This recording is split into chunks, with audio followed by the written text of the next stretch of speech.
champion, taking the cheers in the ambience. I got a ring to think then again. I'm such a winner, I'll win again. Some think I'm a Viking or maybe a wizard. I feel like I'm both when I'm in the ring. Victory brings serenity. I give them a three-piece, that's for the three-peat, and then I leave with the Trinity. True baller got all the amenities. All the others just wanna be mini-me's. Haters mad when they in my vicinity. Merry Christmas, everybody. Hopefully you're spending time with family, wrapping up those gifts and getting prepared for your Christmas tomorrow. It's Christmas Eve. Listen, we have gone live every single Tuesday for well over a year now, and we're not going to stop just because it's Christmas Eve. So we're here live with you guys today on Christmas Eve, and today's topic is going to be my 12 favorite moments of the year. Listen, we've brought you a long form YouTube video every single day this year, and we're not going to stop. We're going to finish out the year strong, and we're going to keep moving forward in 2025. That being said, there's been a lot of topics, okay? Now, for my birthday, my 40th birthday on October 19th, we brought you the King Closer's greatest closes. So we're avoiding all live seller calls on this highlight reel, okay?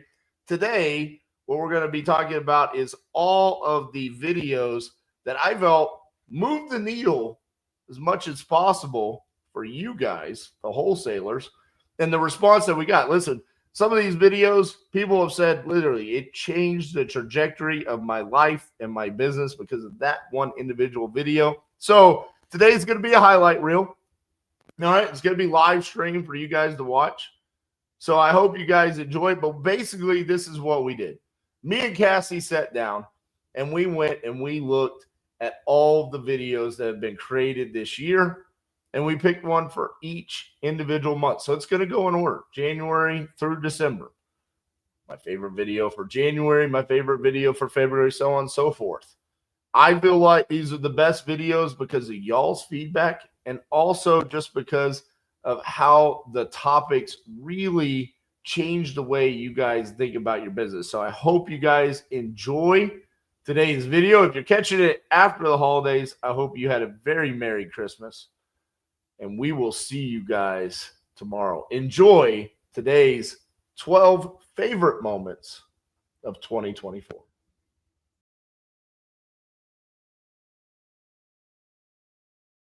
My 22 elements of productivity and how you can use those to close more deals in 2024.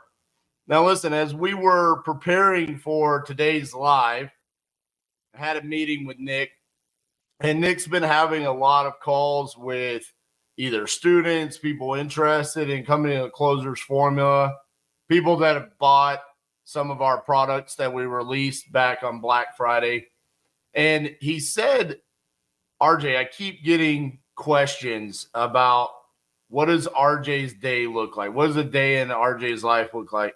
How does he prioritize what to work on, what to ignore, things like that? And I'm not going to lie. Today was one of the most difficult live scripts, I guess you could say, preparations that I've had to do, because looking at it, some of the things that I do on a daily basis, I don't necessarily even think about because they've become habits. So I really had to kind of reverse engineer my day and think about what I ignore, what I prioritize, why I do that, to try to convey today's message to you guys so you can take it and replicate it inside of your own business, inside of your own life.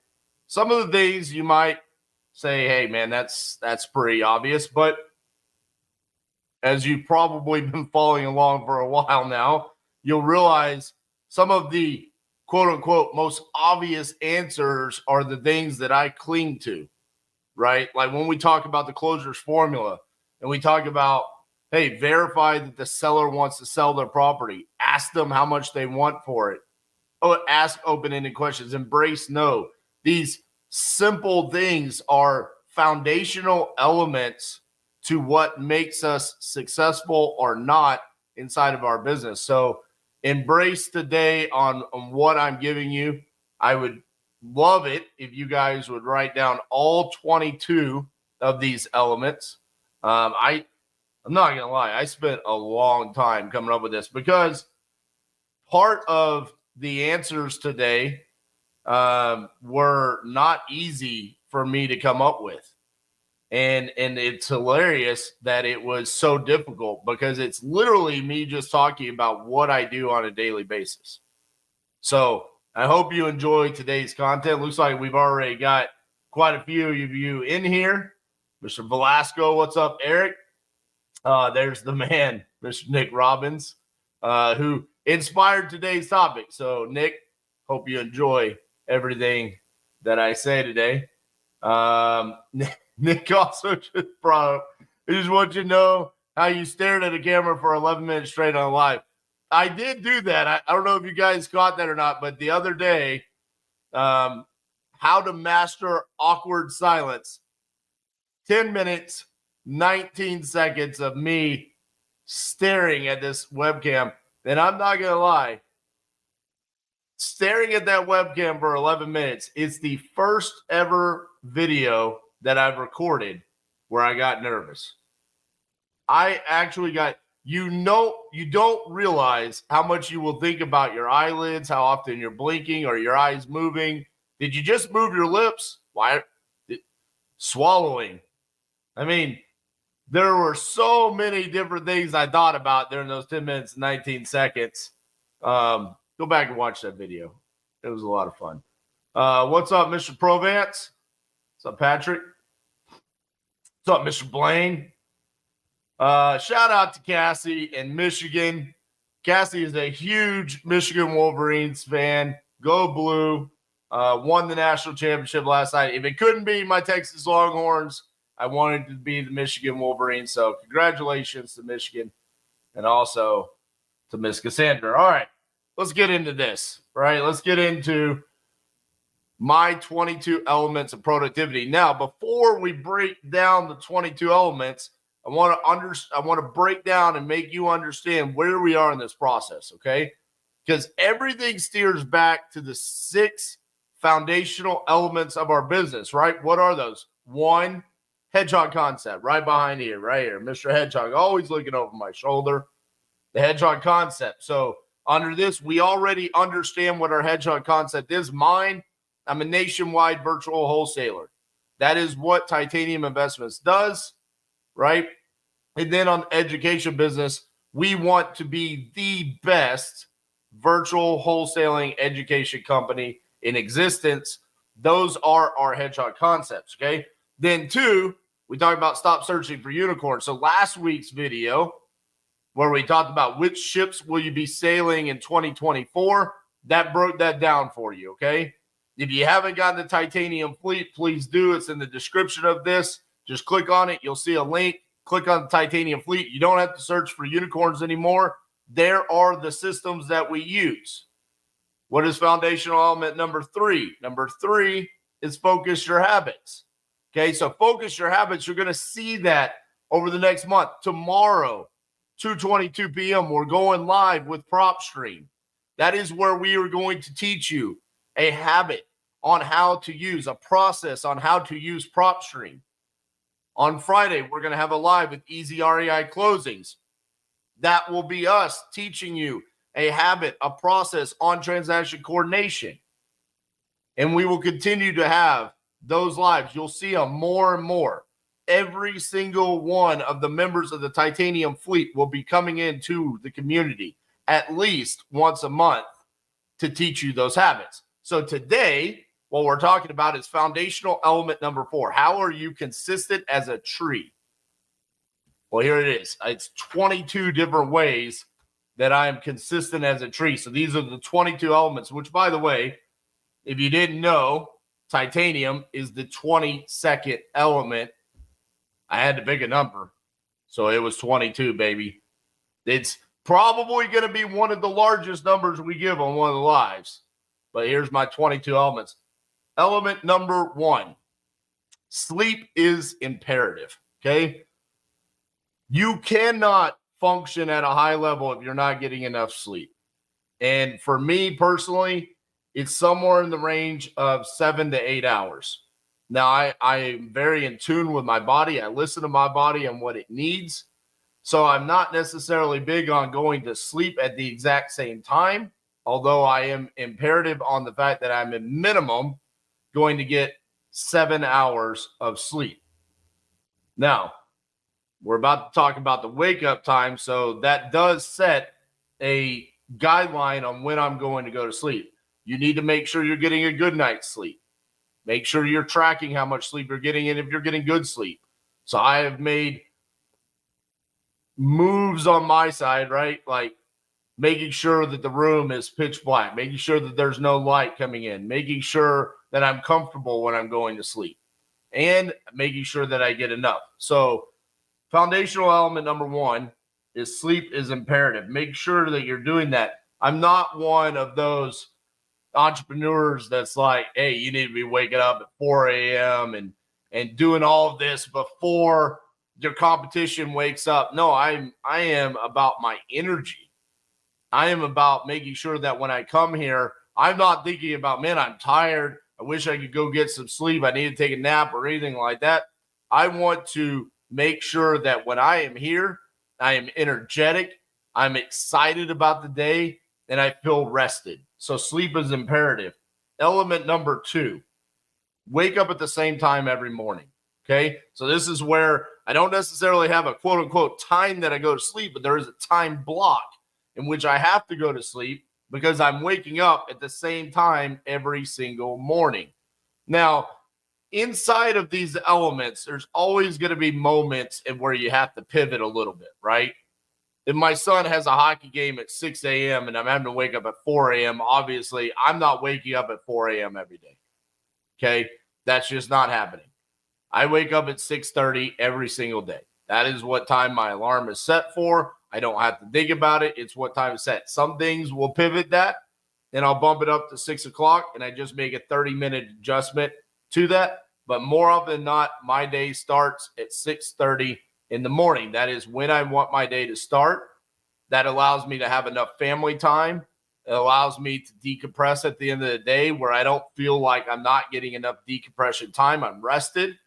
And then I'm able to get somewhere between 7 to 8 hours of sleep. Okay.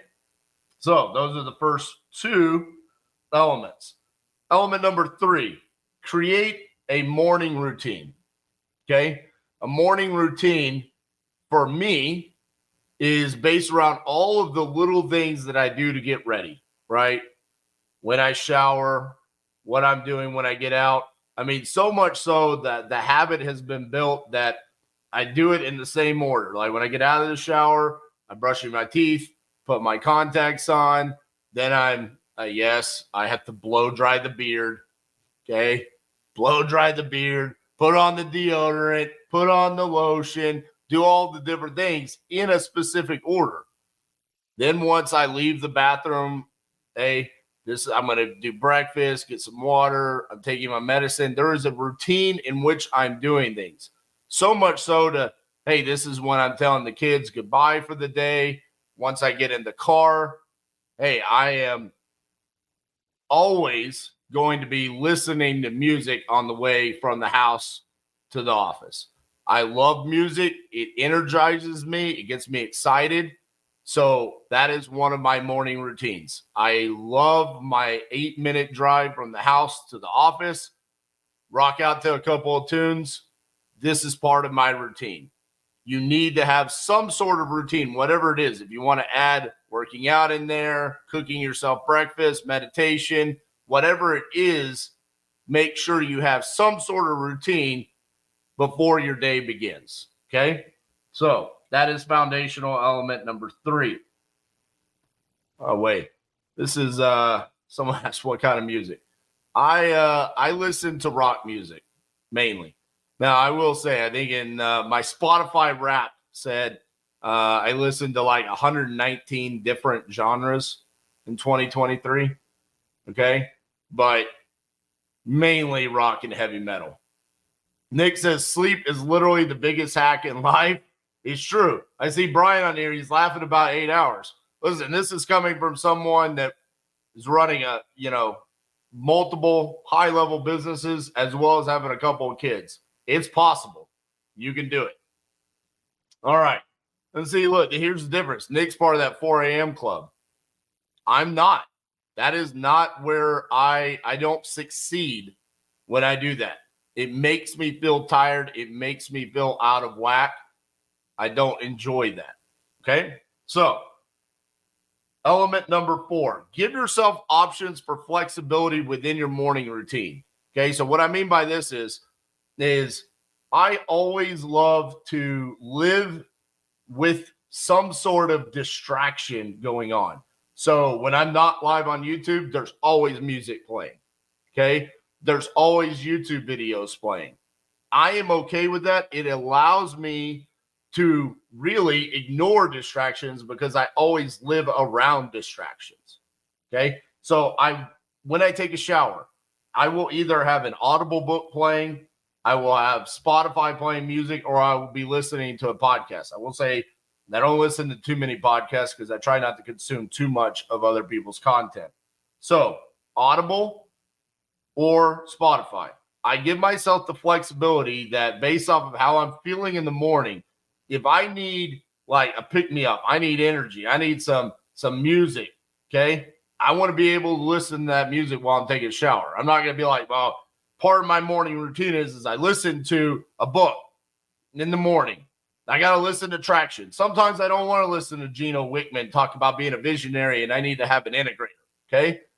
That can be deflating to you. So I have flexibility inside of that morning routine where I can pivot and I can say, no, I don't want to do this. Same thing with breakfast. Hey, this is what I'm going to eat for breakfast. But if I wake up and it does not feel good to me, I am going to make a pivot from that. I allow myself a little bit of flexibility inside of that morning routine. The reason why is you're going to see as I move on in the day, I kind of have some non-negotiables about where I don't allow any flexibility. Okay. So element number 5, plan your day in time blocks. I think this is one of the things that most people struggle with. I actually have it broken down in my calendar where it's like, hey, I got an hour time block for a Zoom meeting. I've got an hour time block for a podcast. And then, hey, I've got a 3-hour time block for I'm going to be talking to sellers. I'm going to be talking to affiliate partners like Lead Zolo, Speed Lead, whatever about their products. This is where I have the ability to talk to either partners like Nick and Sima, Cassie, talk to, Steve Trains and Chris Jeffersons and things like that about how we can grow our business. There are time blocks set out for that. And this is one of the non-negotiables for me is that when I have those time blocks, it is set aside that is what I'm going to do. And I don't care if the phone call comes in, the text message comes in, I have to ignore those because that time is set aside for something specific. So every day, my day is time blocked out for specific times. And then I have to hold myself accountable to achieve the task inside of that time block. And someone commented on here, my annoying ass in DM. Yeah, I mean, I don't know who you are because it says Facebook user on here, but you're right. I do have to ignore my DMs sometimes and say, I'm sorry, I can't get to that right now because that's not what I'm focused on. I will set aside time to say, hey, here's where I'm going to go to my text messages and I'm going to respond to all my text messages. I'm going to go to my DMs and respond to everybody there. Or sometimes I have to delegate it out to someone else. Someone earlier today who came to the First Closers Formula said, hey, I'm having problems with disposing a property. Can you help me with that? I want to help them, right? They invested $5,000 in their education. They're succeeding by getting properties under contract, but now they're having problems with dispositions. We want to help to make sure that you succeed, but I had to delegate that out and say, hey, I can't support that because I don't have any time today, but maybe Cassie does. So, hey, can I delegate this out to Cassie? Can she review that deal and maybe help you with whatever you need help with on dispositions. Okay. That all goes back to the fact that I'm planning my day out in blocks. All right. Element number 6.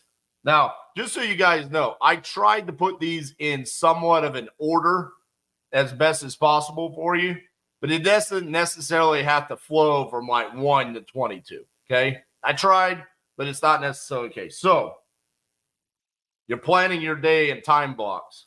Element number 6, schedule the not fun stuff first. For example, things that are not fun for me, the cash flow report, Zoom calls, meetings. These are energy draining moments for me. Okay. Now, I don't like doing the cash flow report. And what I mean by the cash flow report is my bookkeeper takes all of the bills and enters it into an Excel spreadsheet. And it says, this is how much money is in the bank account. This is how much we owe on all of our bills, payroll, credit cards, vendors, every single payment that goes out. This is what we owe for the next 7 days. And then I need to go through and I say, yep, pay that, pay that. No, we ain't paying that one. And then it tells me how much money I have remaining if we do all of these things. I do that every single Friday right after lunch. So I get myself in a good mood. I eat lunch, and then I do the cash flow report. Okay? These things are energy draining things, but they're mandatory. And the reason why you schedule these first is because if you don't schedule the not fun stuff first, it's probably not going to take place. It'll just be forgotten about. You'll just continue to push it down no, I don't want to do that. I want to do the fun thing. I want to do the live with the people and help them. I don't want to do the cash flow. I don't want to do that Zoom call about that new thing that we need to do or talk about, hey, Titanium University and building out the modules and RJ, we need you to verify the marketing plan for this. I don't want to do that. That's why I have you guys. It sucks being CEO and boss man sometimes, but you have to schedule the not fun stuff. Okay. So I do that first. All right. Element number 7, schedule time for nothing. Give yourself some grace where you say, hey, from 1:30 to 2, there is nothing scheduled. I am not required to take action nonstop. What I do during these times, and I think these are some of the most important things that I do, is when I have nothing scheduled. This is where I have self-talk. This is where I think. I sit down and I actually think about what's taking place. What do I want to take place? Should we be pivoting from what we're doing right now? Should I be pivoting on some of my actions that I'm taking, on my responsibilities? And then I also utilize this time for nothing to decompress. Okay? Sometimes you can put your schedule so action-packed where it's like, bro, where are you decompressing? You cannot just go nonstop 24/7. Every now and then you need to slow down and just sit here. Think about what has happened. So let's go back to the 50-day challenge where I was, quote unquote, an acquisitions manager, maybe where some of you are currently living inside of your business where you still have to talk to sellers every single day. You're the marketing guy, you're the acquisitions guy, you're the TC, you're the dispo, right? You need to give yourself some grace and say, all right, I am going to hit the phones from 10 to 2. There's a time block. But from 12 or 10 to 12, that's my time block. It's a 2-hour time block. But from 12 to 12:30, I've got nothing. Okay? That's where, if I want to eat lunch, I can eat lunch. Use the restroom. If I want to place a phone call to a friend or a family member, I can do that. If I just want to sit here and stare at the wall, that's okay. Because I know what I'm doing with my day. I've got it scheduled out. And I know why I'm going to be doing that. We're going to get to that in a second. but make sure you're scheduling nothing for yourself. It's important. It's important that you have the ability to talk to yourself. It's important that you have the ability to think. Sometimes we just overlook that, okay? That's one of the most pivotal and most important elements of this all. Element number 7, schedule time for nothing. Number 8, create daily goals, not long-term goals. And make sure the goals have a purpose, okay? So what I mean by this is sexy title, 50 deals, 50 states, 50 days. That's a long-term goal. Internally, that was not my goal. That was the sexy clickbait goal that I gave you. Internally, my goal was I want to get a contract every single day. And every single day, I want to get a contract in a new state. I broke that down. Then as we started gaining KPIs and we did it the second time, it became my goal is to send out 3 contracts and get 2.5 of those signed a day. So if I'm doing that, I'm achieving my KPIs that I've established for myself. Can I become machine-like where I am consistently hitting these goals? So I'm not sitting there and I'm saying, dude, in 2024, I want to go make $10 million this year. No, reverse engineer that all the way down. How much do you need to make a day to make $10 million in a year? That is the type of goal that I want you to set for yourself, where you're reverse engineering it. Someone asked today, how many dials should I be making in a day? Said, I invited them to come watch this. I hope you're watching it. So if you are, say something in the comments. What I said is, shouldn't be about how many dials you're making in a day. That's a vanity metric.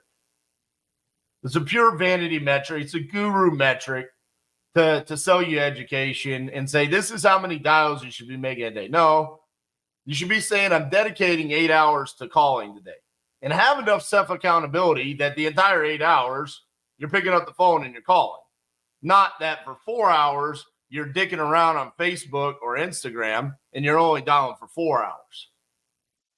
Because the reality of it is if I say I need to place 200 dials in a day, I'm not taking into consideration, what about the call that I place to the seller that's highly motivated in Fitchburg, Massachusetts, where we make a $25,000 assignment, but it takes me 2 hours to close the deal? Who cares about how many dials you're making? We can reverse engineer this all the way back to, hey, is our lead gen working? How many contracts are we getting from the amount of leads that we're getting and all of this?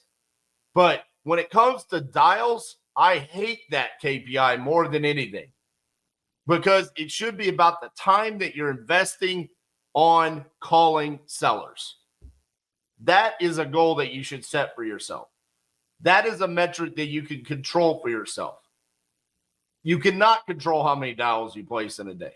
You cannot. Are you going to talk to the tired landlord that you can close in 5.5 minutes? Or are you going to talk to the highly emotional wife who lost her husband that needs to talk to you for 2 hours?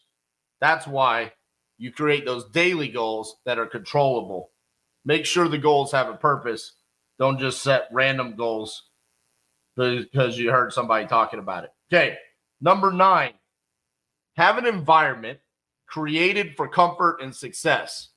This is one thing that you can do, plug, and then now you're able to play. So this is one of the easiest elements I think that exists in this list. Okay, for me, you guys see my element. Okay, what you don't know is that my desk sits right outside of a little cubby. Okay, so what you guys see behind me is a little cubby, and I sit right outside it, and then I've got a full office here. And I'm here by myself. Okay, but my desk is set up. I've got my 4 monitors. I've got my lights. I've got my webcam. I've got my drawers with my files, the checks, my pens, my highlighters, my paper, my notepads that I always have with me, right? I've got my little cell phone stand. I've got my little phone charger. I've got my phone, right? I've got my gratitude book. We've got all the different things that I need. And this is my environment. It is exactly the way that I want it today. Now, we are going to be making some changes to it because I'm ready to make some changes to it. But I am comfortable here. When I need to work, I want to be right here in my environment. My environment goes even further to the fact that I refuse to get an office with 4 white walls surrounded by other people working on the other side of the wall. That is why our office is on a lake. It is above a restaurant. My balcony, I can see the lake right here. I am at peace here. This is where I come to do what I do to support my family, to support my dreams, and to support my team. So my environment is so important to me because this is where I'm comfortable and it's where I want to be every single day. Make sure you have some sort of environment that you feel the same way. Bashan says, what if you don't have 8 hours to dedicate? Would 2 or 4 be sufficient? Absolutely. But just make sure that you are dedicating that. I'm not saying you have to dedicate 8 hours. I dedicate a lot more than 8 hours. But only you know what you could dedicate. But make sure when you're doing that, that you are time blocking it out, that your day is scheduled out in blocks, that you're allowing yourself to schedule time for nothing inside of those 2 to 4 hours to make decisions, to think about what you're doing. Now, if you only have 2 to 4 hours, you're going to have to make those shorter time blocks, but you can absolutely do it with less than 8 hours. All right. Number 10, be on time. Oh my goodness. You want to talk about something that just drives me crazy? Is people that are regularly late, but then talk about having this huge desire to be successful. Bro, you're so full of shit. Like, hold yourself accountable. Be on time for everything. It's not that hard. It's one of the easiest things in the world to do. I will be there at 8 a.m. Be there at 8 a.m. I'm going to go live every single Tuesday at 2:22 p.m. Then be sitting your ass at your desk at 2:21 p.m. And when it turns 2:22, hit go live. It's super easy. But guess what? The majority of people suck at this. So how do you differentiate yourself from everyone else? Well, just do the easy things that they can't do because they suck. Be on time. That's it. Have some respect for yourself, for your time, because guess what? It's very, very annoying when other people don't show up and respect your time. It should be annoying to yourself if you don't respect yourself enough to show up on time. So be on time. Super easy. Again, like I said, some of these just obvious. It's usually the obvious ones that people suck at. Number 11, prepare to succeed. Preparation should be where you gain confidence in the actions you're going to take. Every single one of these lives, I take more time to prepare for the live than I actually do giving the live. Every time you see me go live, you see me talk to sellers, all these different things, there's so much preparation that goes on before that moment, right? That's why I talk about embracing moments, because I'm prepared for those moments. So, for example, when I talk about talking to sellers, okay, I've got my CRM ready. I've got Investor Lift ready. I've got all my comping systems ready. I've got my contract open. I've got Dropbox Sign open and ready for me to drop. I am prepared to succeed. I talked about this on every single Closers Olympics qualifying round. There were 6 of them, and the Closers Olympics, where I said, hey guys, I understand the majority of y'all have not done the Closers Olympics as many times as I have, but here are some things that you need to be prepared for. prepare for being live. You're going to chew up an entire monitor just with the live stream. Prepare yourself to have contracts ready to be written. Prepare yourself to be able to comp the property yourself. Prepare yourself for all of these moments. Very few of them listen, and then they don't succeed. And I'm like, well, it's because you weren't prepared to succeed. You just hoped that you stumbled and bumbled around and success slapped you in the face. It just doesn't work that way. I sit here and I go live every single Tuesday with you guys. And I take a great amount of time preparing myself to be able to give you what you want from these lives. I sit down and I think about what is the things that we do that allow us to close more deals than the vast majority of people. And so you can then take that and replicate that. And I think about it. Preparation, I guarantee, is one of the things that separates us from the majority of people. Do you know how many times I've talked to people where they were like, hey, let's do a live together. What would we like to talk about on the live? I don't know. We'll just figure it out. Just what we do. No, I don't know what you're talking about. We need to prepare to make sure that the people that right now, we've got over 50 people that have taken time out of their life to listen to what I have to say. I better be prepared to make sure that I am giving you something that you can take back and utilize in your life. That is how you should take every single circumstance in your life. Be prepared to succeed. Number 12. Obsessively talk about your goals and the actions that you take for those goals with excitement. Obsessively talk about it. Case in point. I want to win Closers Olympics. I talk about it all the time. Told my whole team, I'm going to win Closers Olympics. This is what's going to happen during Closers Olympics. I promise you. Watch what's going to happen. I talked about, hey, guys, last March. All right. I kind of slacked off. 7 months, I did not do a titaniumvault podcast. 7 months. Last March, I said, hey, guys, I'm going to get back into the podcast. Every single Wednesday, titaniumvault episode is going to go out at 8 a.m. Every single Wednesday since then. I talked about it. This is my goal. These are the actions I'm taking. Hey, guys, just interviewed Trevor Mock. Hey, guys, just interviewed Cole Taylor.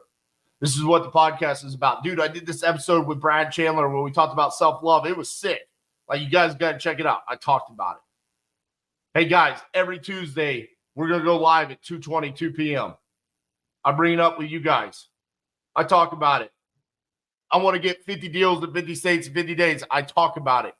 I obsess about it with family, friends, employees. It doesn't matter.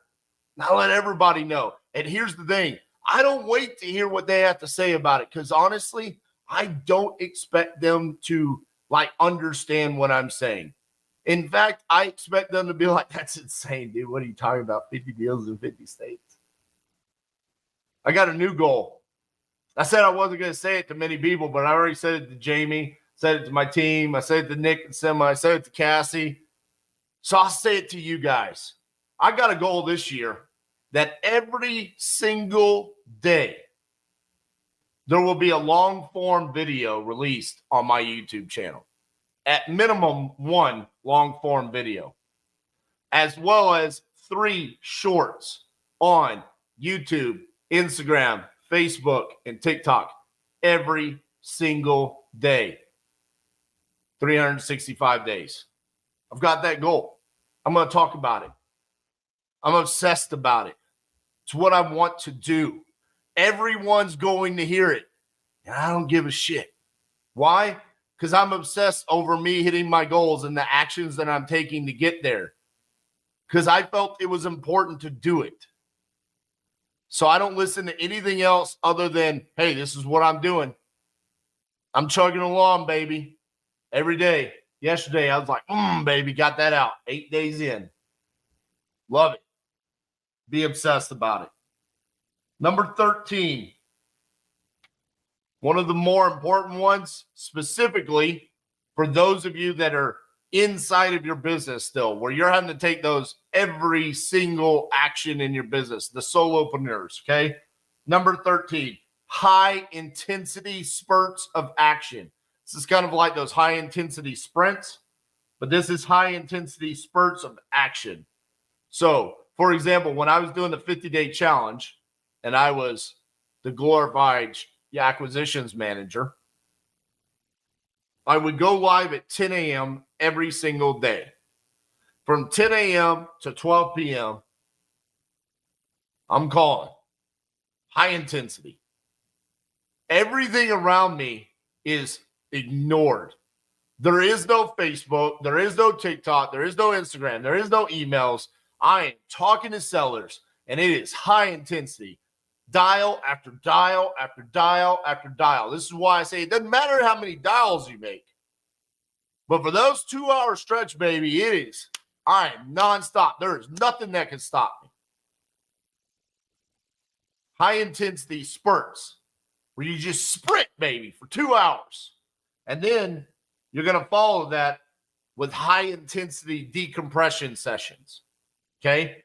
So element number 14, high intensity decompress sessions. So I go 2 hours hard on the phones. Boom, boom, boom. Whatever happens. It's all about whatever I'm doing for those 2 hours. And then right after that, there's going to be a decompression time block. Hey, for 30 minutes, I'm not going to talk to any sellers. Okay? I'm out. I got to go pee. I got to eat. I got to get a drink. I got to walk around. I got to stretch, right? Laugh, joke, tell a story, decompress. And then follow that back up. We're right back into it. High intensity on whatever it is set for that time block. But it's high intensity spurts of action, followed by high intensity decompression sessions. And the kind of the model that I used is whatever the high intensity is, about a quarter of that should be decompression. So if I go for 2 hours, then I'm going to go about 30 minutes of decompression to then go another 2 hours and then 30 minutes to decompress and then another 2 hours. Okay. This is how you are consistently able to generate results and consistently be able to take action, because it's not just about, oh, dude, I'm going to go dial for 8 hours. No, you're not. You're not human. You don't have to walk. You don't have to pee. You don't have to eat. Like, no, you got to do these things. You want to enjoy life, right? I say become a machine, but you're not actually a machine. You can't actually become a robot. So you have to be able to decompress. This is how then when you dive back in, baby, it's like, hey, everyone in the world knows, don't bother me, because right now, for the next 2 hours, baby, it's high intensity. I got to go get contracts, and there ain't nothing else more important. Okay? Now, you hear me talk a little bit about social media, but this is where during these high-intensity sessions, you have got to find a way to say no to the distractions like social media, other people, text messages, emails. Fuck them all, baby. I'm in my high-intensity spurt right now. Okay? Number 15. Machine-like habits on what works. So as you start taking these high-intensity actions, right? Like, okay, high-intensity spurt. I'm going to do acquisitions for the next 2 hours. This is how the closer's formula came about. When something worked, I then became machine-like with it, where I just repeated it over and over and over again. Hey, I said this to a seller and it worked. I am going to replicate that over and over and over again. I've always said one of my superpowers is if I do something once, I become the expert in it. You need to be able to do the same thing. Machine-like habits. As soon as you feel like, boom, what I just said there worked. That action I just took worked. Replicate it over and over and over again. If you could do it 10 times in a row and it continues to work, now you're on to something. Now it should be like you don't even have to think about it. It's just who you are and what you do during those high intensity actions. Okay. Number 16, self-accountability to ignore everything. Self-accountability.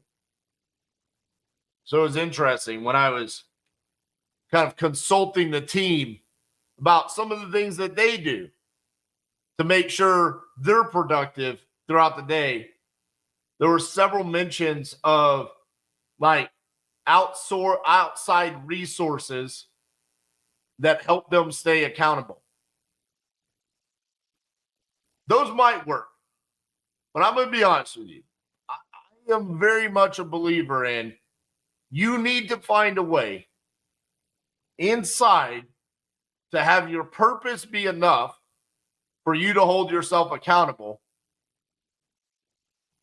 to your time blocks, to your dedication for what you're going to do. I don't need an app to tell me that. Okay? I don't need to put my phone on airplane mode to be able to ignore my phone. Since I've been on this live for 43 minutes and 30 seconds, let's see. I've gotten 4 text messages, a WhatsApp message, a comment on TikTok, a message in the band app, an Instagram DM, a YouTube notification, 17 emails to 1 email, a notification on my phone about Defense Secretary Lloyd Austin treated for prostate cancer. I got a phone call. I got 2 likes on my story on Instagram. I got an email from my TC, and then I got a notification that I'm supposed to go live on Facebook. I'm ignoring it. I'm accountable to this. I'm doing this live. That I don't need something to tell me to not look at that. I'm accountable to myself to say, I'm going to ignore that. I don't need to look at it. I'm the same way if this camera is not on and I'm talking to sellers. I'm the same way if I'm on this and I'm on a Zoom call with Nick and Sima talking about how we can create Titanium University for you guys. Because I am self-accountable to ignore all of the outside noise. You've got to find a way to do that yourself. Number 17. Oh, I love this one. Oh, man, I love it. We know we're getting somewhere, so I'm starting to sweat, baby. If you're enjoying this, drop an emoji in the chat. Come on. You guys are being quiet. Let's go. 17. Embrace chaos for the right reasons. Oh, man. Listen, if you are a true visionary, a true CEO for your company, okay, you are going to be a chaos creator. That is what we do by nature. We create chaos inside of our businesses. You need to embrace the chaos when it exists for the right reasons. Case in point. Hey, boys, I'm going to do 50 deals in 50 states 2.0. It's happening. Whoa, what? When? Next week. All right. Start going live. We came out of the gates like a rocket ship. Contract, sign contract, sign contract, sign contract. Boom, baby. I was creating massive chaos. As the leader of my organization, even if I was by myself, if I did not embrace that chaos, we wouldn't have ended up with the results that we ended up with. I had to sit there and say, it's all right. We are going to figure this out. And here's how we're going to figure it out. Let's embrace what we've been in. The opportunity. That's the key word that I always use when I go out and create a shit ton of chaos. Look at the opportunity we have in front of us. Yeah, maybe we got to buckle down. Maybe we got to add an extra hour to our day. Maybe it's 2 hours. Maybe we've got to add an extra person. But the opportunity that exists in front of us is what we ask for. There's someone else out there begging for the opportunity in front of you today because of the chaos that we have created. Let's embrace it. Let's not get lost in it. Let's embrace it. Let's figure out how we're going to solve this problem that we created for ourselves. Because more often than not, those problems are great stories and great results at the end of the day. Embrace that chaos, baby. It's part of the journey. 18, track your results. Tracking results is a funny thing. Because when you're tracking results, it's like, when is the right time when I track these results to determine if something is working or not working? I always go back to the example because it's such a hot topic right now. Lead Zolo comes out on Black Friday and New Year's Day, and they're like, hey, man, if you spit on a shiny penny, we'll give you a lead in the middle of nowhere. And everyone's like, cool. Here's $1,000. They buy 20 leads. They get 10, and they're like, man, I spit on a shiny penny, and I got a lead in the middle of bumfuck nowhere, Mississippi, and it sucks. Is that long enough to have tracked your results to determine if something is working or not? Tracking results is funny because it's what we talked about last week, with making sure that when you are making a commitment, you are getting in a boat and you're going out in the middle of the ocean. You better know where the end destination is for you to understand when you're going to track the results. Case in point, I said it. Hey, if you're going to do any form of marketing, you better dedicate a minimum of 90 days to it. You better dedicate a certain amount of budget to it. You better have done the first 17 steps of this where you're actually committing to it and you're taking action to be able to track those results. Throughout it, though, you need to understand what is happening, right? Like during my 50-day challenge, I did not like the results of cold calling. I didn't stop cold calling after it. We made pivots. We made changes to the cold calling. We didn't abandon ship. Okay? The reason why you track results should not necessarily be to change the path, the course. It should be to figure out what you can do to maintain being on the course that you set out for yourself. There's a reason why you go buy leads from LeadZolo. You see someone succeeding with it. Maybe it's me. And you say, hey, I want to replicate that for myself. Don't get 10 LeadZolo leads and it not work for you and then abandon ship. Cold calling, it works. Direct mail, it works. We're going to break those down inside the community for you guys so we show you how those things work.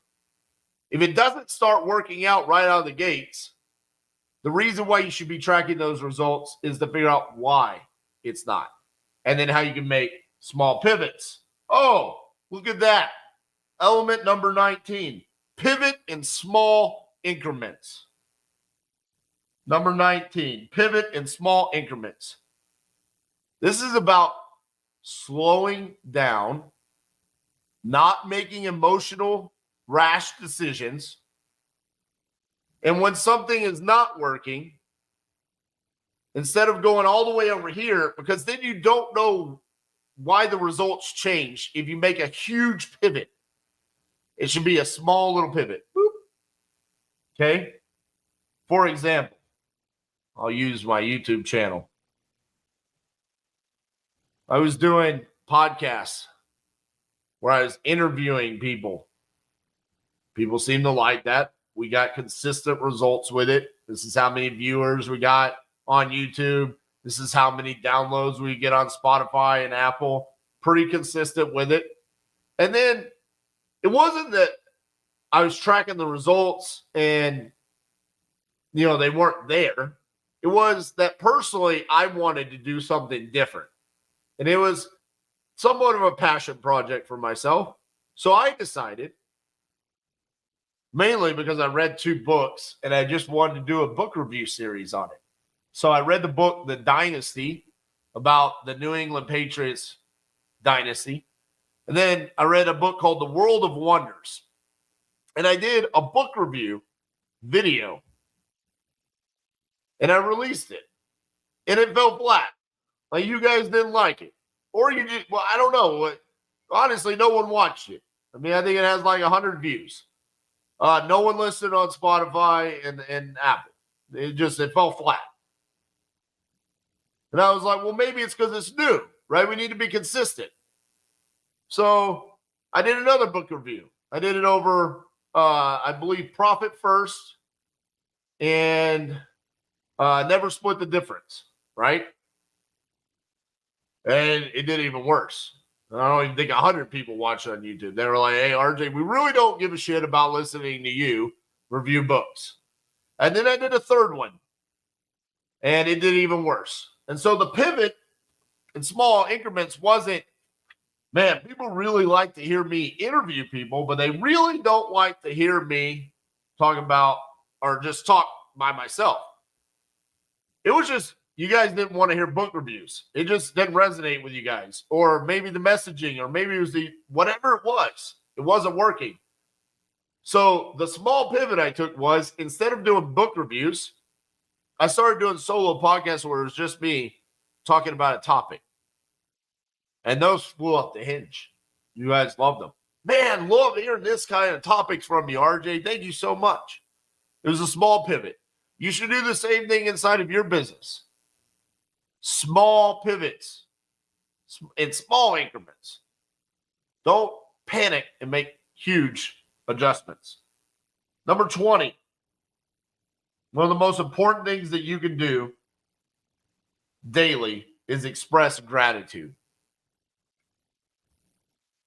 Expressing gratitude brings so much joy to your life. First and foremost, it's great to recognize people and tell them how much you appreciate them for either something that they did, they do, who they are.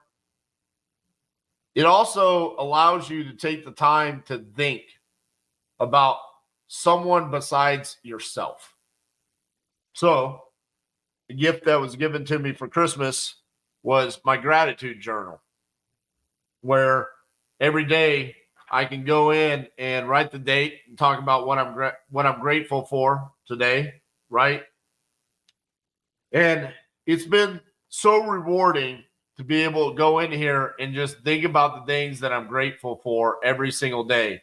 But what I've noticed is that as I'm doing that, I become so much more grateful across the board, where I recognize some of you guys here on this live, and I now look at you with such gratitude, where someone like Robert Nipper coming in and making himself vulnerable, I'm getting better at that word, to come on the live and share some of his live calls, right? Seeing people like, Patrick come in the group and talk about how he wants to be a case study for titanium and what we're doing on the education space, and him talking about, hey, I will record my calls and post them in the group because of what Robert did, because RJ, you give back to the community so much. I'd love to be able to offer that. I find myself grateful for the people that show up for Titanium Investments every single day and having those conversations with them, talking about how much I appreciate them being along for the journey for years and seeing where we're headed. It's such a rewarding experience. Take time every single day to show gratitude. And what you will see in return is that people will then start looking at you in gratitude and sharing their gratitude with actions that you take. Look at that. Robert says, sending out my first accepted offer today. Congratulations, Robert, man. That is amazing. I am so proud of you. And I can't wait for you to be here on the 18th and 19th. Everyone drop a congrats to Robert in the chat, man. That's awesome. All right. We got two more left. Two more. Say no unapologetically. Oh, kind of a weird one to follow gratitude, but man, saying no, embracing no, is one of the core elements of the closer's formula. It is also one of the most important aspects of being productive and staying focused and being consistent as a tree. Say no. There's so many different things that we surround ourselves with. If you are fully embracing what we do here at Titanium, you know that is surrounding yourself as a fortress to be able to say no to things. Hedgehog concept. If it doesn't fit inside my hedgehog concept, I can say no. Boom. Okay? We are the buyer. They are the seller. They don't want to sell, we're out. Price is not right. There's not motivation, we're out. We're always embracing no inside the closures formula. Inside of your consistent as a tree, the 22 elements of productivity, you should be able to say no repeatedly to so many outside distractions. I say no to social media. I say no to that text message. I say no to that Instagram DM, that Facebook DM, that TikTok DM, that email, that phone call. Sometimes it hurts. I had to prepare for today's live. Pat Hilton called me 4 times today. He had something important to tell me. I ignored the first 3 calls. I had to say no. It actually hurt me a little bit because it was like, dude, what if he needs me? But I was accountable to myself and to you guys that I was going to show up fully prepared for this, to say, what are RJ's 22 elements to being productive every single day? What do I do that I think is different than what most people do? And one of those things is I can say no unapologetically. Not right now. I'll get there, but it ain't happening right now. You've got to find a way to do that. I do it to my team. I do it to Cassie. I do it to people on my family. I have to be able to achieve the goals that I set for myself, to fulfill those and support my family, my team, my obligations, learn how to say no unapologetically. And the last one, never panic. Never panic. Like,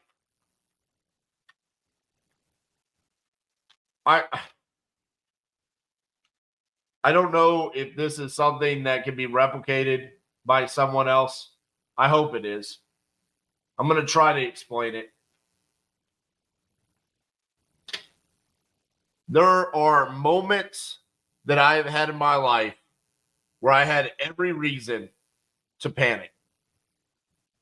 2018, 2019, us losing our ass on properties, not having enough money to support some of those properties, calling private money lenders to let them know that we've lost their money. Moments where I got robbed at knife point, where I literally had a knife pressed against my throat. And when I look back at some of these moments where it's like, business related, where it's like most people could have let the stress get to them, where it would shut them down. Moments that some people would have PTSD and they would not be able to function normal after some of the stressful things that have happened in my life. Never panic. Because the panic's not going to help you. Okay? My thing is, Daniel, I'll go over 1 through 6 here in a second. I'll repeat them. The thing is that is the panic will force you into excuse plus a story. If you don't panic, that's where you can slow down and you can say, this is the reason why something happened. Talk to yourself, think, and then come up with that solution. So that you say, there's the reason, and here's my solution. Panic causes, here's the excuse, and here's my story. And nothing good follows that. Nothing. It's where people look at you and you say, all right, so yeah, something bad happened. So what's going to happen now? Is my money lost? Do you have a plan? They want to hear a solution, even if it's just you. Never panic in those moments. I look back and I'm so thankful that I found the ability to not panic in some moments in my life. Like when I think back at that moment where I was, robbed at knife point. I mean, these were just two punk ass kids that were wanting to get some money from a Pizza Hut safe. Couldn't get in the safe. I probably could have freaked out. We probably could have gotten in a fight. Who knows? Maybe they would have stabbed me. Maybe I would have stabbed them. Maybe they would have died. Maybe I would have died. Maybe one of us just gotten injured. What ended up happening is nothing. They stole $27 from a cash register, stole my cell phone, and walked out the door. Now I have a story I can tell, and I'm grateful for not panicking in that moment. I'm grateful for the times that me and Cassie had every reason in the world to panic as entrepreneurs that we weren't going to be able to succeed. But instead of doing that, we slowed down, we compressed time, and we said, hold on. There's a reason why we're here. Let's come up with a solution on how we get out of here. And sometimes those solutions took years upon years to actually take place. But that allowed us to survive. So never panic. It's not worth it. Let's go back through them again. 1 through 22. Number 1, sleep is imperative. Number 2, wake up at the same time every morning. Even Saturday and Sunday, baby.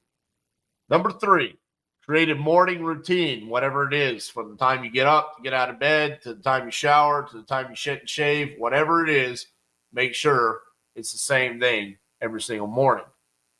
Number 4, give yourself options for flexibility inside of that morning routine. For example, I listen to Audible, Spotify podcasts. I don't say mandatory, I've got to listen to my motivational book today from 7:30 to 8.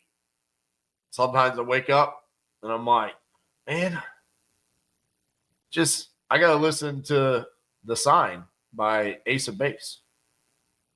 And follow that up with Ice Ice Baby and You Can't Touch This and Kiss from a Rose by Seal. Sometimes it's just I got to listen to the Browning and Dropout Kings. You never know. Number 5, plan your day in blocks. Number 6, when you're planning your day in blocks, schedule the not fun stuff first. For example, for me, it's the cash flow report, paying bills, Zoom calls, meetings, things like that. Number 7, schedule time for nothing. This is where you have your self-talk. You think, you decompress. Number 8, create daily goals, not long-term goals, and make sure the goals have a purpose. Number 9, have an environment created for comfort and success. You see mine right here. Number 10, be on time. That one doesn't need any explanation, but more often than not, you probably suck at it. Number 11, prepare to succeed. Preparation should be where you gain the confidence to actually succeed. Number 12, obsessively talk about your goals and actions with excitement. The excitement will wear off on the other people, and they'll get excited about you hitting your goals too. Number 13, high-intensity spurts of action. 2 hours on, 30 minutes off. 2 hours on, 30 minutes off. Boom, baby. High intensity, no distractions. Everything else can fuck off. I've got a purpose. High-intensity decompression sessions. Right after those high-intensity spurts of action, high-intensity decompress. That's your 30 minutes off. Machine-like habits on what works. Figure out what's working for you and repeat it like a machine. Self-accountability to ignore everything else. You better have the ability to say no to Facebook and Instagram and TikTok and YouTube and the distractions and the text messages and everything else. Specifically during those high-intensity spurts of actions inside of your time blocks. Embrace chaos for the right reasons. Chaos is an opportunity for you to sit down and figure out how you're going to solve it. because those chaos moments are normally where great results come from. Track your results, pivot in small increments, express gratitude consistently and daily, say no unapologetically, and never panic. Those are my 22 elements of productivity. I promise you, if you write those 22 things down and you start living by those, you will be more consistent this year. You will close more deals this year. And you notice I never talk about it because it's just not the priority, but you will also make more money this year.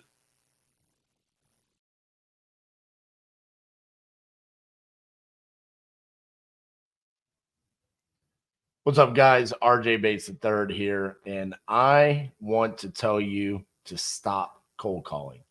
If you are new and trying to get into real estate investing or wholesaling, and you think that cold calling is the best lead generating activity for you, I'm here to tell you you're wrong.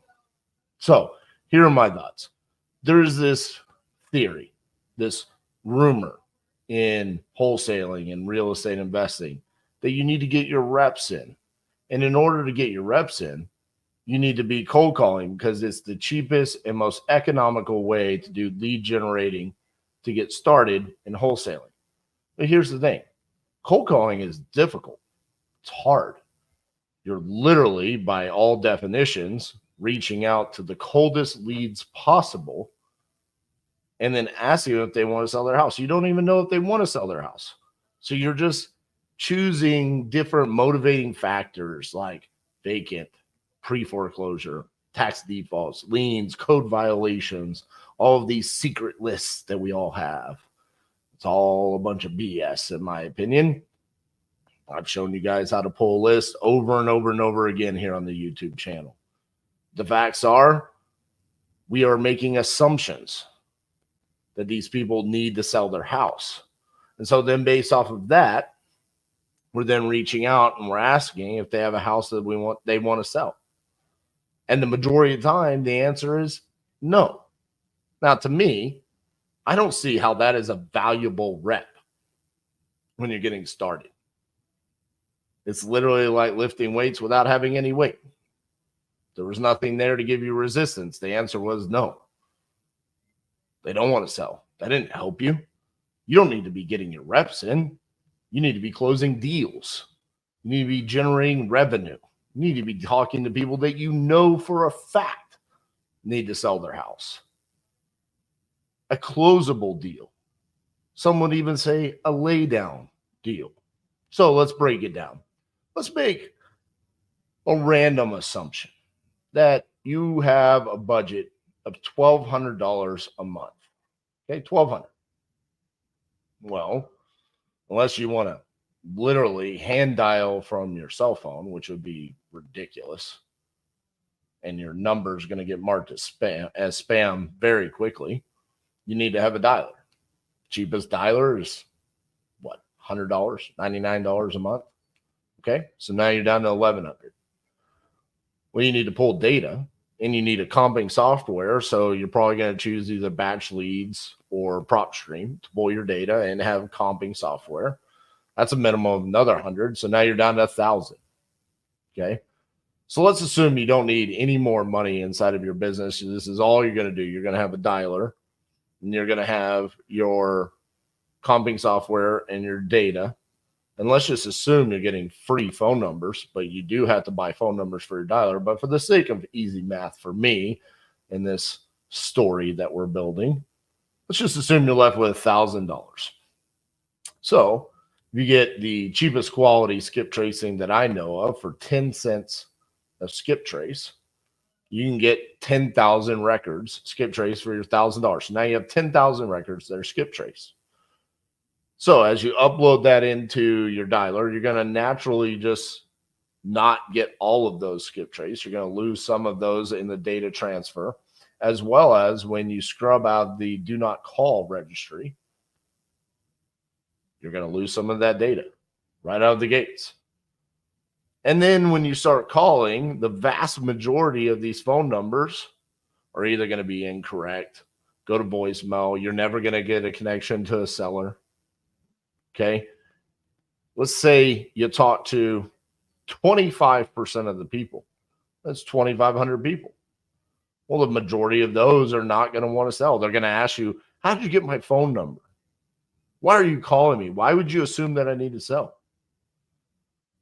So again, your daily revenue generating activities so far are leaving voicemails, calling wrong phone numbers. Then when you finally get someone to answer, they just immediately tell you no. Let's assume we stumble on some that do want to sell. This is a very cold outreach. You're saying, hey, do you want to sell? They're going to say, sure. What's your offer? How much would you give me? And so from that perspective, it's going to be one of the more difficult ways to close a deal, because they're going to come at you as, hey, you are pursuing me instead of the seller pursuing you. It naturally doesn't put you in the buyer's seat as with as strong of a posture as they do if they come to you. Okay. They're not broadcasting that their house is for sale. You're reaching out to them. So it naturally becomes an even more difficult close on you. Now, on the flip side, what we could have done is taken that $1,000 and we could have bought 10 leads from LeadZolo and had 10 verified sellers that have already admitted that they want to sell and had quality conversations. We could have gone to Speed Lead. We could have bought leads there. Or you could have saved that $1,000 and you could have gone out and you could have found for sale by owners on Zillow, just like I did. And you could be attacking leads that already are verified that they want to sell their house, which if you go into the closers formula, what's step number one? Verify that they want to sell. They still need to sell.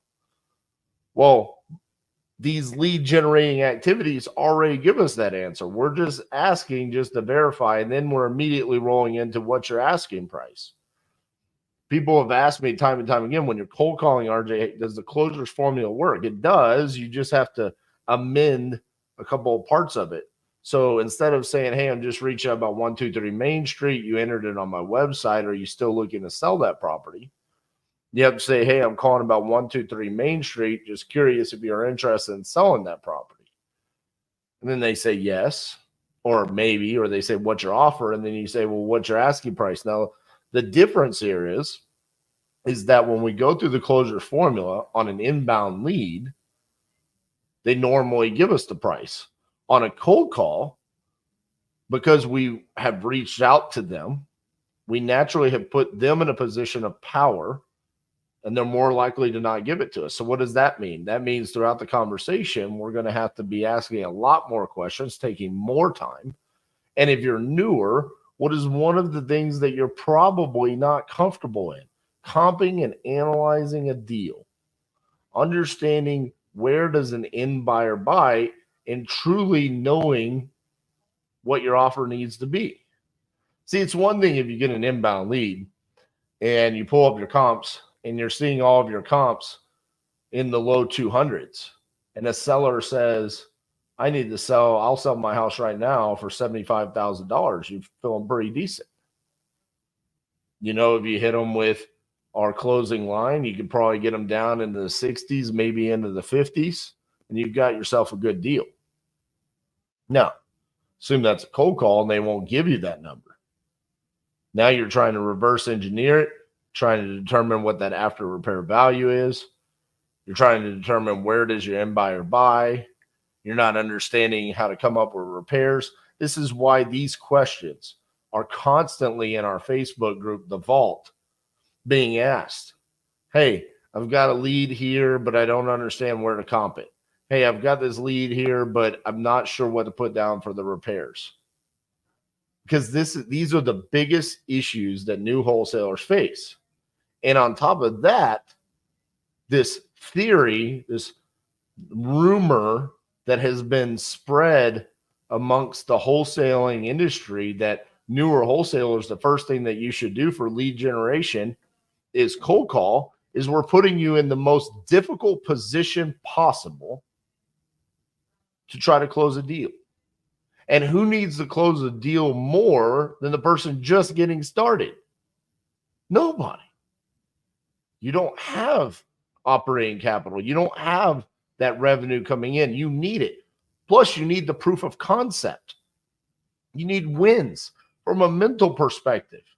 If I had to sit down on a dialer all day, every day, and get my teeth kicked in and get told no, no, no, it's going to be a struggle to keep staying consistent as a tree, showing up every single day and saying, here's my why, here's my purpose. I don't know if I can achieve my why and my purpose with what I'm doing when it comes to cold calling. Now, I'm not saying real estate investors and wholesalers should not cold call. I believe in outsourcing cold calling to virtual assistants and it being a part of your business plan when you're established. You have the ability to outsource it to a virtual assistant to eliminate all of the voicemails, wrong phone numbers, no's, and get you to the yeses, just like inbound leads. Just like if you're looking at for sale by owners, at least we know that they want to sell. At least you can get your reps in that way because at least you're not having to waste reps with getting told, no, I don't want to sell my house. That's not a rep. That's pretend. That's an excuse the people are giving you so you can go out and do something. You can be busy. See, I don't believe in being busy. I believe in doing something that's going to generate a result for me. It's going to move the needle. And say, here's a closed deal. I sent out a contract. I sent out an offer. I got a closed deal. I have something to dispo now. I have a closing coming up. The actions that you're going to take with cold calling can become burdensome to your life and to your mindset and your mentality.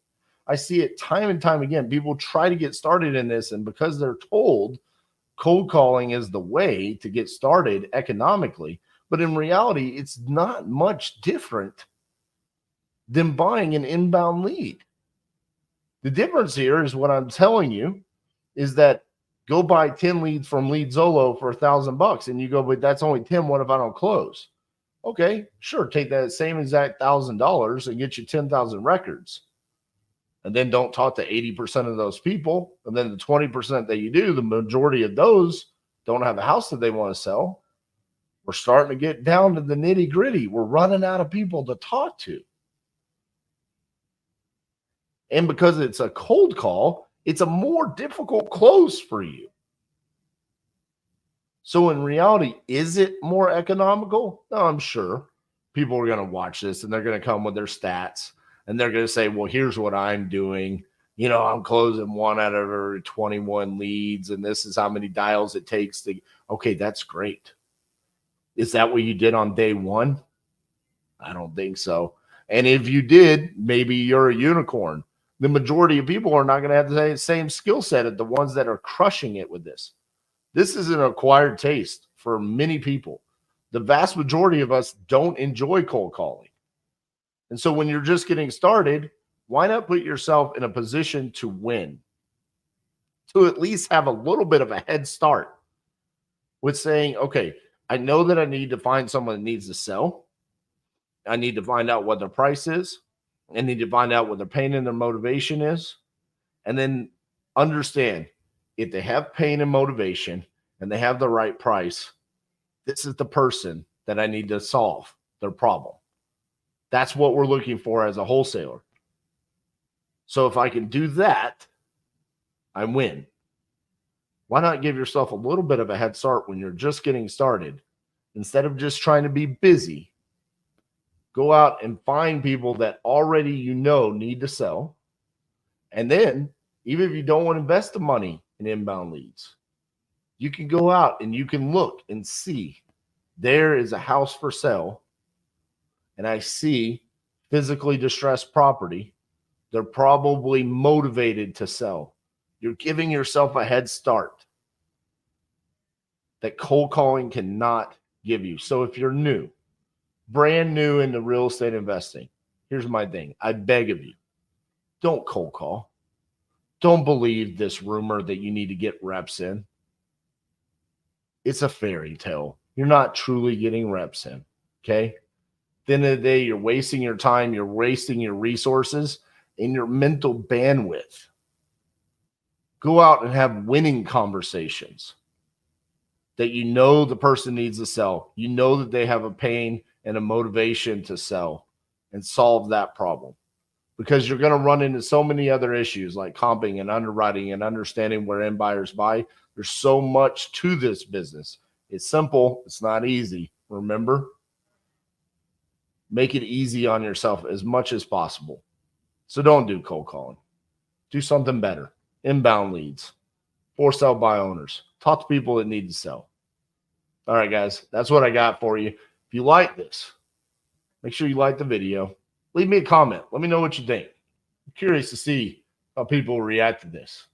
This is polar opposite of what most people are telling you to do, which I like.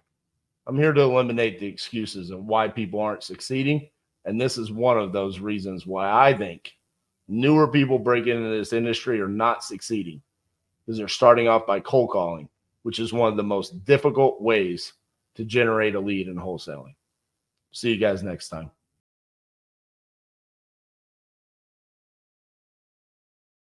What's up, guys? RJ Bates III here, and today we're going to be discussing a topic that a lot of wholesalers don't ever want to talk about, which is time kills all deals. Okay, we come up with so many excuses as to why we are going to elongate the process, and we are going to find excuses and reasons. Some of them for the right reason, right? We don't want to make a mistake. We don't want to just tie up contracts. We don't want to screw over sellers.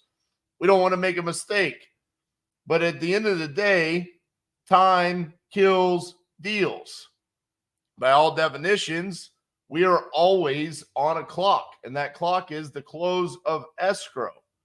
Okay, so when you are wholesaling, you have to understand that everything you are doing is time sensitive.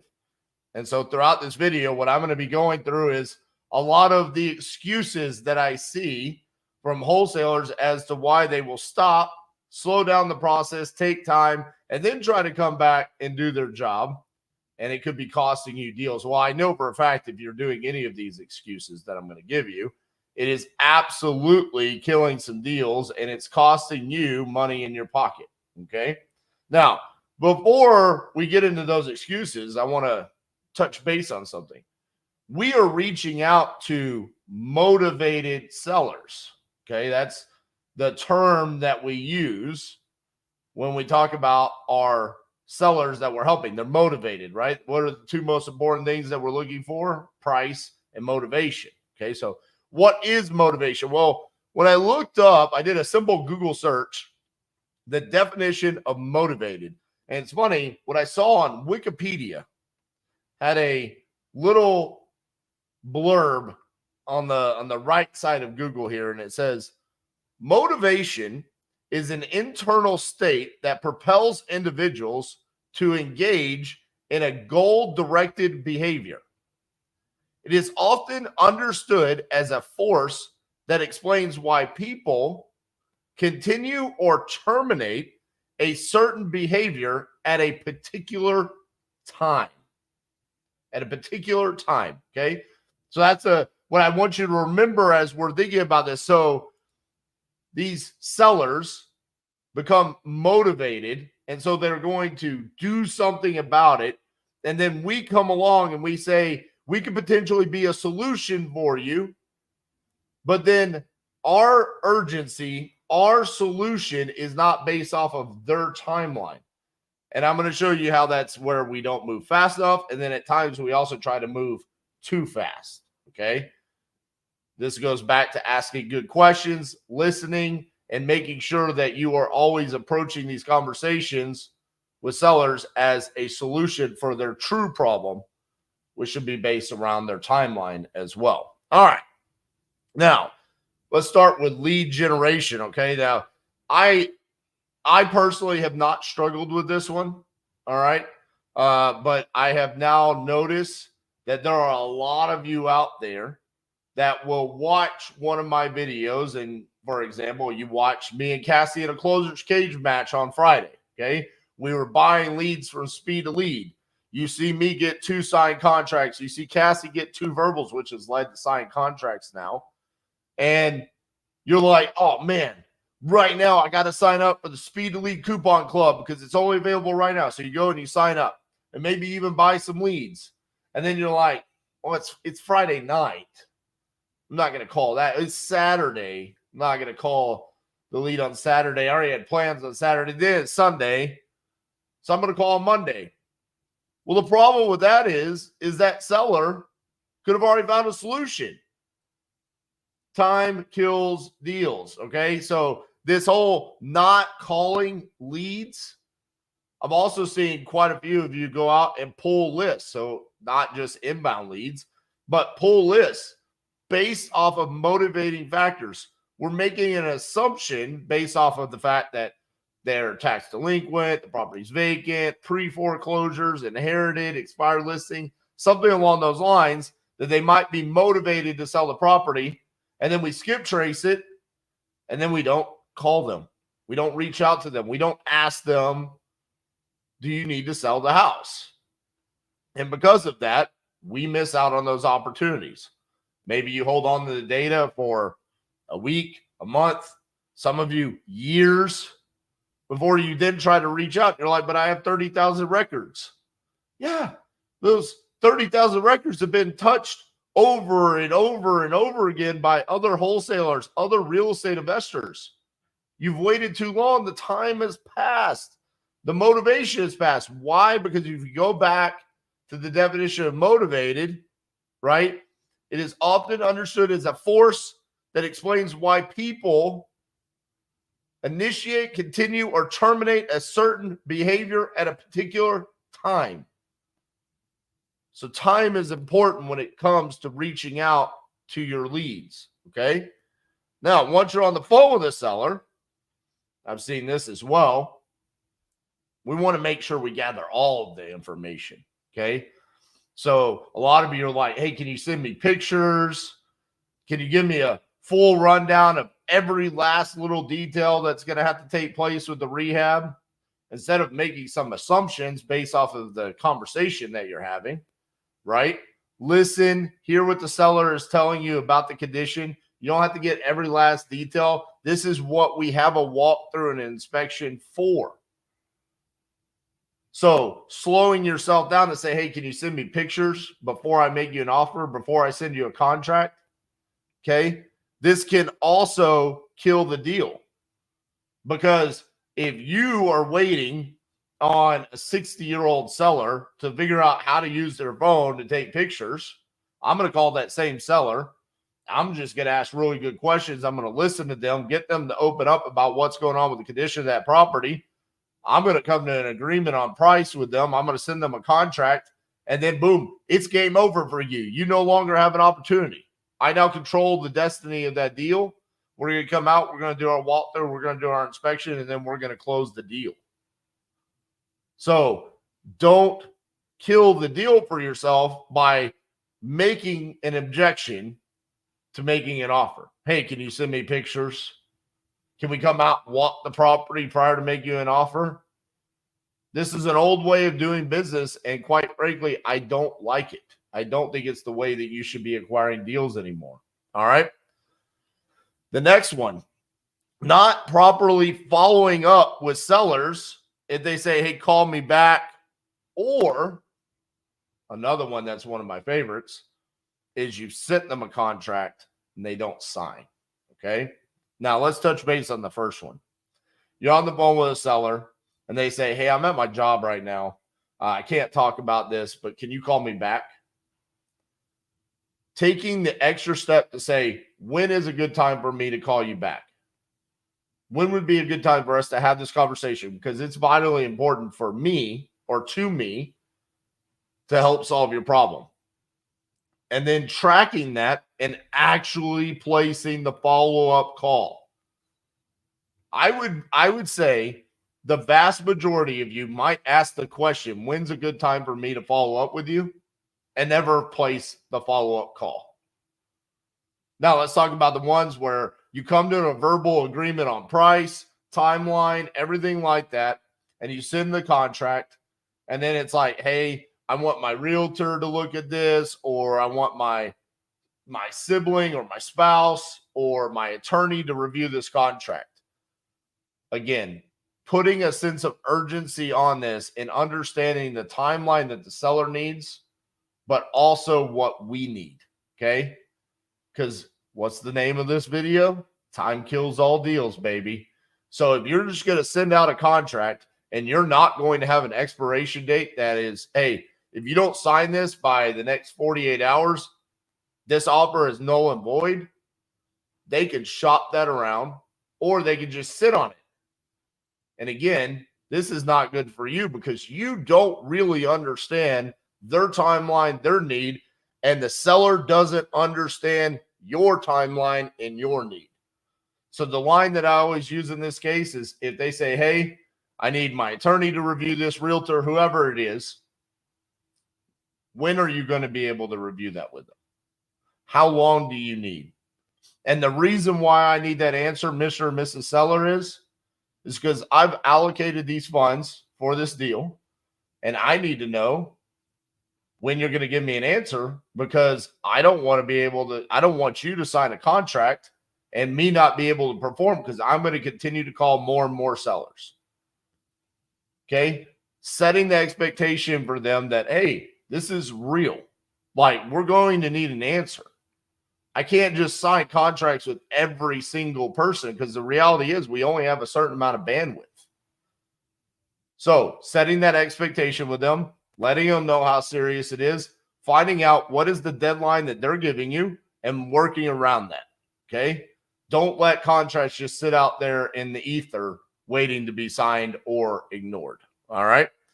The next one is if the seller says they need you to close in 5 days. Now, if you have the ability to close in 5 days, then absolutely move forward with that. But if your intention is to wholesale the deal or even take it down, but you know for a fact that you can't accomplish that, then you need to set realistic expectations where it's like, hey, that's not how our process works. So let them know how long you need to be able to perform. So, for example, I always say, we put 30 days on our contract. We can work around your timeline. If you need it to be a little bit quicker than that, we might be able to make that work. If you need longer, we can absolutely make that work. This isn't forcing it into a specific time frame. It's leaving it open because it's a point of negotiation, right? We want to be able to close the deal on their timeline, but we also need to make sure that we're taking care of ourselves in order to take care of them. This is like the airplane mask theory, right? Oxygen mask fall. Make sure you put your oxygen mask on first before you put it on the child next to you, because if you don't put yours on and you pass out, guess what? There's no one that can put that mask on for the kid sitting next to you. So you just killed both of you. Same thing here. If you don't at least set the expectation for the seller on what you need on timeline, that could kill the deal and set poor expectations and look even worse in the eyes of the seller than if you had not set that expectation. So make sure you're always setting that expectation. All right. This is another one that just blows my mind because it's something that we have never really dealt with, or I guess thought about being a problem, but I've seen it a lot with the increase of joint venture deals that we have done over the past, I would say 24 to 36 months. And that is, once you get the deal under contract, taking too long to open title and start marketing the deal. Okay. So for example, one of the deal killers here, and just time sucks, is getting recon done on the property, right? Getting pictures back from the seller and then waiting on that and waiting on you to think if you're going to be able to dispo it or not, opening up title. And the problem with that is if there's any title issues or if title moves slower, you not being able to extend the contract, our contract has it where if title doesn't come back free and clear, then we have the ability to extend the contract 5 days. But we also have to have some sort of proof that within a reasonable amount of time, we open up title, right? We can't wait until the day before close of escrow to open up title and then exercise our right to extend the contract because title's not back free and clear. Well, that was on us. We just set on a signed contract, okay? And then as far as recon goes, right, a lot of you ask questions like, hey, how do you get pictures done? How do you do walkthroughs on if you're virtually wholesaling something where you don't have boots on the ground? Well, first and foremost, we always ask the sellers for pictures first, okay? Then we will give first right of refusal to our known buyers in the area. Like, hey, dude, you bought a property from us before in Jacksonville, Florida.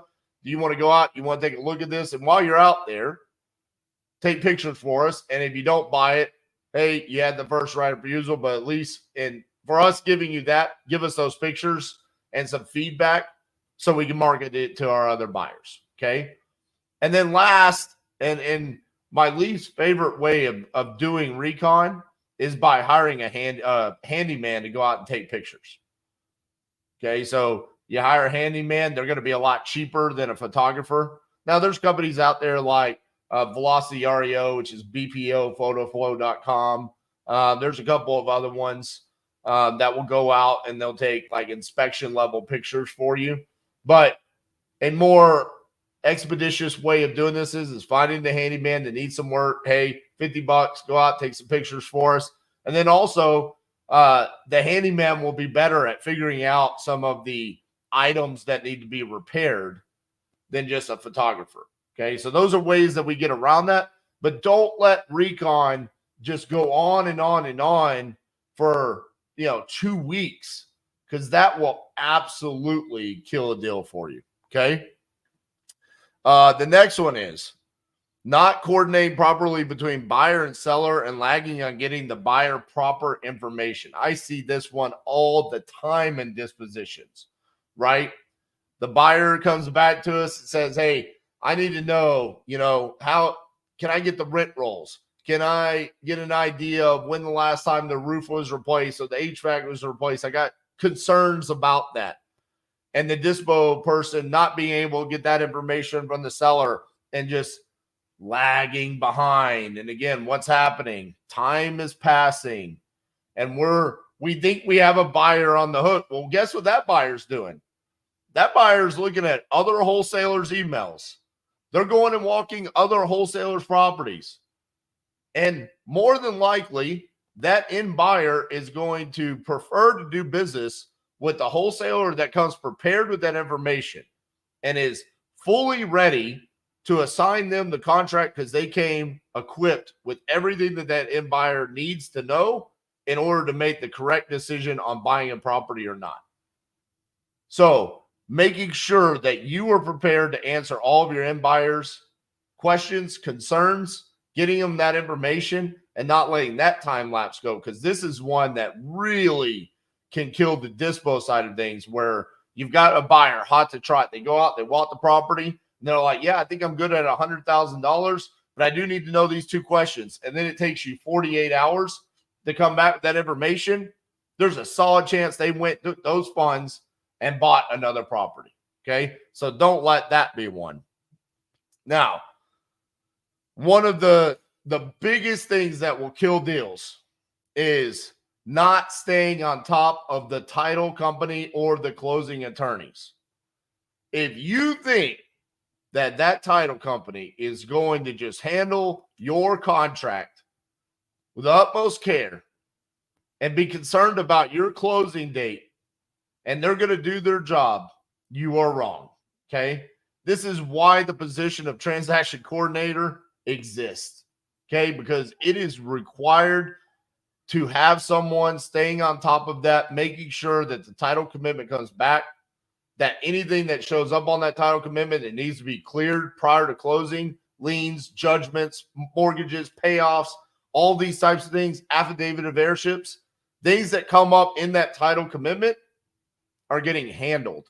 And the communication between the title company to the seller and the title company to our buyer is happening. Because there are so many times, like, for example, we just had a deal the other day where we assigned it in Georgia, and the title company is requiring that a survey be done on one of the properties prior to closing. Now, you would assume that the title company would have told the seller that, hey, in order for you to sell this property, a survey needs to be done. But they did not. And due to a lack of communication between RTC and the buyer and the seller and the title company, no one told everybody. The only people that were informed was the title company, and the title company told us as the wholesaler.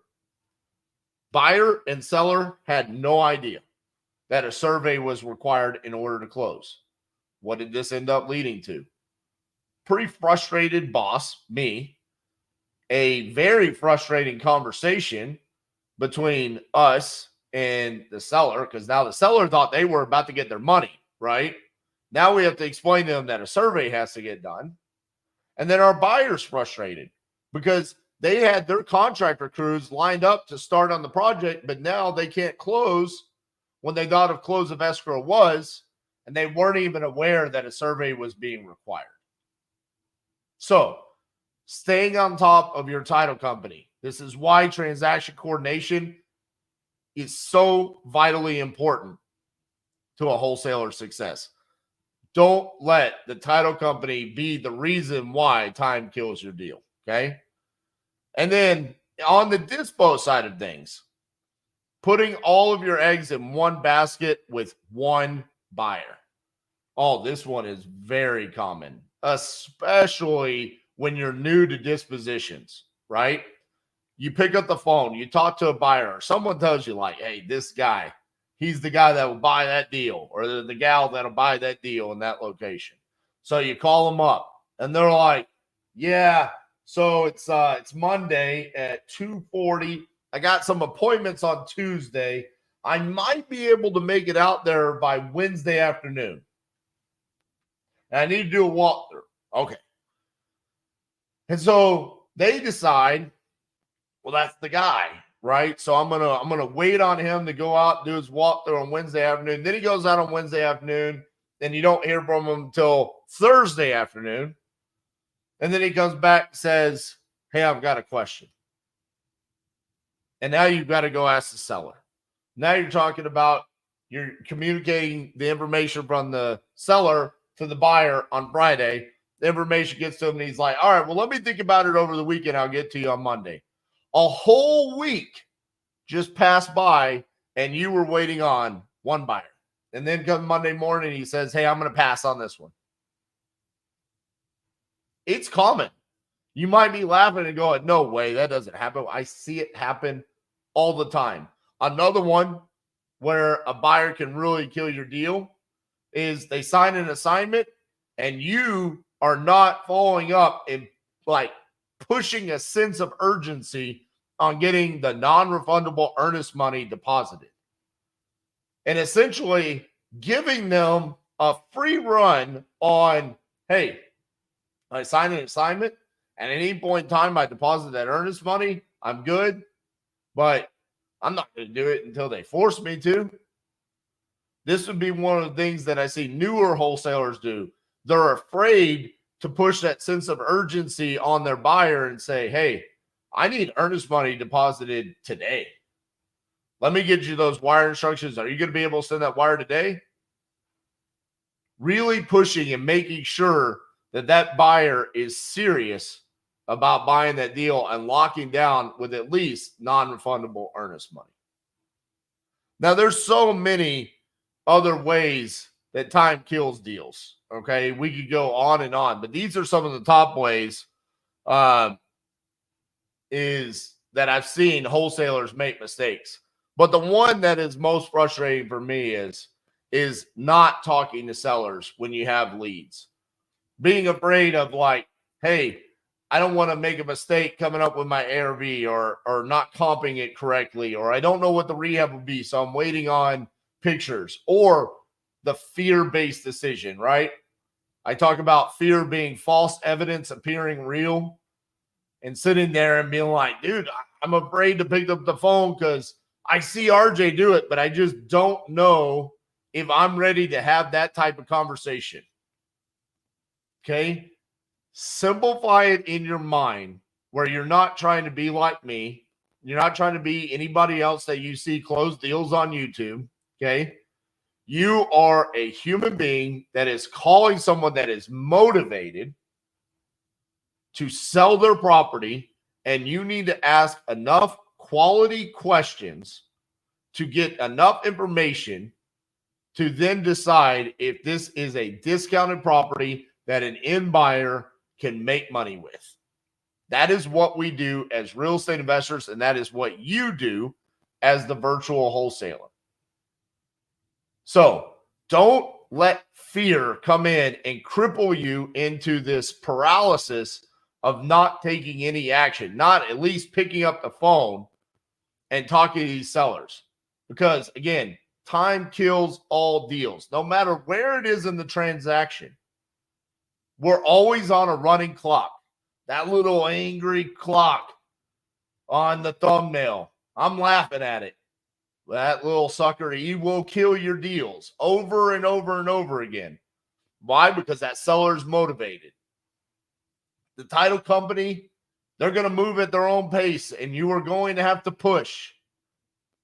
And you're going to have to ask questions and make sure they're doing their job. And then you're going to have to push that sense of urgency that should be coming from the seller through you to your buyer and being like, hey, I need a decision. I need an answer. I need a number. Okay, I need your earnest money in.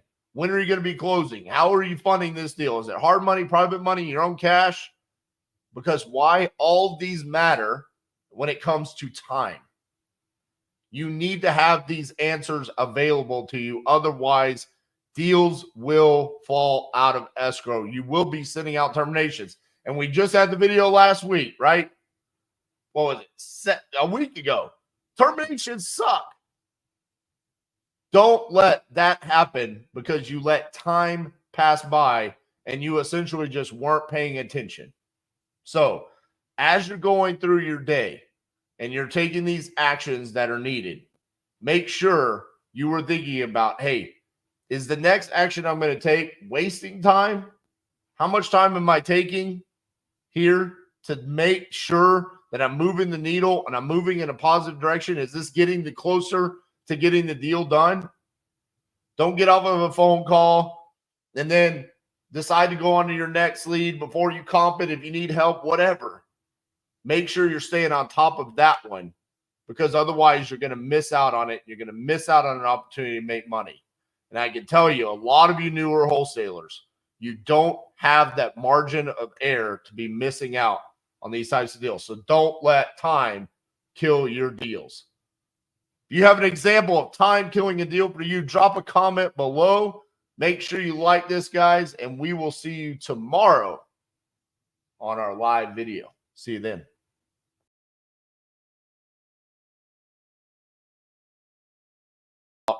Making sure you're not asking stupid questions to sellers.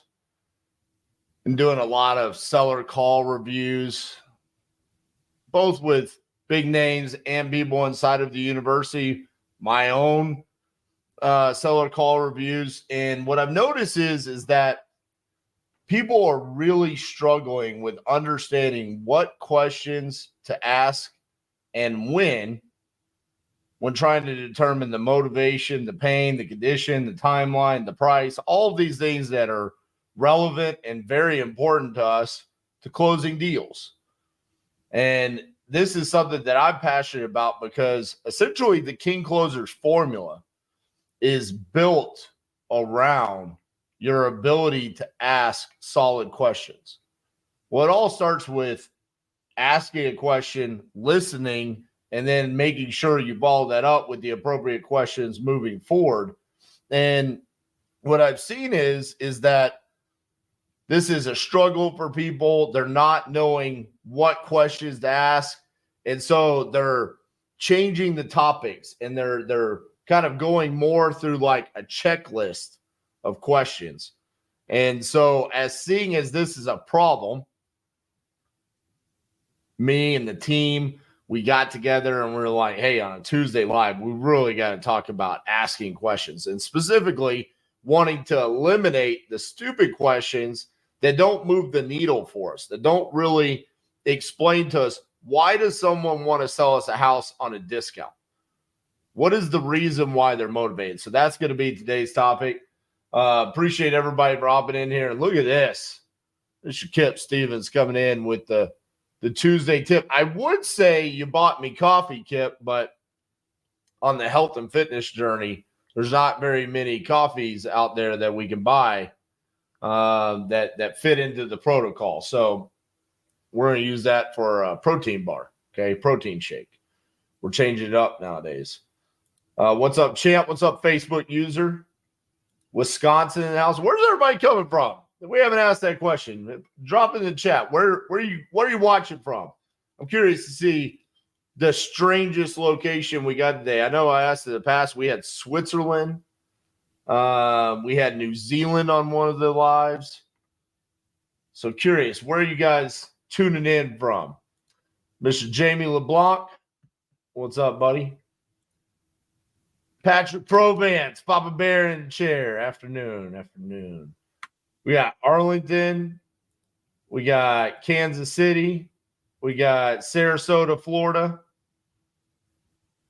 We got a Canada. There you go, Canada. Canada's winning right now. Angel says, long time no see. What do you mean? Since yesterday? I know you watched yesterday's video. We got Chicago, North Carolina, St. Petersburg, St. Pete. A lot of Florida in the house. Well, I appreciate everybody hopping in here today.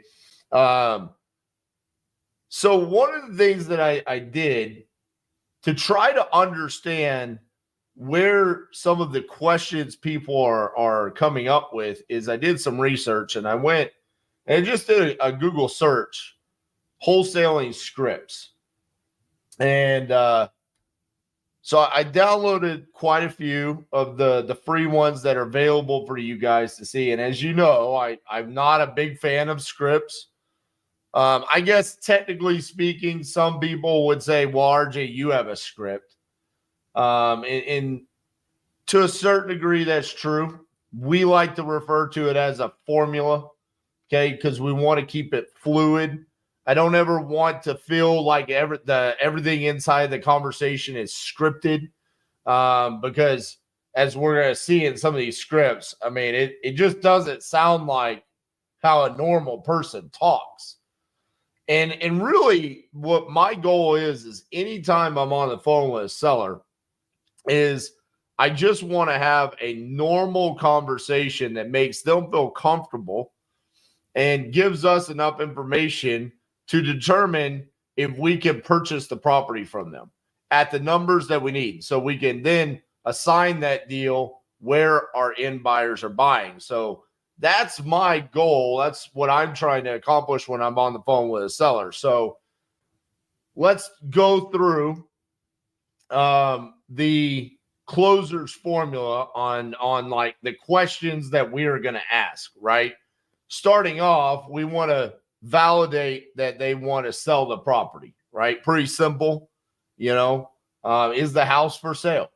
So regardless of the lead generation strategy, we're just going to start off with, hey, this is RJ Bates. I was calling to see if you're looking to sell 123 Main Street. Okay. And then question 2 is if they do want to sell, then we move to question 2, because the basis of the closer's formula is always around embracing no, right? So we're always trying to find the reasons as to why this is not going to be the deal for us. So if they don't have the house, boom, it stops. They're not looking to sell, then it stops right there. They are looking to sell. Okay. How much are you looking to get for it? Okay. So we go straight to the price. Okay. Because if it's some stupid number where they're just like messing around with us, where it's like, hey, you look at sell that property. Yep. Awesome. How much you want to get for it? $1 million. I mean, we've all had that conversation before where it's like, okay, well, you're in $100,000 neighborhood. So $1 million, obviously you're not looking to actually sell the property, right? So we go straight in. How much are you looking to get for it? You know, they give us a reasonable number, market value or below. We continue the conversation. Okay. Tell me a little bit about what you got going on. This is where we start differentiating ourselves from the scripts that we're going to go through and see the difference between what we want and what other people are pushing out there, because we're not asking about condition. We're not asking about the timeline. We're not asking them anything in particular. We're just got to keep it very open-ended.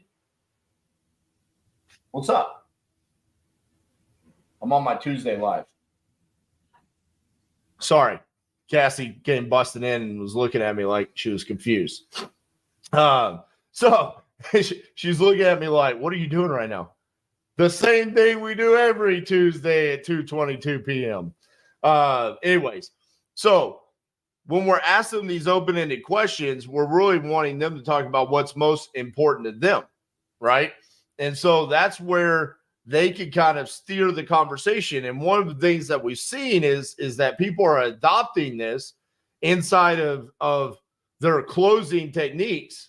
They're asking, tell me a little bit about what you got going on. And then the seller is giving a response. And then they're changing the subject because they're not actively listening at that point. They're not hearing what the seller is actually saying, and they're not staying in the pocket on that topic. And then kind of branching out from there. So, for example, if the seller starts talking about financials, then you should stay in the pocket of talking about financials and not move on to condition. We can eventually pivot off of the financials into condition, because why? The condition of the house matters to the price that we're paying, right? But we don't want to immediately go there. And what I've seen is that more often than not, a lot of people are quickly pivoting to condition because it's easy. It's easy to get into talking about condition because we can go through the laundry list of things that we need to know about, right? So this is why, if you've watched any of my content recently, you've probably heard me hammering about, hey, why are we asked about the age of the roof? Why are we talking about the age of the HVAC, right? This is because I don't think that we need to be pivoting the conversation to that early on, right? I don't think it was the appropriate questions to be asking at that moment, okay? And then once we have kind of determined, okay, we know what their pain and motivation is, we found a way to split off and talk about condition and then their timeline. When we get into the closing aspect of it, I mean, I was reading some of these scripts and honestly kind of blown away. The majority of the scripts out there that, at least on the first page of Google, when you just say wholesaling script, they lead to an appointment. That's like the finishing line is just, hey, we're wanting to schedule an appointment. And quite frankly, on some of these, I was blown away by seeing how little information that you are going to get from the seller that then can lead to an appointment. And the thing that I don't like about appointments is that they can be a time suck. They waste so much of your time where you're literally having to leave your house or leave the office, drive to the property. And with the small amount of information that we're gathering from the seller to then take the time to do that, I just don't see how anyone can be running an efficient wholesaling business utilizing these scripts that are being pushed out here. It just doesn't make sense. And then the fact of the matter is I don't even understand how we're getting to an appointment with some of the questions that are being asked, because they're to some degree awkward, irrelevant to what you're trying to accomplish. And if I'm on the other end, and this is truly what I have been asked, there's no way in the world I'm like, yeah, you know what? Let's meet with this random person that just called me. I'm not doing it. So I kind of want to break it down today and really talk about like the questions that we're asking, having an understanding of why you're asking it, because that's where I think people struggle with. And a lot of times this is coming from people that are newer and they don't have the confidence and their ability to know. So this all goes back to the overarching mindset that you have to have when you're going to say, I'm going to be a virtual wholesaler. I'm just going to be a wholesaler. Okay. What does that mean when you're on the phone? You need to be approaching this conversation from the standpoint that you are the buyer and you're asking questions that inform you enough to make a decision to send a contract to purchase a property for whatever that purchase price is. Outside of that, the questions are really irrelevant. So like one of the scripts that I downloaded starts off with, hello, hi, is this, whatever the seller's name is this John? Yeah, this is him. Hi, this is RJ with Titanium Investments. How's your day going so far?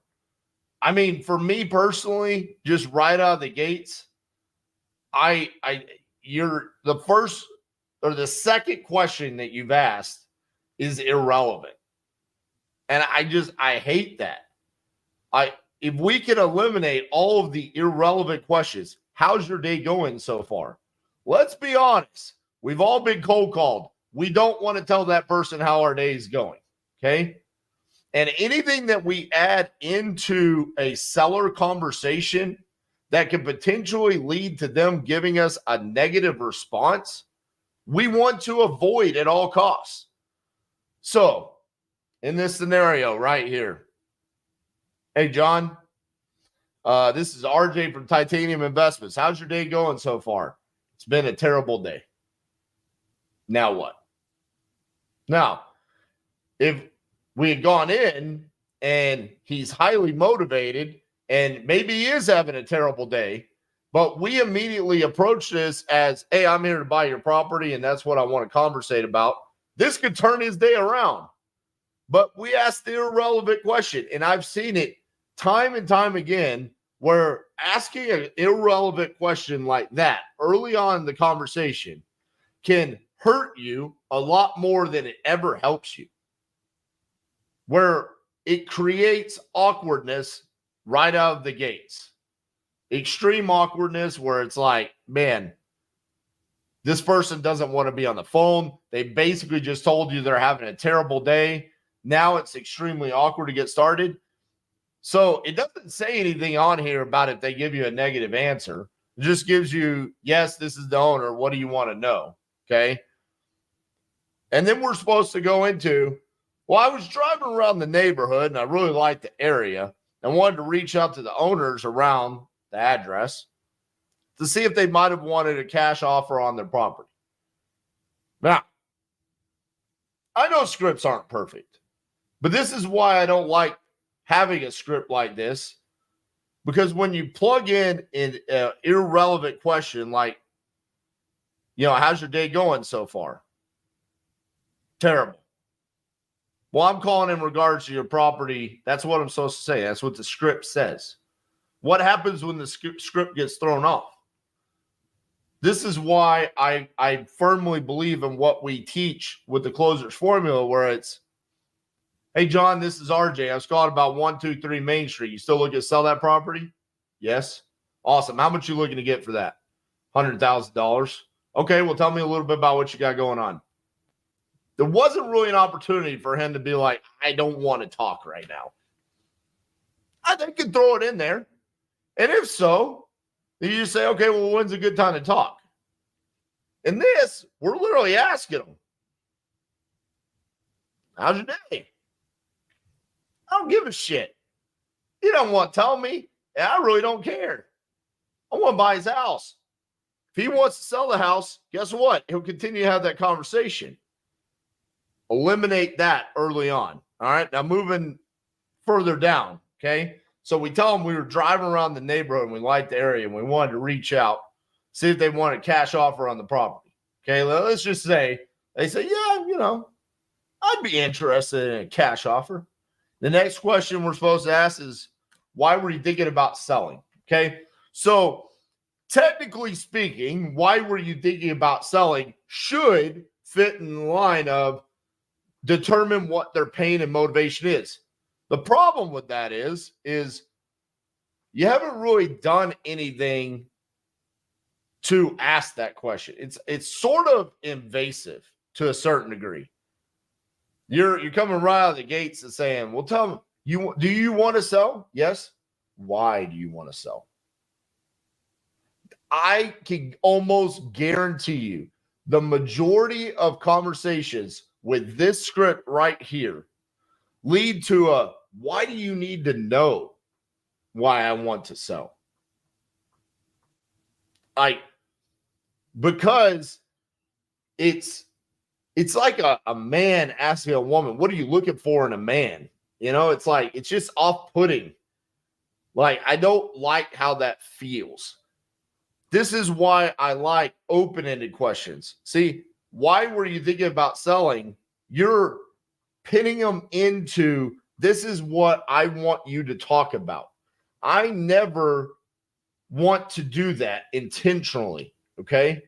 I want to always leave it very broad to allow the seller to talk about whatever is most comfortable for them. This is why I've always said, when we say, tell me a little bit about what you got going on, it's to get the pain and motivation out of the seller, okay? But here's the thing.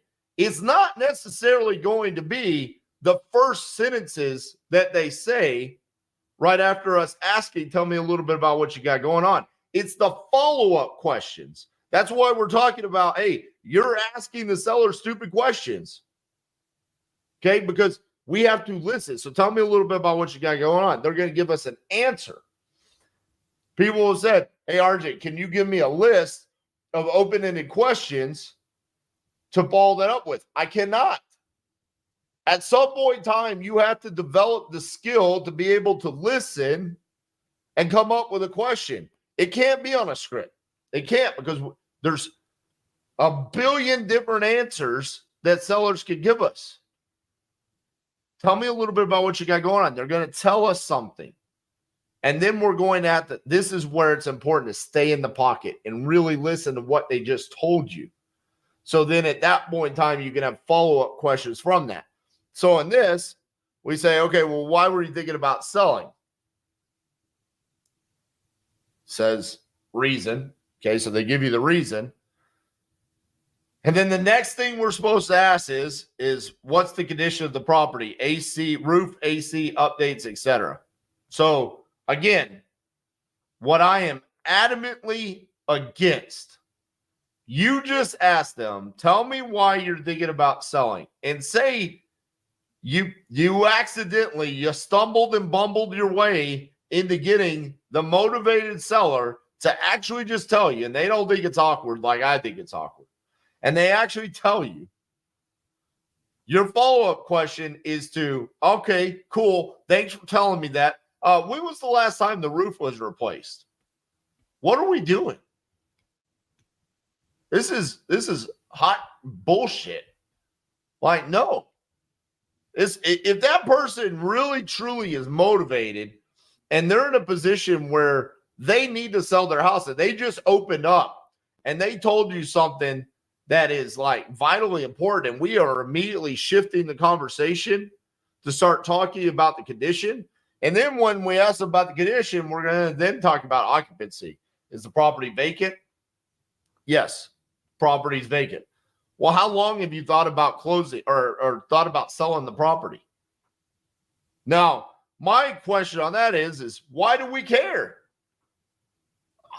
I don't think I've ever really asked that question before, and I'm assuming it's because at some point in time you could leverage that later on. I will say this, there's no leverage point in this script about why we care about how long they thought about selling the property. Why are we asking these stupid questions? Why are we asking them how their day is?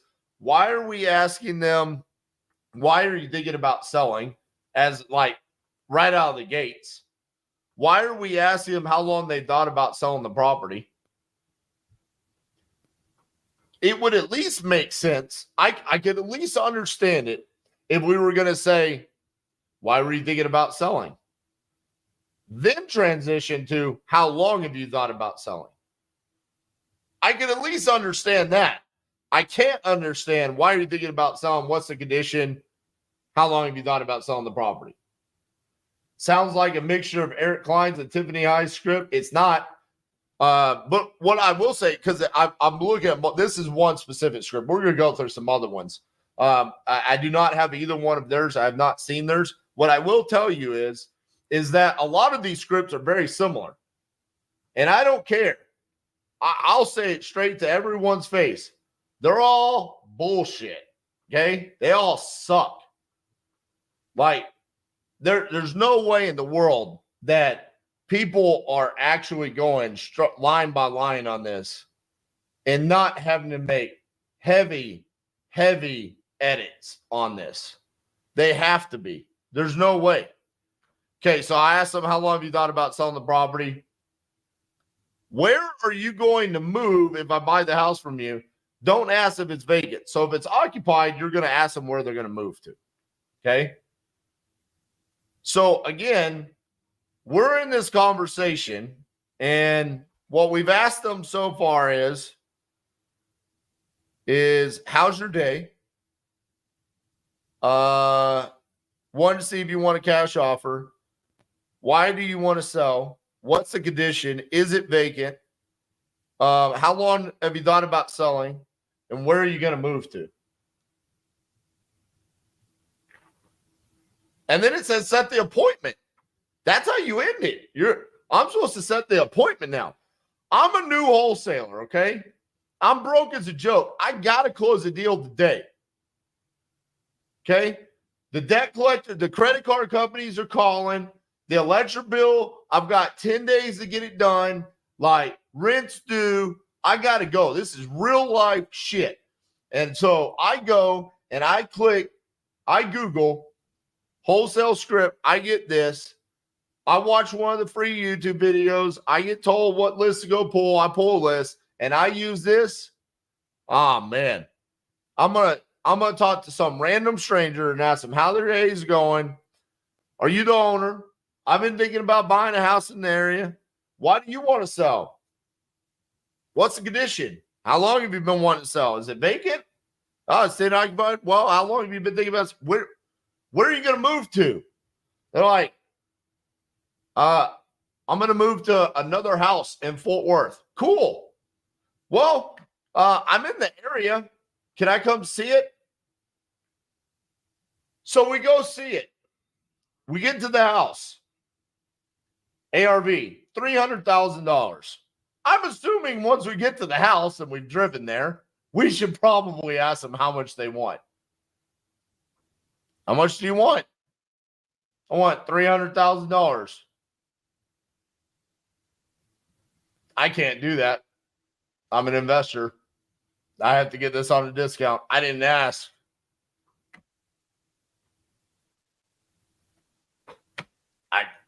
Why are we not asking important questions? I don't know. Let's look at this other one. This is like a flow chart. Okay. I don't like the way this one starts. My name's RJ. I was hoping to speak with the owners of 123 Main Street. Would that be you? Yes. Okay, great. With Titanium Investments. And we were calling to see if you'd consider an offer. Okay. So like right out of the gates, when we ask things like, when we say words like offer, we deleverage ourselves immediately in the conversation. And I hate that. I hate just literally walking over in handing to the seller all of our leverage and the fact that we are the buyer and they are selling us something. Even if it is a straight, the coldest, the freezing of cold calls, okay? Why would you just hand them the leverage? When you say, would you consider an offer? That means at that point in time, you have told them, I am going to make you an offer. To an intelligent person, that means I'm not going to give you a price. Why are we asking them that? Why wouldn't you just say, I was calling to see if you want to sell that property?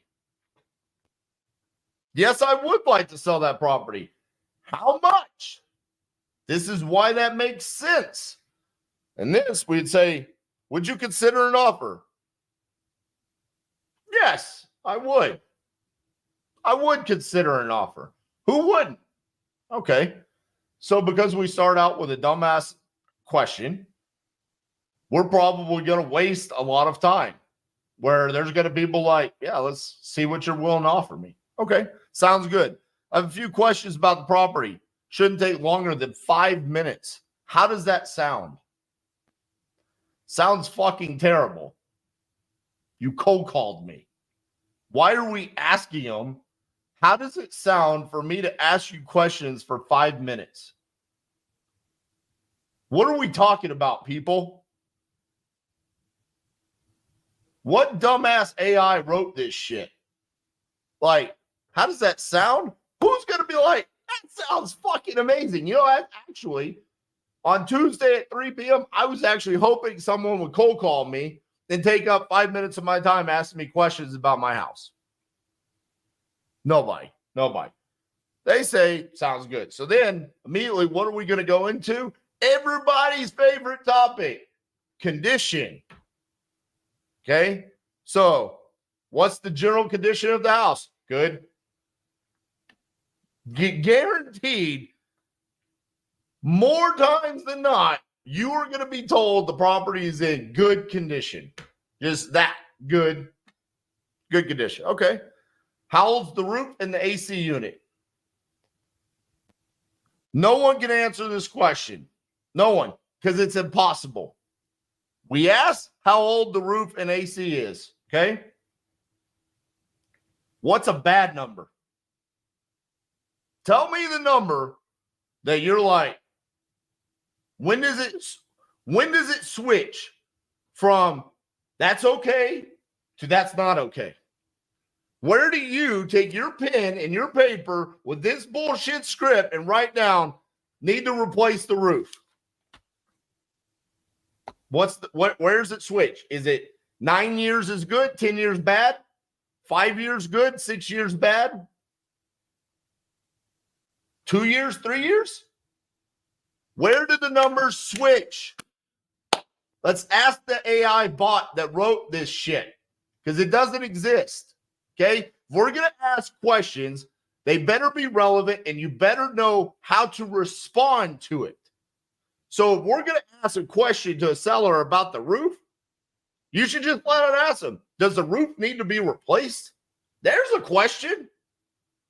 There's a question that has an answer that actually moves the needle for you. If you say, how old's the roof? I use this as an example. 5 years old. You just cold called someone in Dallas, Texas, and they told you 5 years old. Now what?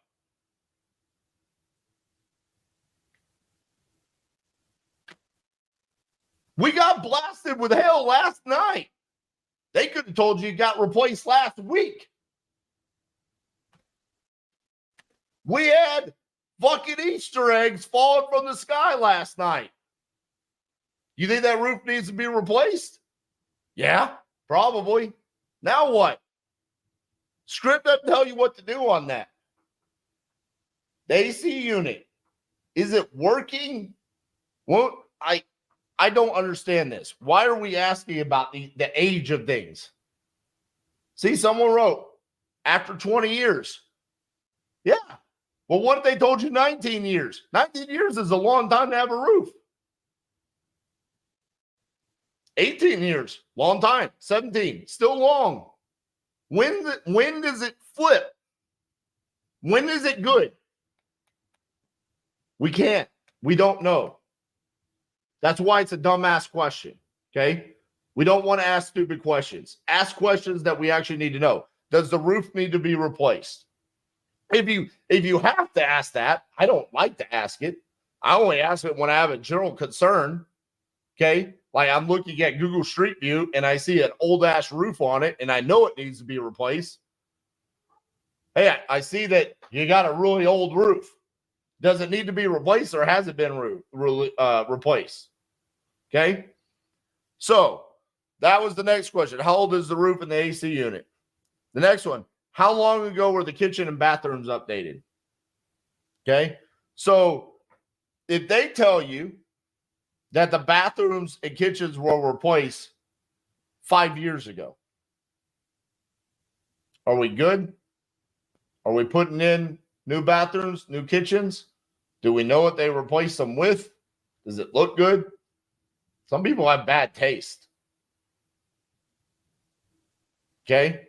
The next question, is anyone living in the property? So now we that's all we're asking on condition according to this script. That's all we care about.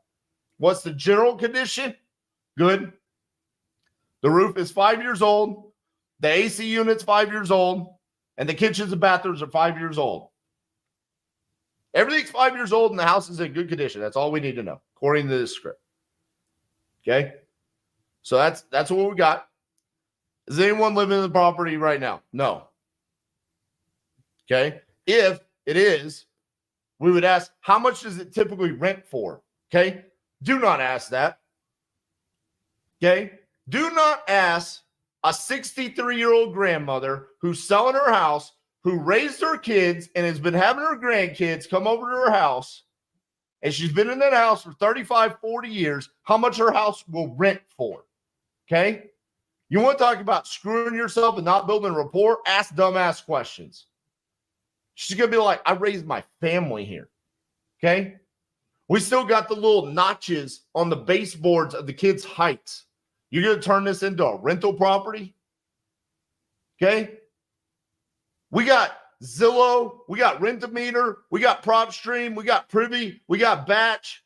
That shit can tell us how much a house can rent for, okay? Don't ask the homeowner how much their house can rent for, okay? So, we move on. Is there anything else you think we should know about the property? How the hell are they supposed to know? Are they the buyer? Your job is to ask them questions and they answer, not to ask them, hey, I can't think of anything else because I'm artificial intelligence and I can't think for myself. So I didn't think I couldn't come up with anything else. So that's it. Okay, great. Then it says, we're done with condition. We're done with occupancy. Now we're going to move on to, this sounds like a property we might be interested in. Why are you thinking about selling? Okay. Again, this one at least, we lubed it up a little bit before we went straight to it. All right.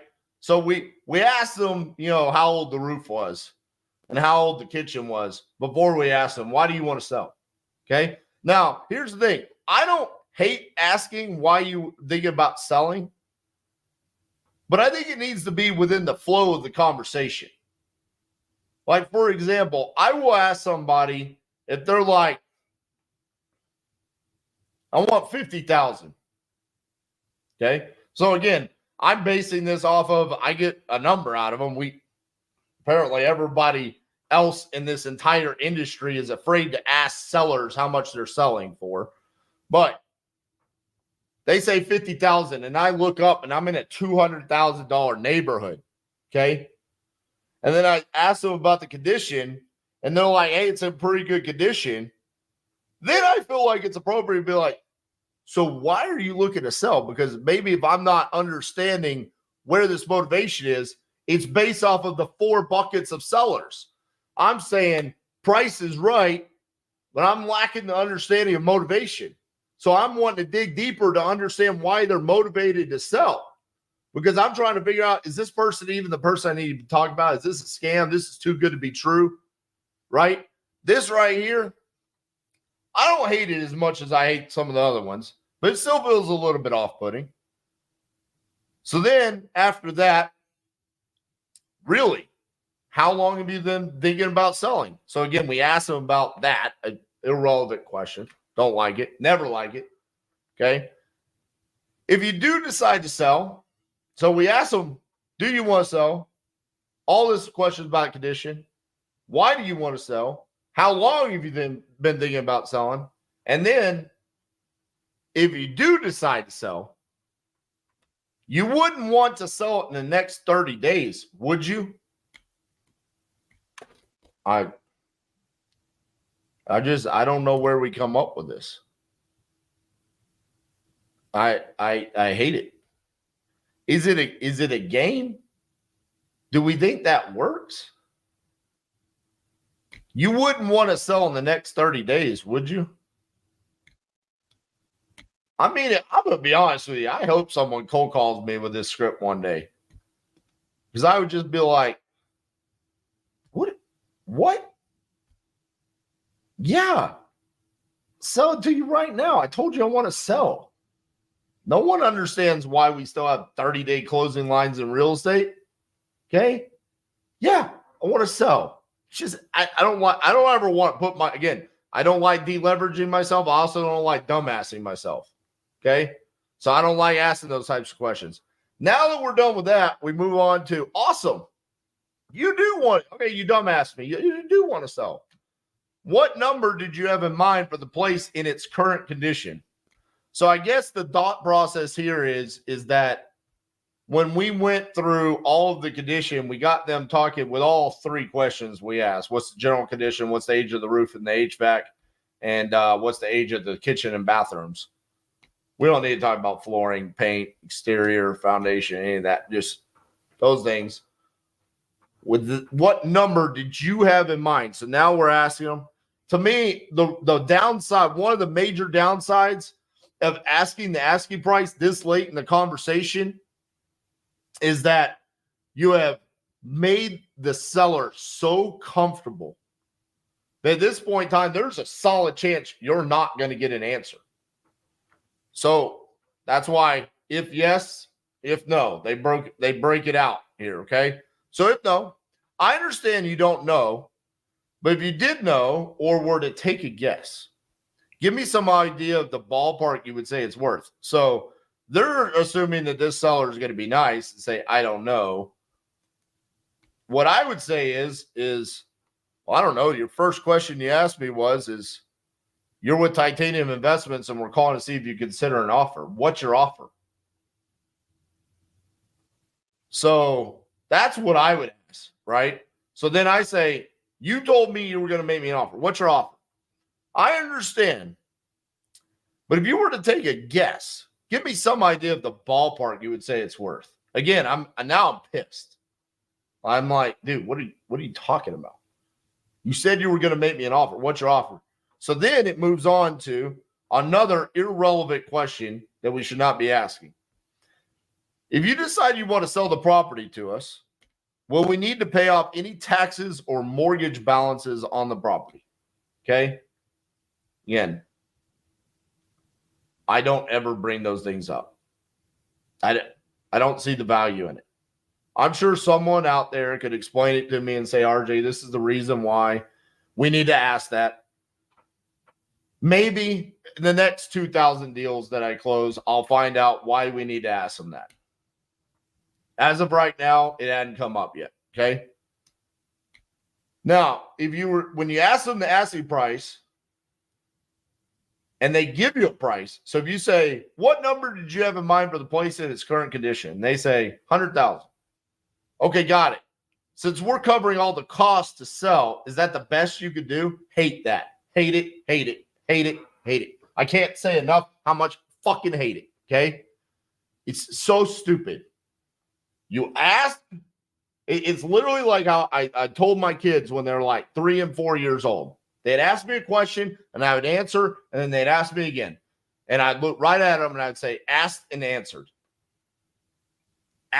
You asked me how much I want. I said 100,000. Then you come back and you say, but RJ, I'm going to do this. I'm going to cover the closing costs. You're not even building all the value that you could be bringing. Okay. Just the closing costs. Why aren't we talking about cash as is, realtor commissions, all the other things that we could do, that we could bring, add value? We don't even talk about that, just closing costs. There's no way that works, okay? This is another reason why you have to separate where you ask questions, okay? So, in the closer's formula, do you want to sell? How much you looking to get for it? Awesome. Tell me a little bit about what you got going on. They tell you, ask a question, ask a question, ask a question. You're determining, okay, is this a property I want to buy? Then build credibility with them that you can actually solve their problem, right? Here's how our process works. Okay, break that down. Then you can ask them. We're separated by the entire length of the conversation.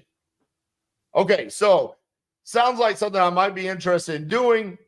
With that being said, if I were to come in and buy your house cash as is, there's no realtor commissions, and I cover the closing costs, bam! You just blasted them with all the value that you're bringing. What's the best price you could do for me, John? That's how you get the 10 to 20% price drop. Not by saying, well, what number did you have in mind in its current condition? 100,000. Well, since we're covering all the closing costs, what's the best price you could do for me? 100,000. What are you talking about? Okay, well now, if you do want to sell the property to us, what about those taxes and mortgage balances? Like, again, awkwardness. Okay. Now, assuming it does have mortgages, it says on here, you probably have no idea what the balance would be to pay it off. Are there any other liens? I don't even know. The whole thing lost me with that. Okay. Now, here's how we end it. This time to close the deal, baby. We have stumbled and bumbled our way. We found the most motivated seller of all time to listen to this bullshit. Okay. I have all the information we need for now. We're going to look over the info, do some research, because apparently we can't do research while we're on the phone with the seller. Are you available later today at apparently choose 2 time slots? Are you available later today at 4 or 6 p.m.? Yep, 4 p.m. All right. I have you scheduled to speak with me. Apparently, it's supposed to be a separate person, as if like we have the people that are downloading these free scripts don't have another person. Okay. So, all right, I have you scheduled to speak with me. We look forward to working with you on this. Thank you. And we hang up. We get off the phone. What are we talking about? No.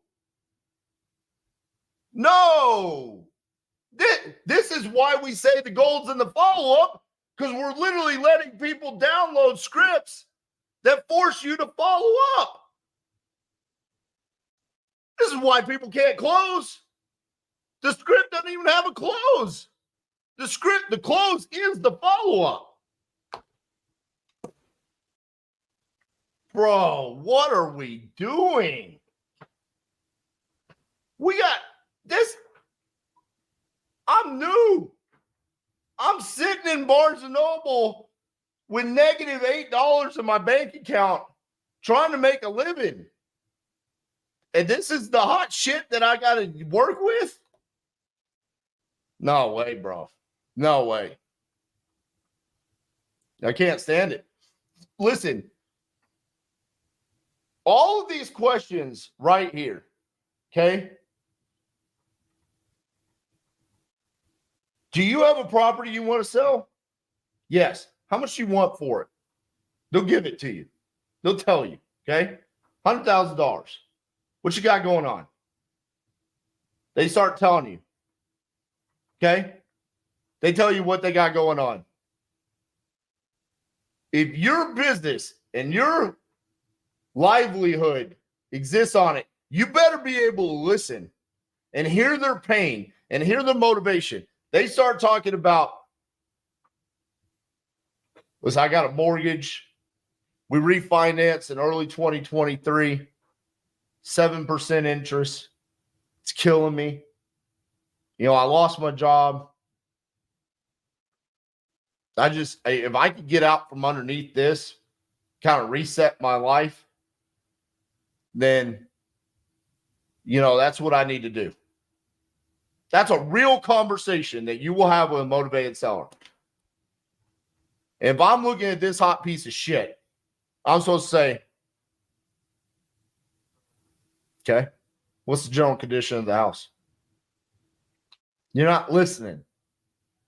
That dude just wanted to open up to you and tell you about everything that was going on in his life financially. So when he says, hey, 7% interest, lost my job, I just got to hit reset. What does that reset look like for you?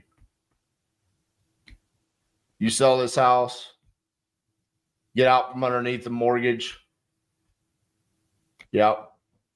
Go get a new job, maybe move in an apartment. Get them talking about that. That's what I'm saying. Whatever they tell you, it's like 30 to 40% of the information that you really need, the true pain and motivation that they have. It's what they want to talk about. And nobody wants to talk about kitchen, bathrooms, floors, paint, HVAC, roof. Hell, you don't even know why you want to talk about the roof. You just want to talk about it. You want to ask them. You definitely want to ask. But we don't know why. They don't know why. No one fucking knows why. Ask questions that we need to know the answer to. Ask questions of what they want to talk about so we can really get down to the nitty gritty. Let's move on to another one of these that I've downloaded. Good afternoon, John. I wanted to follow up after my voicemail, postcard, letter, whatever. Okay. Is now a good time? No, it's not. Dumbass question. Right out of the gate. We didn't even make it through question one. Is now a good time? Why are we asking? They answer the phone. That is universal language for now is a good time to talk on the phone because I answered. Okay? So you don't have to ask. Okay? Excellent. As you know from my form of marketing, as you know from my letter, I'm a cash buyer. Okay? Don't say that. Okay? That eliminates your options. I'm a cash buyer, and I buy houses just like yours. I've been in the business for 10 years, and I'm interested in making an offer on your property. Are you familiar with the details of the property, or is there someone else I should talk to? Oh, man. This one makes me break out into a cold sweat. What are we doing? Are you familiar with the details of the property, or is there someone else I should talk to? I'm assuming there's times where this actually leads to you need to talk to someone else. But I think I'll just find that out when I start asking them like relevant questions. I don't think this needs to be the second question that I'm asking on every damn call I place. Can you give me an estimate of how much you think the house is worth as is? Now, I'm going to be honest with you. If you cold called me and you asked me how much my house is worth as is, and you just got done telling me that you're a cash buyer investor and you buy houses just like mine, I'm going to be like, what are you talking about? I thought you're the professional. Again, deleveraging yourself right out of the gates. Why does everyone want to sound like they suck in these scripts? Have some cojones about yourself. Put yourself in the posture of like, I know what's going on. I can comp this deal. Hold for me 1 second. Let me analyze this deal. Ask them. Don't ask them how much they think the house is worth as is. Straight up ask them, how much do you want for your house? Just ask them. So you ask them, how much is it worth as is? All right, $50,000. Okay, cool. Great. Do you know what repairs are needed to restore it to like new condition? I've heard the new one I've heard is 2024 condition. How much do you think it would cost to get fixed up? So we're just coming straight out of the gates. And the majority of the time when I talk to sellers about rehab, their number is far lower than the reality, right? Like, this is why when I talk to people and I say, you got to place them in one of the 4 buckets. What's the most common bucket? High motivation, wrong price. Okay. What do we have to do? We then have to educate them. We have to educate them on the after repair value. We have to educate them on the rehab needs. We have to educate them on the holding costs and the closing costs and our profit that we need. We educate them on each one of the individual numbers. This is why we have the profit calculator built out the way that we have it. So we're going to ask them. So they're going to say 20,000. Okay. Then 5th question. Have you added the cost of hiring a contractor into that estimate? If not, you should probably look to add about $5,000 to $10,000.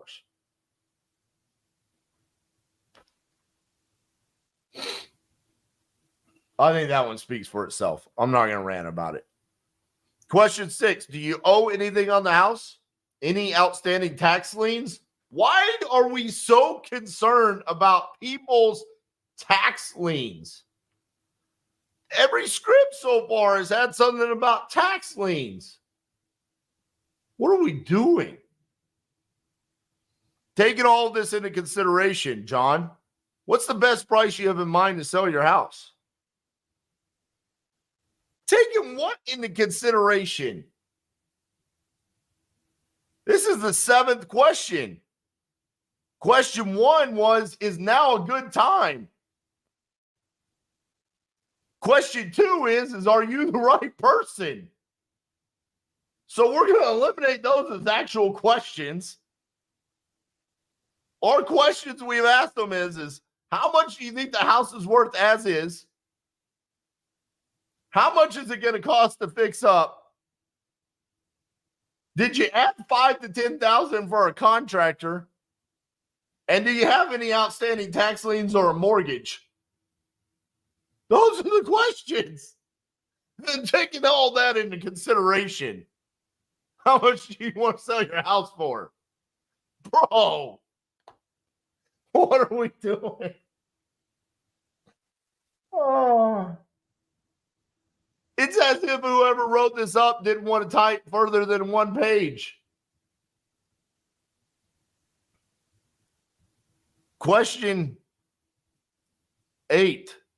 If they give you a reasonable number, I think we can make a deal, and I'm interested in making a cash offer on your property. Is there a time when I can come view the property? Oh, okay, cool. So at least this one got a price out of it before we drive over there. If they do not give you a number or it is unreasonable, I can help you by making a cash offer on your property. If you can give me a price where the numbers work out. Can I give you some time to think about selling the property and reach back out another time? When's a good time for me to follow up? There's that, the golds and the follow-up. Question 9. Thank you, John. I will send you a follow-up email with the details from our conversation. What's the best email for me to reach out? I just hot garbage. I don't understand where these came from. I don't like them. It pisses me off because I have to actually watch people call sellers and ask questions like this. It's terrible. It's absolutely terrible. So, with that being said, how about I call some sellers and actually show you guys how to actually ask some questions? Let's close the deal. Let's see what we got going on here.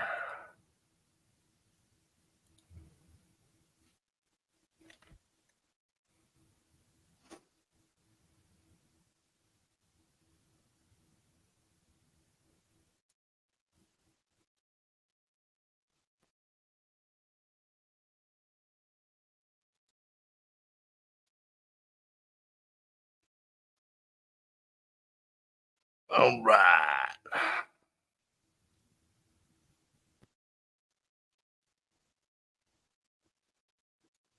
You guys want me to call some sellers or what? Chat got quiet. So I'm going to call some sellers live.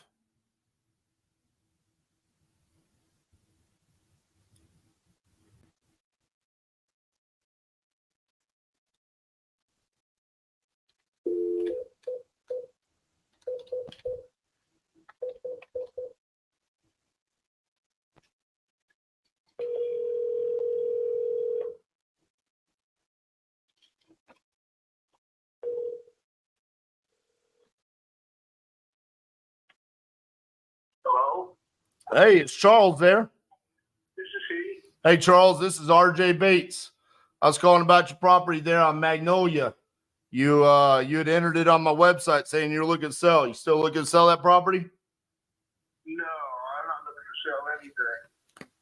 You're not looking to sell 11 Magnolia? No, not at all. That's so weird. You entered it on my website. I didn't.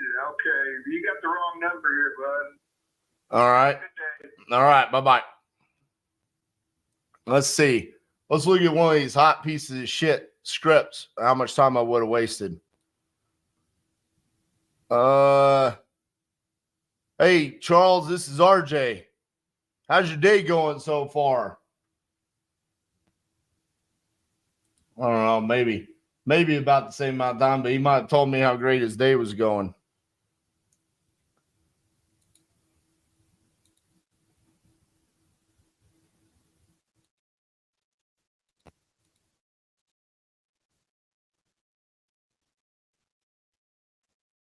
All right, let's see.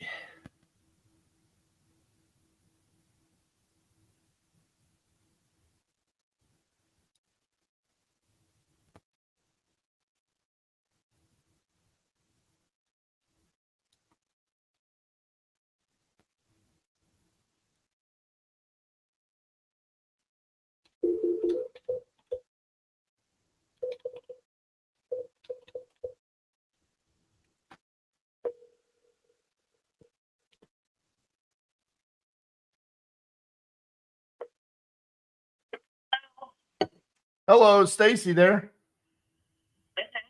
Hey, Stacy, this is RJ Bates calling about your property on Riverside. You had good. You had entered it on my website saying that you were looking to sell that property. Is that right? Yeah. What kind of? Well, yeah, but depends on what type of situation you're going to put me in. How much you looking to get for it? Right now, I'm looking around between 125 to 135. All right. Tell me a little bit about what you got going on. 2 bedrooms, 1.5 bath, right on the Detroit River. Huge screaming balcony, about 950 square foot. Absolutely gorgeous. It's move-in ready. Bedrooms are absolutely huge. Walk-in closet, screened balcony that is almost the length of my condo.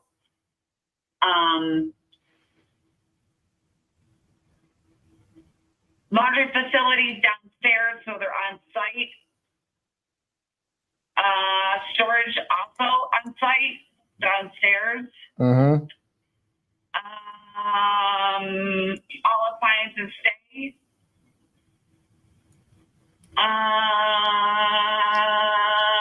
How'd you come up with 125? Because that's what the comps are going for right now.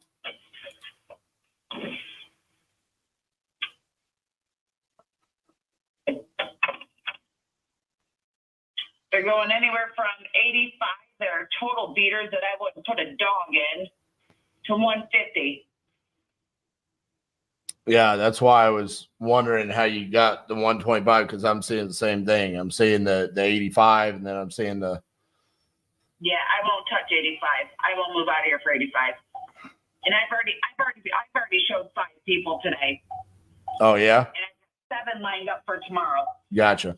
Okay. Well, yeah, I'm an investor, so I mean, obviously, you got that many people interested. I mean, it's probably not a good fit for me. So. Yeah, if you're coming in at 85, honestly, I'm not going to touch it. Yeah, I don't know what I'd come in at, but I'm probably not going to be the highest. So, Sorry about that, hon. all right, bye bye. But yeah, everybody's falling in love with it. That's coming in. I can tell you that. So I'm just looking for offers right now, and I'll have them by the end of the night. Sounds good. I'm pretty sure I'm canceling tomorrow's appointments. All right, good luck. I'm open. Bye bye.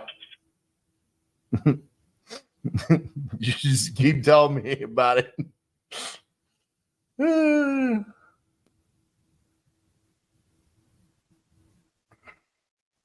All right.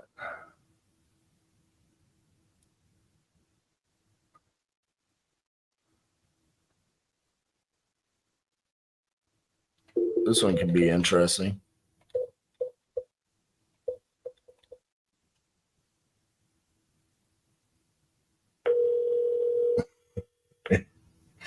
Eric, you're hilarious. You've reached 60210. Whoa. Not trying to give everybody a free lead.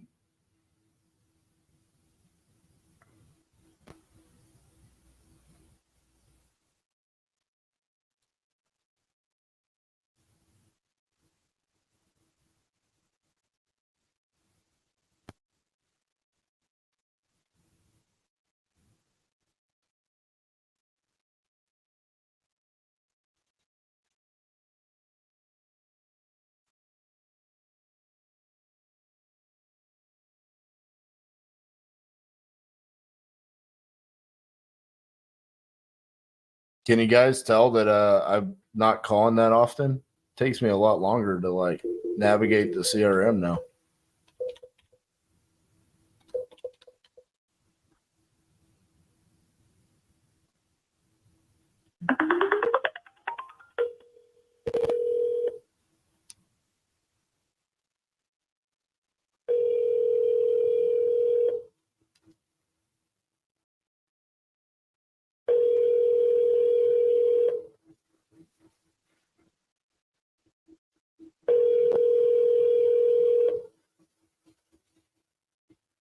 Belonging to 7.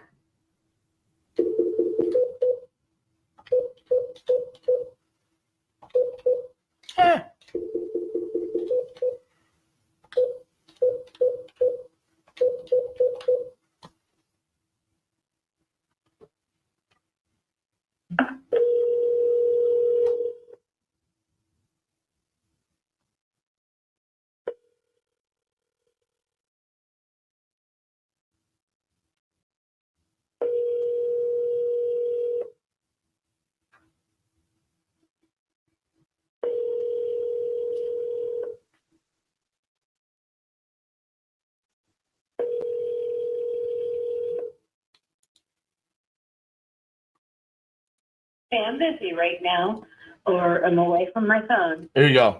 I'll leave a voicemail. Back to you as soon as I can. Thanks. At the tone, please record your message. When you've finished recording, you may hang up or press 1 for more options. To leave a callback number, press 5. Hey, Amy, this is RJ Bates. I was calling about your property there on Depot Street. You had entered it on my website saying that you were looking to sell. If you could, give us a call back at 817-710-8689. Thank you.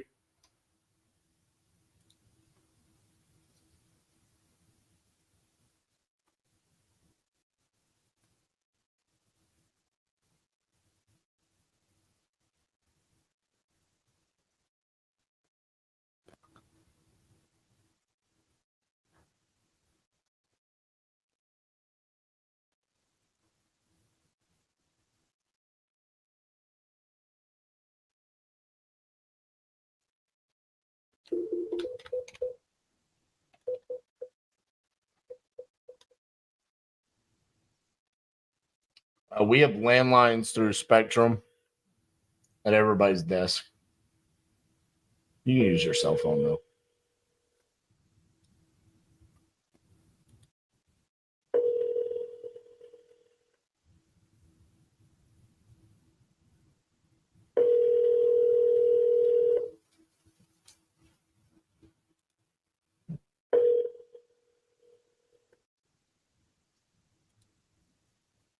Yeah, Cassie's super pumped. Hi, this is John Bike. I'm not in right now. Leave your name and number, and I'll get back to you. Go Blue. Thank you. Hey, this is RJ Bates. I was calling about your property there on 4th Avenue. You had entered it on our website saying that you're looking to sell. If you could, give us a call back at 817-710-8689. Thank you.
Please leave your message for 256.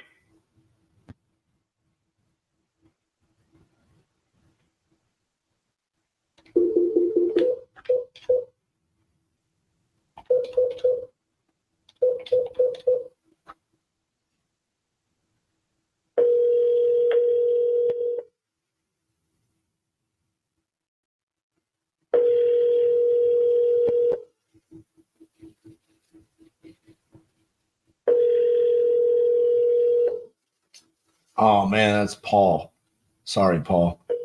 It showed up as Facebook user. I wouldn't have done the Go Blue if I'd known that.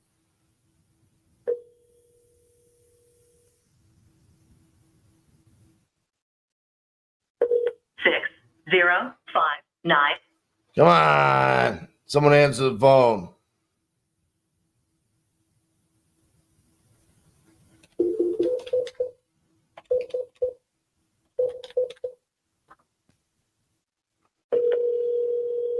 The call has been forwarded to voice.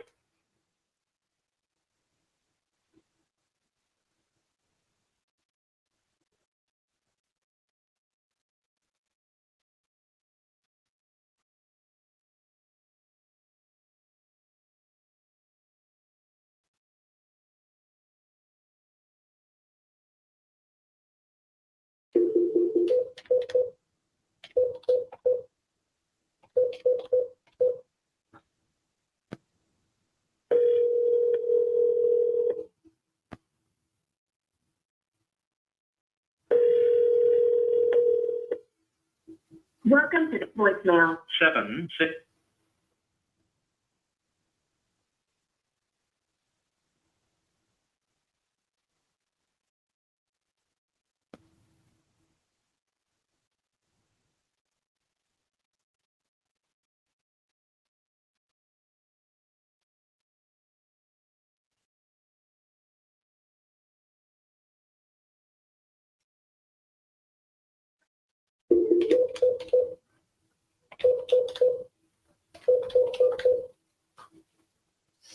This is live. Welcome to the U.S. Cellular voicemail. 2, 1.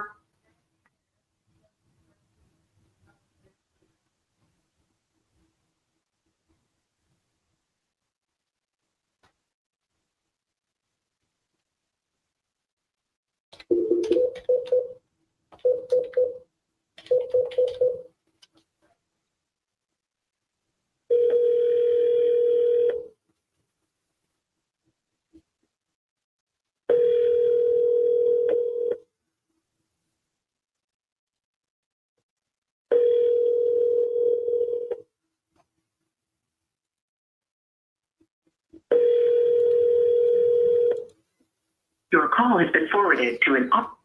Come on.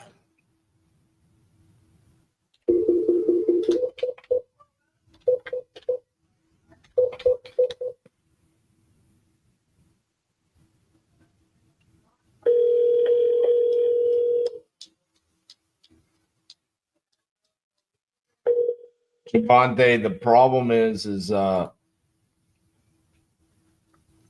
YouTube blocks it if I show too much. It'll literally remove the video. Your call has been forwarded to an automatic voice.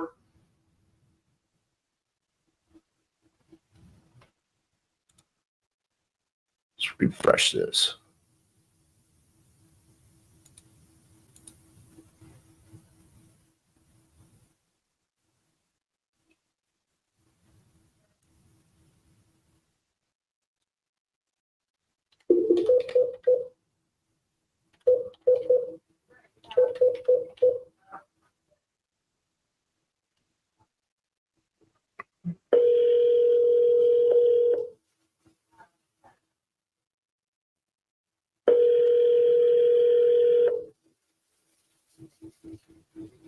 Hello. Hey, is Robert there? Yeah, this is. Hey, Robert, this is RJ Bates calling about your property there on 330th. You had entered it on my website saying you're looking to sell? Yeah. Awesome. How much you looking to get for it? Well, it's worth between 550 and 650. That's what it's worth. All right. That's a big spread there. 3,200 square feet, 3,216. A year and a half ago, I could have sold it like yesterday. You know, it could have been people lined up. You know, but the interest stuff is screwing all that stuff up. You know. Right. And I realize that. But I got some other houses I'm sitting on. I'm like, well, I got to liquidate one of them. I got you. I got 3 houses, you know, and it's like, I just gotta move something out, you know, because everything's like not selling. It's just sitting. Are you an investor or are they just houses that you? No, this is my own personal one. Gotcha. The only reason I'm selling this house, it's a nice house. The only reason I'm selling it is I'm building a 1 level. It's not very old. The house is like 3 years old, but I'm building a 1 level, downsizing. We don't need all that square footage. I don't need the steps, you know, because it's got the different levels. Mm-hmm. That's why. That's the only reason. Otherwise, I'd keep that one and sell one of the other ones. But I'm taking a patio home. And was this one built in 2020? Is that right? Yeah. Yeah. Gotcha.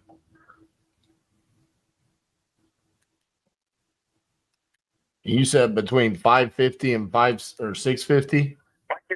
Yeah. Is this your cell phone? No, this is a landline. It's my office line. Oh, because I could send you some pictures, you know, to show you the house. I mean, it's a nice house.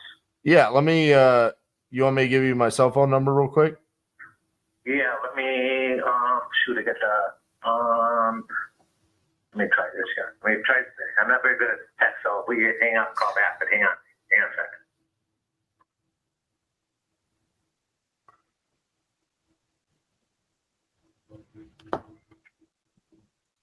Okay, go ahead with your number. It's 817 Okay, 817. Okay. 915 915. Okay. 6860. 68. I'm gonna push call here.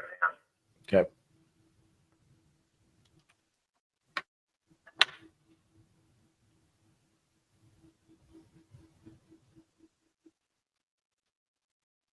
Yep. That was no, he hung up.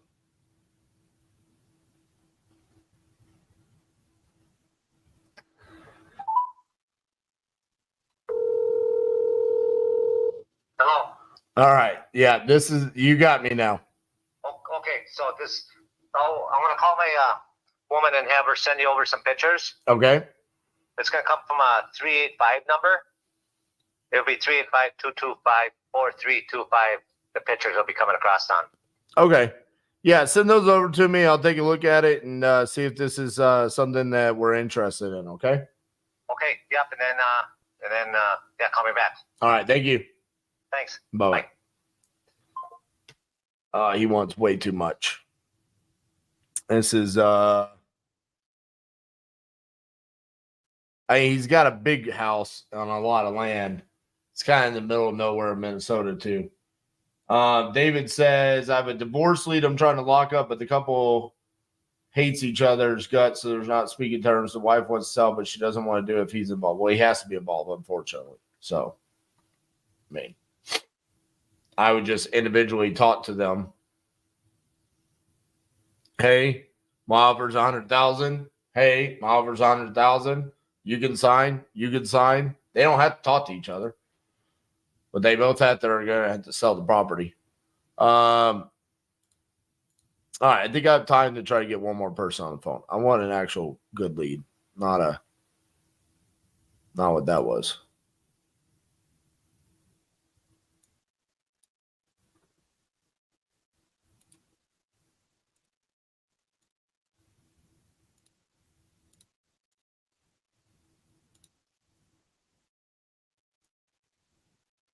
All right.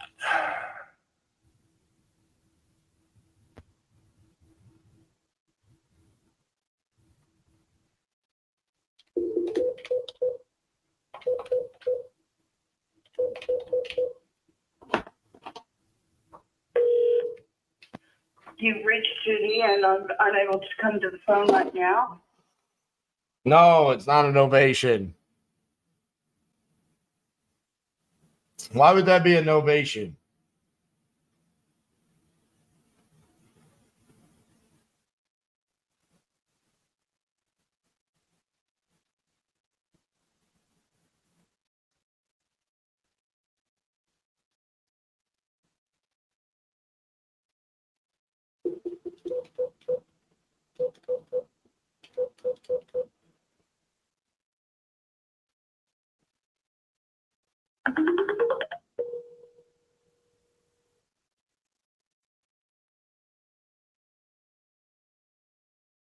Hello, Hey, it's Curtis there.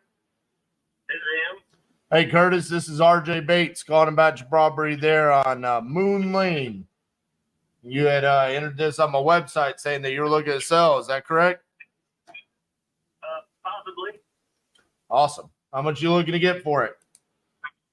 as much as I can. I'll get as much as I can get for it, as much as I can. Yeah. Well, what's that number?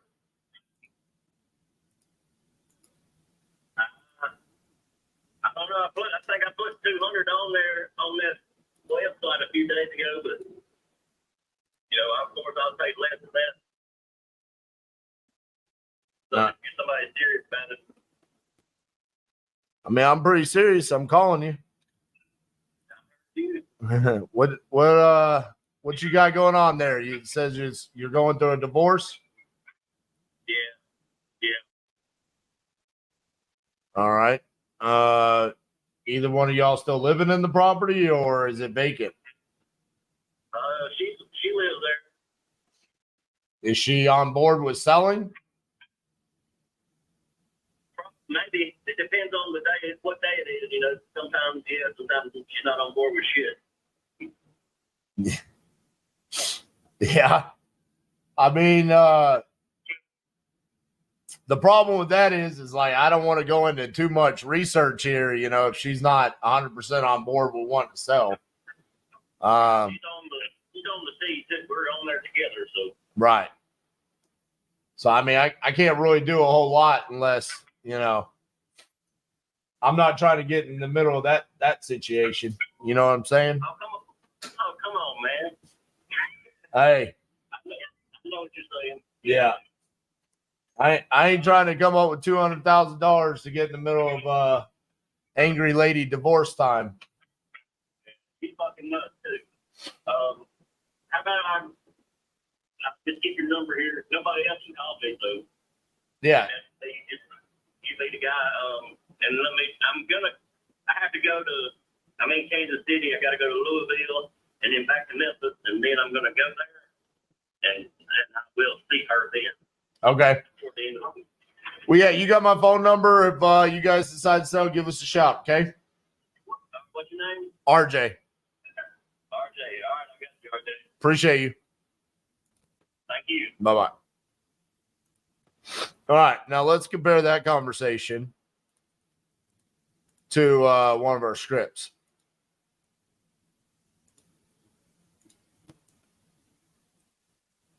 Hi, my name's RJ. I was hoping to speak with Curtis. Would that be you? Yep. Okay, great. I'm with Titanium Investments, and we were calling to see if you'd consider an offer on your property. Yeah. All right, sounds good. I have a few questions about the property. Shouldn't take longer than 5 minutes. How's that sound? Oh, that sounds good. I'm just driving right now. Okay, well, what's the general condition of the house? It's good. Okay, well, how old's the roof and the AC unit? 5 years old. Okay, well, how long ago were the kitchen and bathrooms updated? Oh, a couple of years ago when we bought it. Okay. Is anyone living in the property right now? Yeah, my old lady. We're getting divorced. Okay, well, how much does it typically rent for? Fuck if I know. Okay, well, is there anything else you think we should know about the property? Yeah, you might want to check out the fact that my lady ain't going to move out of it. He ain't going to say that. No, that's pretty much it. Okay, great. Well, this sounds like a property we might be interested in. Why are you thinking about selling? Because my old lady's batshit crazy and we're getting a divorce. Really? How long have you been thinking about selling? Well, since the moment I found out she's batshit crazy. Well, if you do decide to sell, you wouldn't want to sell in the next 30 days, would you? Yes, I absolutely would. Awesome. What number did you have in mind for the place in its current condition? $200,000. Okay, got it. Since we're covering all the costs to sell, is that the best you can do? No, I can do $195. Now, if you decide you want to sell the property to us, well, we need to pay off any taxes or mortgage balances on the property.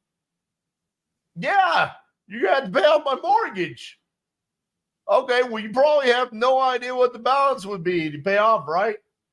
Yeah, it's $120,000. It says it right there on PropStream, you dumbass. He wouldn't have said that. That's just me. Time to go in for the close. Okay, we'll have all the information we need for now. I'm going to go comp and underwrite because I don't know how to do that. So I'm going to go watch another YouTube video. Are you available to talk later today? I'm going to go post in the Facebook group about how I have a hot lead. It's not a hot lead, bro. You see how this entire script never got us to where we actually need to find out that the lady, the other owner, is living in the property? Man, just listen to what the seller is telling you and ask questions based off of that. Some people might watch this and be like, I just watched RJ not get a deal. What you don't know is if I do this every single day for 8 hours a day, I'm going to be so much more efficient than this bullshit that is given out for free all over the internet. Because I get down to it. You want to sell? How much you want? What do you got going on? Ask solid questions. I'm off the phone. On to the next one. And then when we do have the appropriate seller to be talking to, we can close more deals because we actually understand why they're selling us the property where they are. We're actually getting a number out of them. We're asking the right questions and we're closing more deals. This is why I don't like scripts. This is why when we came up with the closer's formula, we said, here it is. It's 5 simple steps.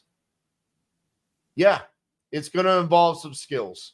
It's going to involve the ability to actually underwrite and comp deals on the phone and listen and be able to, on the flow, ask questions. Jamie says I sound Southeast Texas. Son, this is Northeast Texas. What you talking about? Come on now. All right, guys. I got to go get ready for Titanium University implementation call. So I got to get off of here. I do appreciate you guys showing up and supporting my rant today.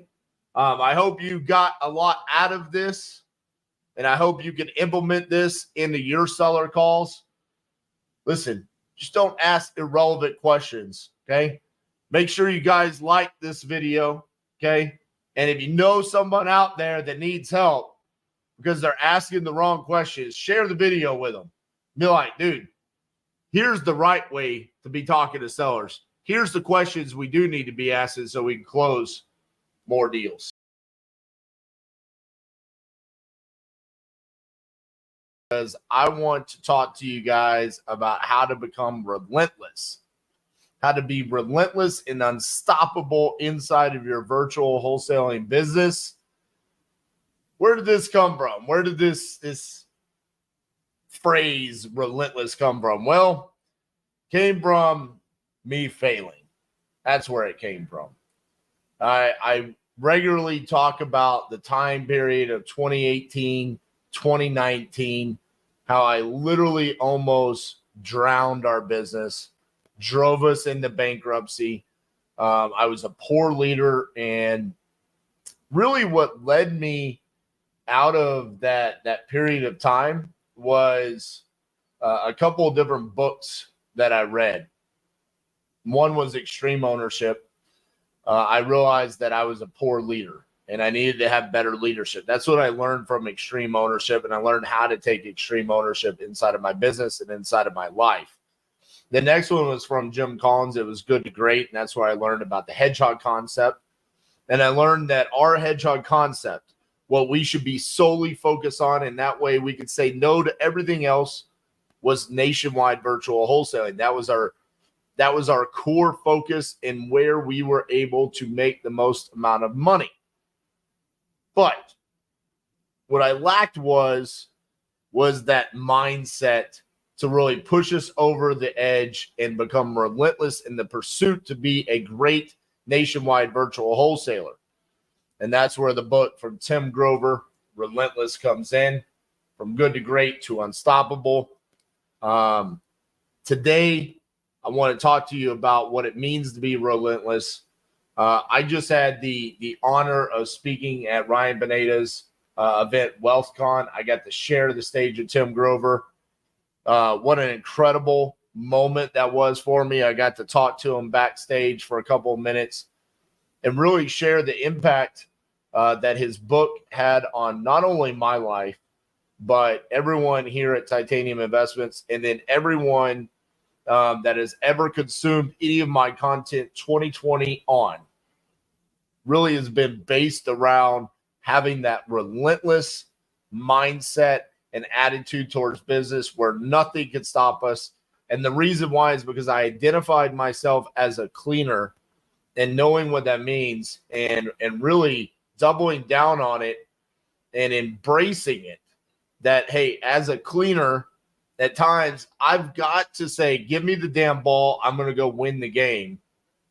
And from that develops SOPs, that develops strategies, and ultimately it develops skill sets that then we can sit down and we can say, here's how you develop those skill sets. And we can impose those skill sets on our team, people inside of our community, and have that relentless attitude towards their business and change their lives with virtual wholesaling. So that's what we're going to talk about today. When I talk about skill sets, the first 50 deals at 50 states in 50 days challenge was in 2020, right after I read this book. Reading this book is what inspired that 50-day challenge.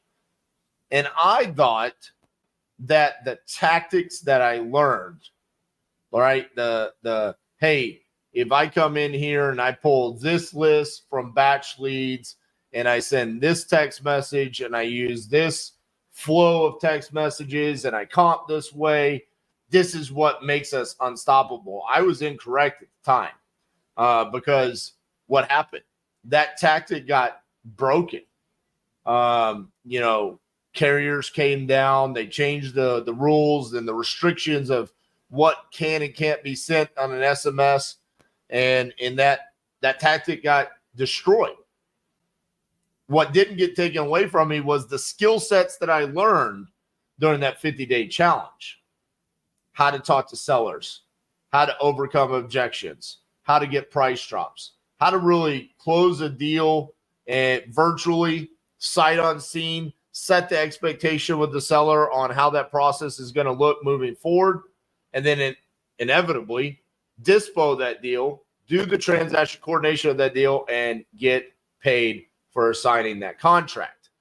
So when we talk about, hey, being relentless in your business, I don't know how to put this other than there is never a moment of fear now that we're not going to be able to achieve what we want to, or that we're going to be able to survive. All the way up until 2020, though, there was always some seed of doubt that, hey, we might not, if something drastic were to change, are we going to be able to survive? Well, we saw that in 2020. COVID hit, and that the whole world changed, right?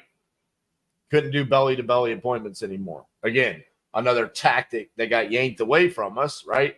Hey, you could buy deals deeper if you just go do belly-to-belly appointments. Well, okay, you can't do that anymore. So now what? You have to have the skill set to be able to talk to sellers and close that deal on the phone. Do you have that skill set developed, and have you mastered it? Well, we hadn't yet, but now we have. Well, how? Every single day taking actions by getting on the phone, placing those phone calls, talking to sellers.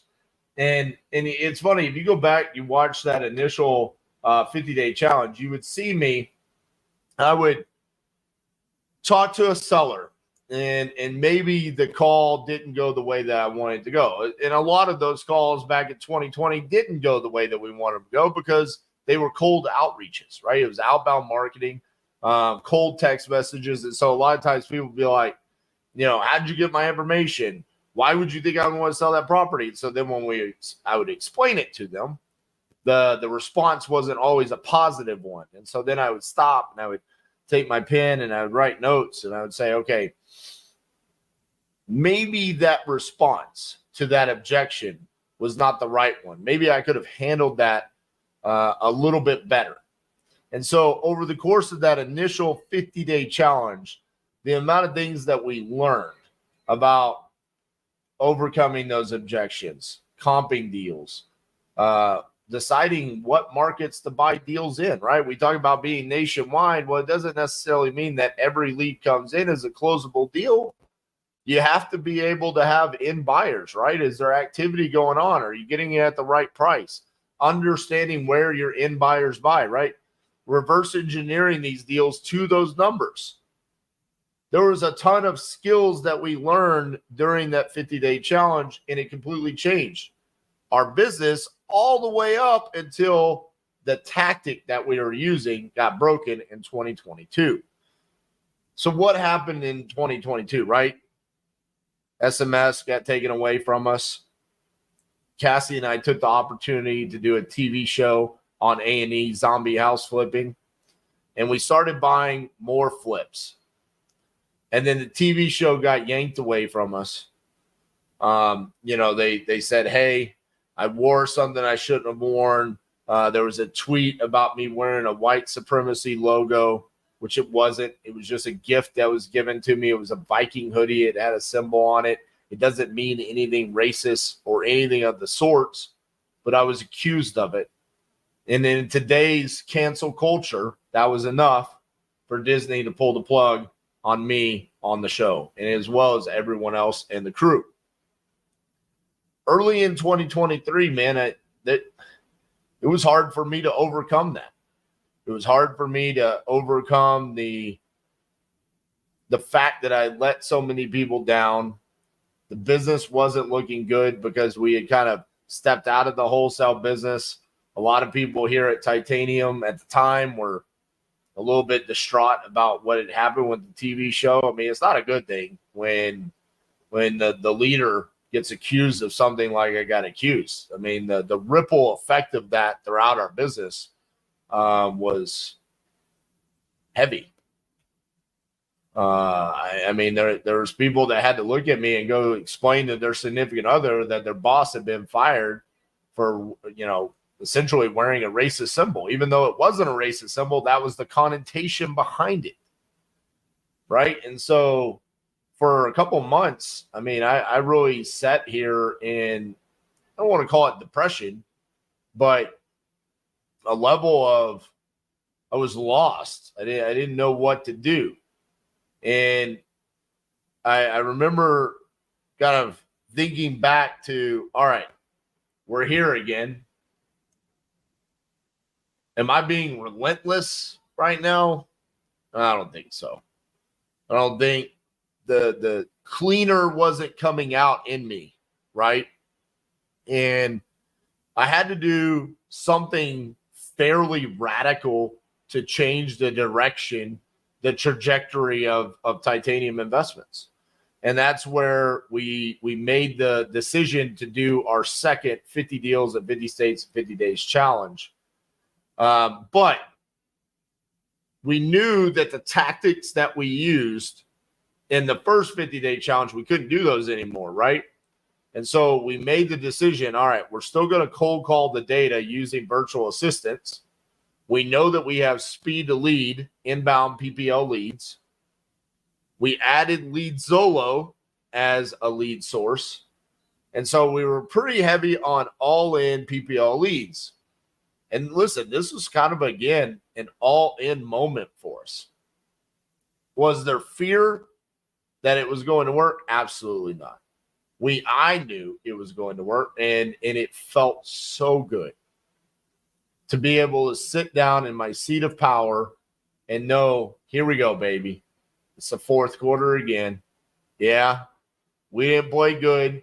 We got ourselves in a hole, and we got to dig ourselves out of it. But we're absolutely going to do it because guess what? I get the ball in the damn fourth quarter, and we're going to go win the game. And that's what we did. And what happened? New skill sets were developed. We refined the skill sets over those 50 days. Skills that now we feel comfortable telling anybody. This is how you taught the sellers. We created the closer's formula from it. We were relentless in our pursuit of getting as many deals as we could possibly get during those 50 days. And that's how we ended up with 125 signed contracts with 69% of them making it to the closing table. We were relentless in that because we knew that we had the skills to do the job. We knew that we had the tools available to achieve the results that we wanted to do.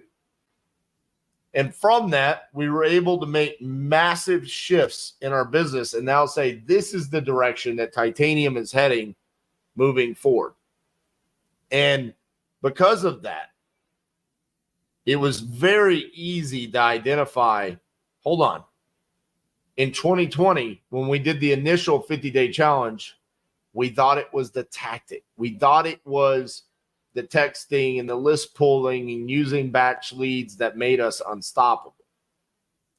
But that wasn't an accurate statement. It wasn't an accurate assessment of who we were as a company. What was accurate is no. What we really developed over the course of those 50 days is a skill that then can be transferred across the board. A mindset of no matter what, if you're relentless, you can go out and you can achieve the results that you need to create your own reality. We wore those on our wrists. We talked about it all the time. But what people don't want to talk about is, hey, even though I sit here and I have a YouTube channel and I have a following on social media and I train other people, it doesn't mean every single day goes great here inside of our wholesale operation. We have issues. We have people that quit, people that steal deals from us. We have sellers decide at the closing table that they're not going to sign the closing docs. We have issues that we have to overcome as well. What allows those issues to not seem crippling to us in comparison to other businesses, or maybe even yourself, is that relentless attitude where it's, yes, we have to stop, we have to solve that problem. That does not mean that I'm going to stop the actions that I'm taking every single day. Consistent lead generation, consistent acquisitions, consistent dispositions, every single day, relentlessly making sure that we're achieving those results. Now, the negative things that go on, do they have an impact on my mindset at times? Absolutely. I'm a human being. I mean, we had a deal that we were going to make a $50,000 assignment fee on, and the buyer essentially killed the deal for us. It's a story for another day. Well, it's its own video worthy of a story, but point being is $50,000. That's a lot of money. I used to work an entire year and not make $50,000, got yanked away from us. Who else does that impact? That impacts our team. That impacts that dispositions manager. That impacts the cash flow. That pays for the bookkeeper and the transaction coordinator and the utilities and the rent and everything else that goes on with running a business. So from a business owner's perspective, yeah, it stings. But I am so happy with where we sit today in comparison to where we sat, of course, back in 2018 and 2019, but even in 2020 and 2021, where I thought, hey, we are unstoppable. We're an invincible operation now. And we just didn't understand the reason why. We were misappropriating the reason as to why we were invincible and unstoppable. And now I have identified it as, hey, the skill sets that we have now is what makes us relentless, unstoppable, juggernautish, right? By the way, if you didn't know, my nickname in beer league hockey is Juggernaut. So that's why every now and then I throw in the juggernaut analogy there, okay? But seeing that we were able to do this ourselves in 2023, and then we created Titanium University and opened that up here in 2024, and then training people inside of Titanium University with these skill sets and seeing that it's transferred over to their business. And now they have a relentless operation, a relentless mindset where every single day we see wins inside of our community where it's signed contract, contract sent, assignment sent, closed and funded. I mean, it's every single day. We use the hashtag Conquered, and I can go in the group and I can search by it. And actually, for those of you that are on video, let's just do it real quick. Why not? Hopefully this doesn't mess up our video too much here, but I'm going to show you guys. I'm excited. Share my screen.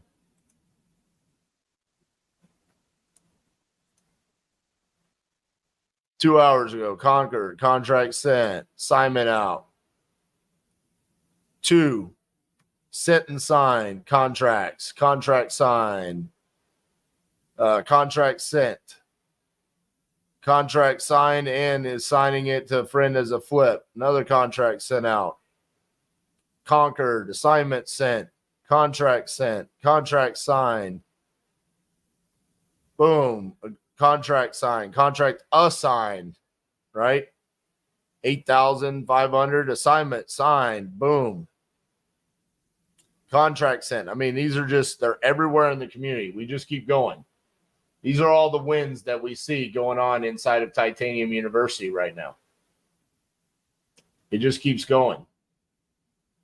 These are all contracts sent, signed, assignments, closed and funded. Just, we could go on. It doesn't stop. It literally makes me emotional to think about that, where this came from. It came from reading this book and then saying, let's apply that. Let's apply that to our business right now.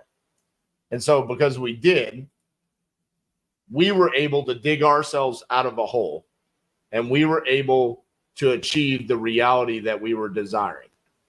And then we said it would be selfish to keep that to ourselves. Just like Tim Grover didn't keep this information to himself, we continued to pass the torch. And then we said, hey, here are these skill sets to anyone that wants to join Titanium University. Here you go. And now we're seeing those people come in and create their own reality and generate results and change their lives. Dude, there's some people on there, those are the first ever deals. Some of those people are working full-time W-2s, first responders, teachers, like working jobs and then finding a way with that relentless mindset to say, I want something better for myself, and here is how I'm going to achieve it, and they're doing it. And then we're seeing the results.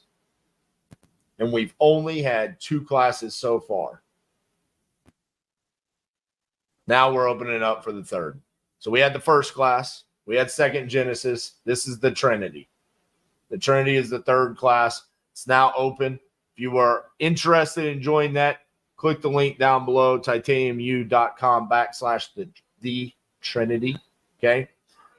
Listen, we're only taking 30 people every single class. 6 people have already signed up, but I'm not here to sell you on this. If you want to be a part of that, it should sell itself. If you're ready to make an investment and you're ready to really learn these skills that we are implementing here at Titanium, then join Titanium University. Come talk to my team about doing it. Hang out with me and Cassie on a daily basis, talk about how these skill sets could actually change your business. But if you're not ready for that yet, you can get what you need. You're not going to get it on a daily basis. You're not going to get the hand-holding and the daily implementation calls. You're not going to get the course. You're not going to get the community atmosphere. But you can get what you need to at least get yourself to the level where you're ready to make that commitment just from this YouTube channel. We're putting enough out there to eliminate the excuses from your life to not succeed as a virtual wholesaler. You should be able to know how to generate leads now. You should know now how to be able to go talk to a seller, get a signed contract. You know who to hire as your TC. You can go watch my dispositions videos using InvestorLift, and you should be able to know this is how I could go create my own reality with virtual wholesaling and get yourself up, and then add the rocket fuel to it with Titanium University. That is what we wanted to create in 2024. I feel like it's my responsibility to do that. And I now have a new purpose to be relentless behind, and that is Titanium University, and making sure that everyone that entrusts us takes implementation and action to succeed and gets properties under contract, sold, and funded in their bank account. This is not like these other communities where it's like, oh, you swiped your card. Congratulations. Welcome to the community. You're part of the family. And we hope that you figure out your way. Absolutely not.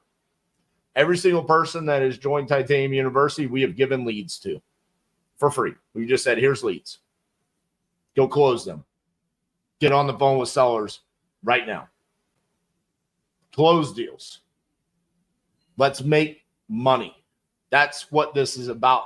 If you're not in a community that is forcing you to take action to really change your life, then why are you in that community? You don't have the right leader. Choose a better one.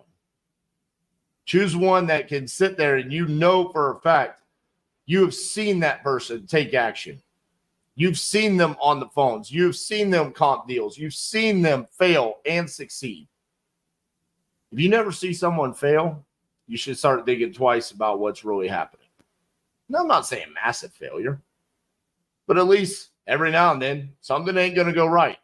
Being an entrepreneur is not easy. But that is where I'm at. I'm relentless now on that mission to say, let's go change as many people's lives as we possibly can with the skill sets that we have developed here at Titanium for nationwide virtual wholesaling. You decide what your hedgehog concept is going to be. You tell me how much time available you have, how much funds you have available. Let's put together a plan for you and then push you to success with a relentless attitude, with the skill sets that we can teach you. And I promise you, you are going to be able to take action. And over the course of time, you will refine those skills where results will follow. You will not be allowed to just sit and be dormant and not take action. So, be relentless. Start being good, become great, eventually become unstoppable. You can do that at Titanium University. Like I said, down below, you can join titaniumu.com/the Trinity. You'd be a part of the third class called the Trinity. Book a call with my team. We'd love to see you guys there. Listen, I wanted to share this message with you guys because, first of all, it means a lot to me. Like I said, emotional is the best way that I can describe the amount of results that we have seen inside the Titanium University community. And then being able to see and meet Tim Grover, I'll leave you with this. When I told him about the 50-day challenge and how his book inspired me, he said two things.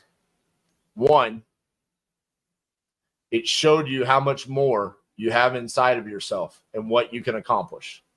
And that goes for you as well.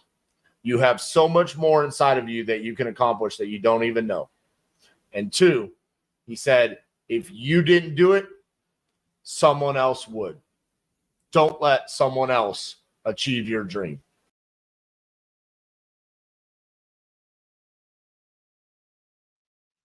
What's up, guys? RJ Bass III here, and welcome to the golden age of wholesaling. I've been talking about this for a while, but in today's video, we're going to take a deep dive into why I believe that, and I'm going to back it up with facts. So we just got done with our first ever acquisitions week, 7 days in a row of us doing live acquisitions and really deep diving in all the different ways that we do lead generation and why I feel now is the best time in the history of real estate to be doing wholesaling. And it's funny because I got started in 2014, which most people would consider 2014, 15, 16 the best time in wholesaling history. And there's a reason why they feel that way. It was really easy to dispo deals. Everybody was looking for flips. The appreciation was coming up on properties. It was easy to acquire deals. Listen, when I got started, I got taught how to buy deals off of the MLS. And we were wholesaling deals off the MLS. Our first year, we did $750,000 in assignment fees of deals off the MLS. I don't think, even with a decade of experience today, I could do that in today's age, but it's not necessary. So here's what I mean by this. Technology has caught up to the wholesaling industry. See, we've always been behind the times. We always did these old and antiquated forms of lead generation and marketing, and that's what really kind of held us back as an industry. And now we're seeing companies come along, these PPL providers, these dispo companies, these comp providers coming along that have really just sped up the process. Classic example of why I feel like we're in the golden age of wholesaling is what took place on Saturday. If you guys have not watched the video that we released yesterday, which is Cassie closing a deal in one dial, okay? Now, let me break this down. We show you guys closing deals on one dial all the time on this channel, more so than any other channel on YouTube, okay? So that's not the sexy part about this. That's not what makes this the golden age of wholesaling. What makes it the golden age of wholesaling is really seeing behind the scenes of what got to that close. So Cassie came to the office here at Titanium Investments on a Saturday afternoon at 4 p.m. Okay. She bought 3 leads for a total investment of $427, and in less than 90 minutes had a signed contract. Now, I know without a shadow of a doubt, that just was not possible, because we could do that pretty much at any point in time we want to inside of our business right now with these PPL providers, nationwide comp services, the ability to know where our end buyers buy anywhere in the country because of InvestorLift and Deal Speed and all of these different things that exist nowadays. We're able to do this anywhere in the country. That's why I feel like we're in the golden age of wholesaling. So let's talk about the results of the inaugural acquisitions week. Okay. So Monday through Friday, I went live for somewhere between 2.5 to 3 hours every single day with a different form of lead generation. Now, Monday was the hardest day because I wanted to spend $0 marketing. All right. Now, we were successful in that. We were able to generate 2 really solid leads from FSBOs on Zillow. We were able to get a signed contract off of Hubzu, which is an auction site. And then we got a direct-to-seller contract from just searching for properties that existed on InvestorLift.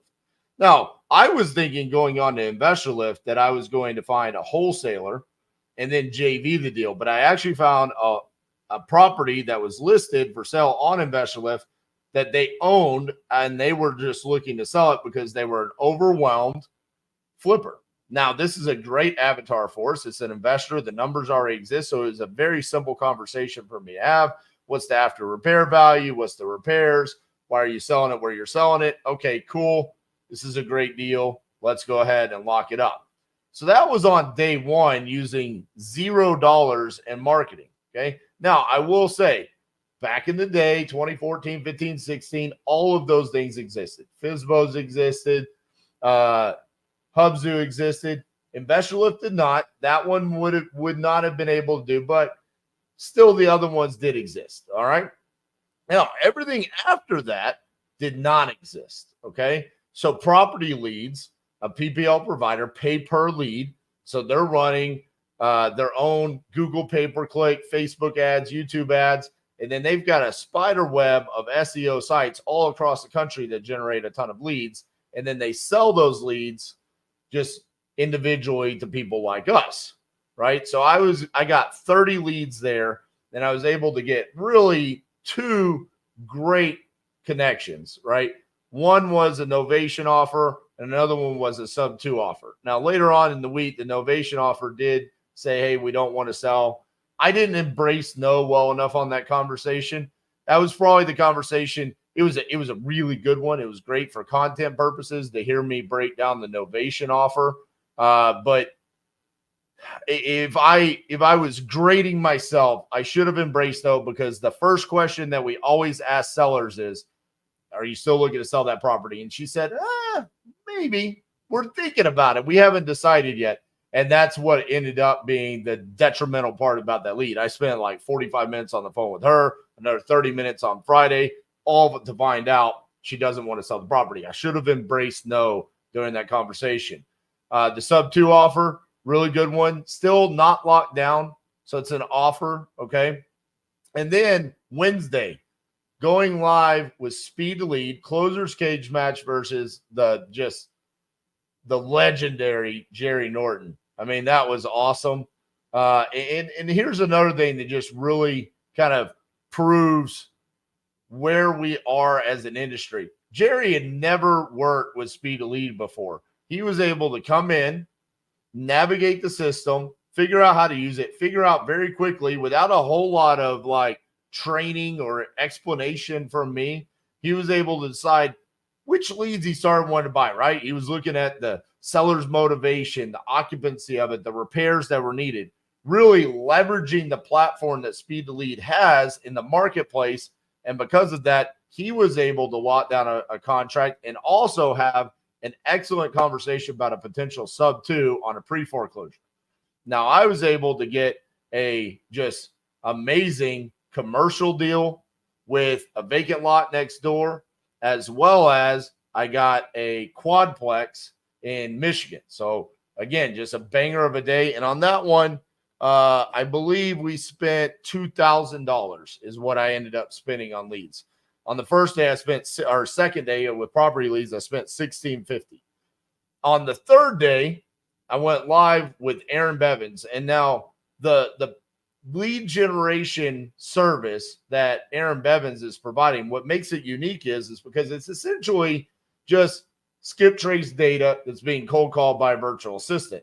But what makes it completely different is that those VAs are doing the REI SIFT first to market challenge strategy on pulling that data. They're then sifting through all of that, finding the most highly motivated sellers through REI SIFT, then cold calling it. And the connection rate was just unbelievable on Thursday night. I mean, me and Aaron we had a ton of laughs, but he had some great conversations. I had some great conversations. I got a signed contract that night. It was beautiful, especially considering we were calling cold call leads. Normally those are really difficult to kind of close just on those one dial scenarios. And due to the nature of how those were generated, how motivated those sellers were, we had a great showing. We spent about $450 on lead generation that night. The next day, Lead Zolo spent $4,125 on leads. I was able to get a signed contract as well as 2 other offers that we should be able to lock up and get signed contracts on, but we're not going to count those. We're just going to say those are offers. We did get 1 signed contract. And then on Saturday, Cassie came up here, spent the $427 and got the signed contract and 2 no answers. So she bought 3 leads total. Altogether, we invested $8,652 in lead generation, 6 signed contracts, 3 other offers, and then we still have just a ton of leads to follow up on, right? I think altogether it's somewhere around 60 or 70 leads that we have to follow up on.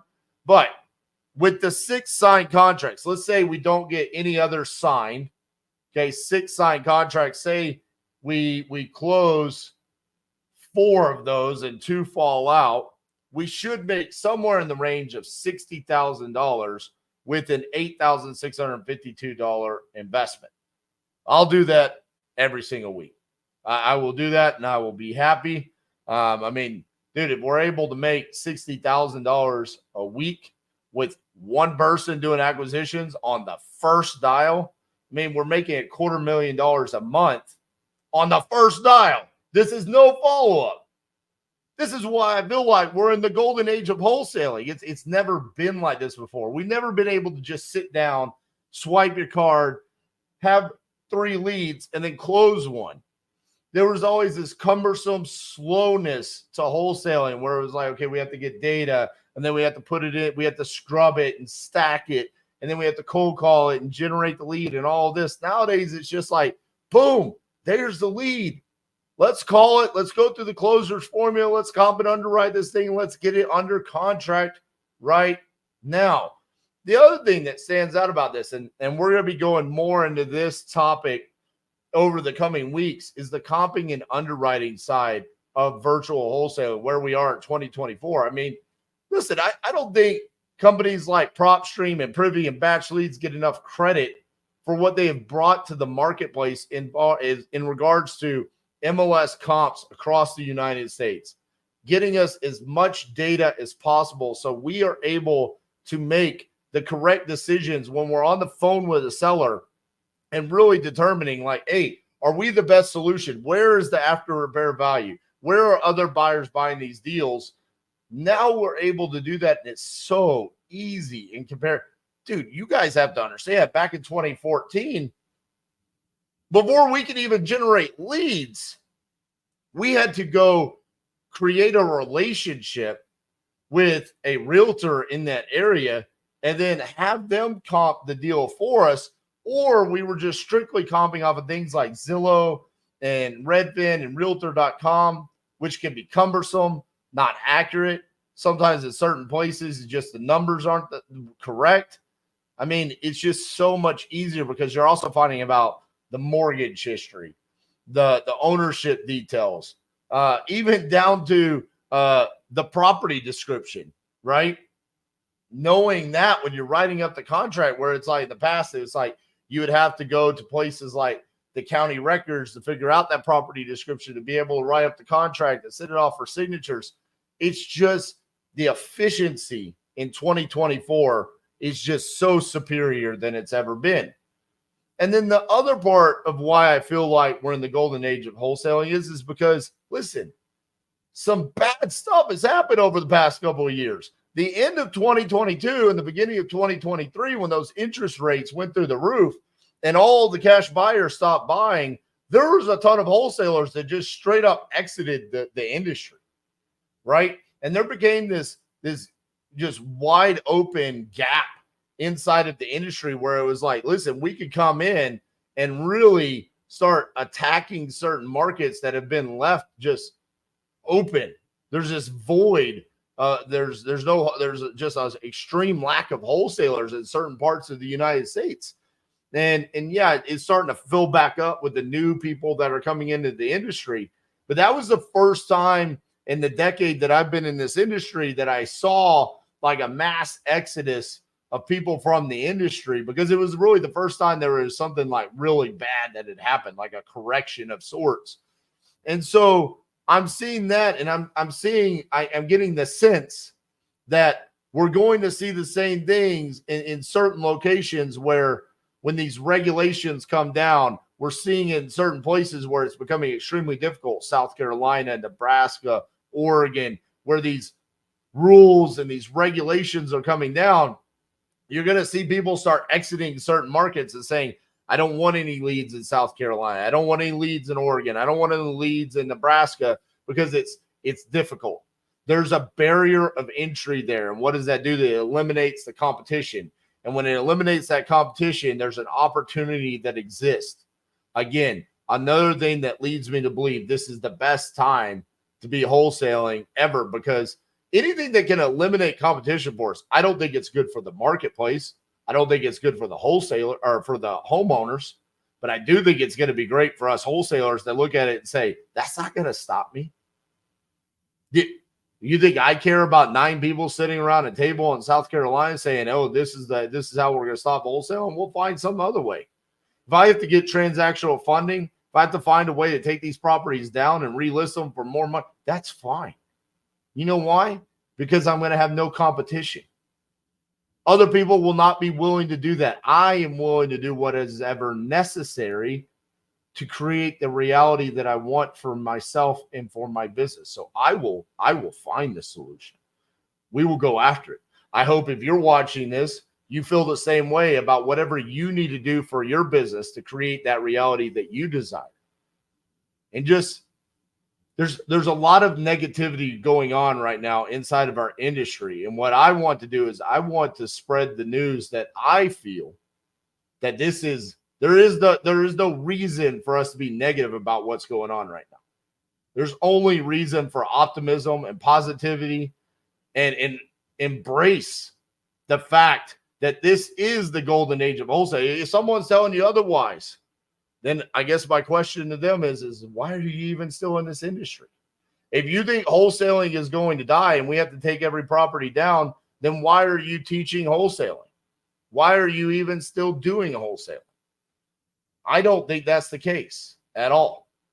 We've seen this time and time again. We thought that was going to happen in Illinois. We thought it was going to happen in North Carolina. We thought it was going to happen in Texas and Oklahoma and all these other places that have brought down regulations, and it hasn't stopped. We thought wholesaling was dead in 2022 and the beginning of 2023 when the interest rates went through the roof. That's not the case. It didn't die then, and it's not going to die now, because this is the best time ever. And then let's talk about on the disposition side. Okay, somewhere in this industry, like that has always been the forgotten part of it. The claim has always been if you have a good deal, the deal will sell itself. The buyers will come. They'll be begging for good deals. Well, yeah, not necessarily, okay? You have to have the means. You have to have something that turns the lights on to notify the end buyers that you have a great deal, right? Marketing. So in the past, how did we do marketing to wholesale our deals? Well, there was a lot of like list building, using things like Constant Contact and MailChimp and building out these email lists, which quite frankly, there's like next to zero people in the wholesaling industry that are good at email marketing. Okay. That just doesn't exist. It was just mass spam emails of like, here's my deal. Here's my deal. Using whatever MailChimp template existed. Okay, here's a picture of the property. Here's a description. Here's the numbers. And here's a link to all the pictures. Click here, right? That's not email marketing. That's not solid marketing techniques, right? And then it was like, well, okay, you could go pull a list and prop stream or batch leads and skip trace it and then cold call. And it was just these cumbersome methods. And then one of our favorites is go into Facebook groups and push it out there and sell it through Facebook groups. Not saying it doesn't work, because it has, and we've done it many, many times. But if you've ever tried to do that on volume, you also know that brings out the snakes. That brings out the people that try to go around you and go direct to the seller and say, look, I found your deal on this Facebook group. That's not a buyer, it's a wholesaler. Let me get your deal, right? People try to go around you and snake that deal from you. And it's just, that doesn't happen as much nowadays. I'm not saying it doesn't happen. It still happens at times. But with things like InvestorLib and Deal Speed and all these different tools that are coming out, that are just, there was this gaping hole in wholesaling on the disposition side. It's finally been filled. And not only that, but for us to really know who these buyers are and what they've actually bought. Because the other thing about building these email lists and skip tracing and talking, cold calling and talking to these buyers is you didn't know the facts about who they were and what they actually bought and if they were continuing to look to buy more properties. It was just like, okay, they said they're a buyer or they signed up for my list. Well, just because they signed up for your list didn't mean that they weren't another wholesaler or something like that. You didn't know who they actually were and if they were going to be that go-to buyer until it was probably too late. Now you can actually look at it and you can say, I could see that this buyer right here has bought like 5 flip properties in this zip code this year. There is a solid chance that they're looking to buy a 6th flip in that zip code. Like they're a go-to buyer. And then to have access to their contact information. I mean, just again, there's never been anything that's existed like this. And so from a lead generation standpoint, the fact that we have things that could be negatively impacting our industry, which is going to drive out some of the competition. If you're willing to sustain through that, it's a benefit for you.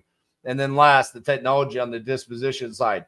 For those reasons, I feel like we are by far in the best time for wholesaling that's ever existed.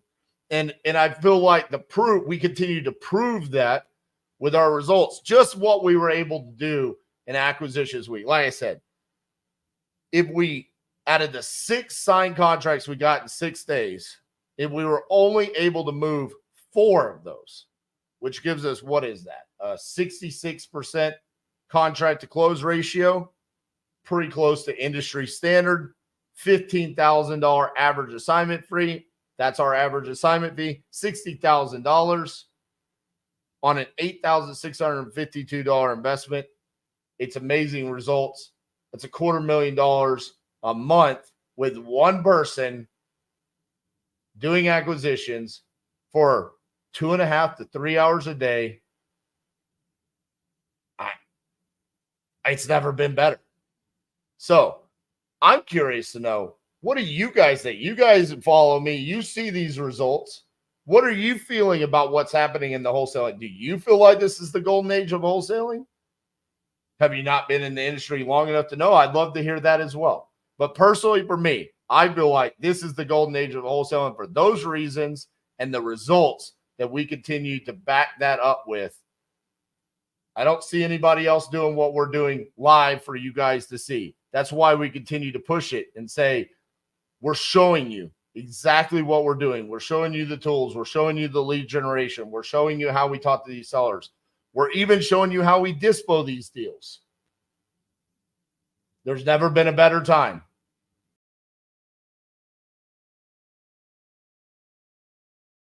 How much money should you make on your assignment fee as a wholesaler?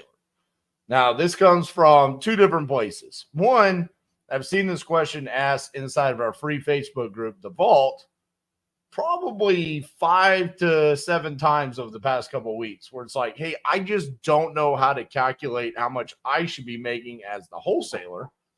And then the second place is seeing the JV deals that get sent to us on a daily basis. Okay, so the way that works is if you have a property under contract and you want to do a JV with Titanium Investments, we have you email all of the details to jv@titanium.investments. I apologize about my camera shaking. I'm on dog duty this week. My dog just walked by and totally banged into my desk. So I apologize if you guys hear them or the desk shakes again. But we have those JV deals get sent to us on a daily basis. And what we see is one of the questions that we ask is okay, what price do you have it under contract for? And then how much do you want to market the deal to end buyers for? And at times we just see this arbitrary number where it's like, hey, I have it under contract at 100,000 and then I want to market it for 120,000. And then we'll reach out to that JV partner and we'll say, how did you come up with that you want to sell this for 120,000? And as crazy as this sounds, a very common response that we get from JV partners is I want to make $20,000, or I know that I'm going to be splitting the wholesale fee with you guys 50-50. I at least want to make $10,000 on this. Well, here's the thing. As a wholesaler, we have two responsibilities. That's to, one, solve the seller's problem, okay, by buying their real estate.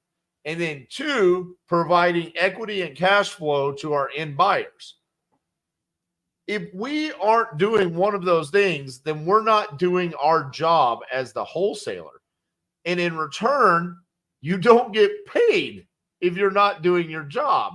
And so you can't just throw an arbitrary number out there and say, this is how much I want to get paid if you did not earn that assignment fee.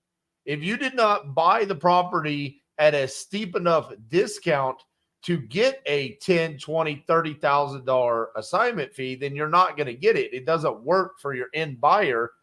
And even if it were to work that one time, you really wouldn't want that, because you want your end buyer to be successful so they come back to you and buy deal after deal after deal. And if you're selling it at too high of a price, they're going to remember that. The deal's not going to work out. It's not going to be advantageous for them. So what I'm going to do now is I'm going to bring open our profit calculator. And I've got a pretty generic example here, right? After repair value, $200,000. The repairs, $40,000.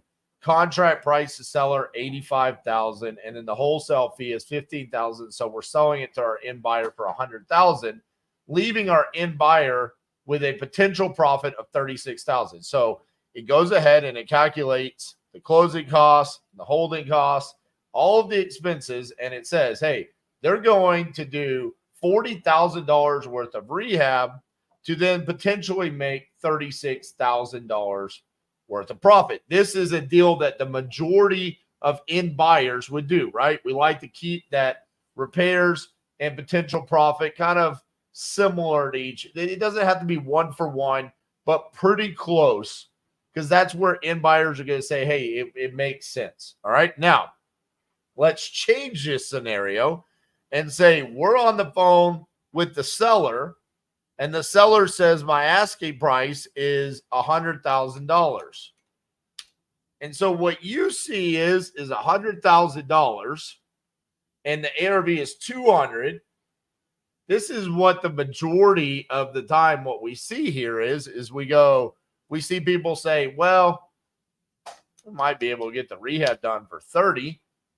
So they shift that down. So instead of being aggressive with that number, they're like manufacturing the numbers to where they want them to be. And then they say, well, I don't have any buyers in this area, so I want to JV with someone out there. And I still want to make my 12 grand. So I want to do that. Now, on paper, it's like, well, it's 30,000 work, 22,000 in profit. That profit percent's getting pretty slim, 11%. And it's like, so you start finagling it and you go, well, I do see this one comp that can put us at 210,000. Okay. You see, so you move the ARV up, you move the repairs down, and then you moved your wholesale fee up. But the reality of it is the real numbers are still 200,000 on the ARV. The rehab is still 40,000.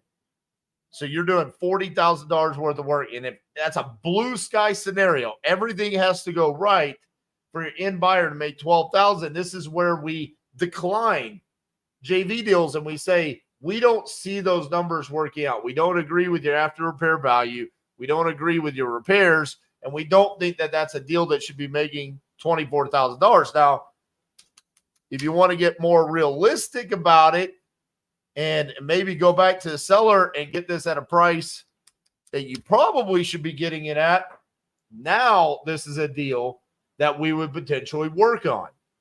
Okay. This is where the saying around here at Titanium, it's math, not magic, comes from, because we see it and people go, well, I feel like someone could come in. There could be a buyer out there that says they could get the work done for 30,000. Maybe they've got their own crews, and you start sounding like that seller on the phone where it's like, well, you're saying $40,000 at work, but I bet you if you come in here and you lay those floors down yourself and you paint the walls yourself, you could get it done for a lot less. We just should not underwrite and run our numbers that way. That just means you're not doing a good enough job as a wholesaler. If your numbers are off, this is why you should always have the profit calculator open when you're talking to a seller, because if the numbers are off, this is where you have this educational conversation with a seller and you explain to them, I'm seeing that if the property were completely fixed up, it could go for $200,000, and you get them to agree to that number.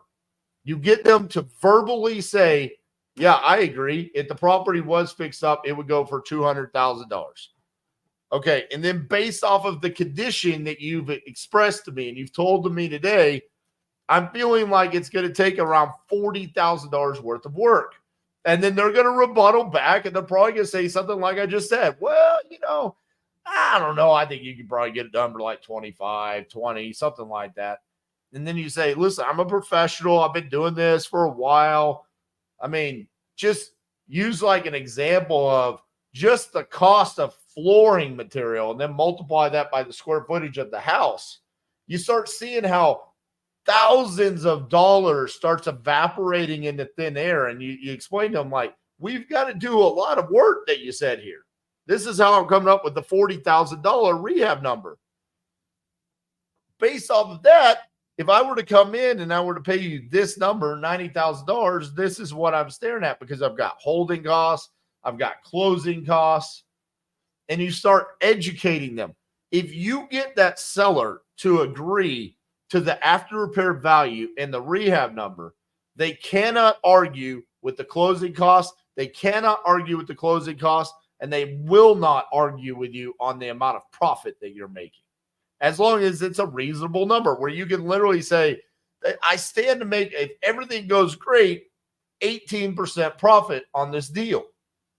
Okay. When you explain that to them, they're not going to argue with you. Okay.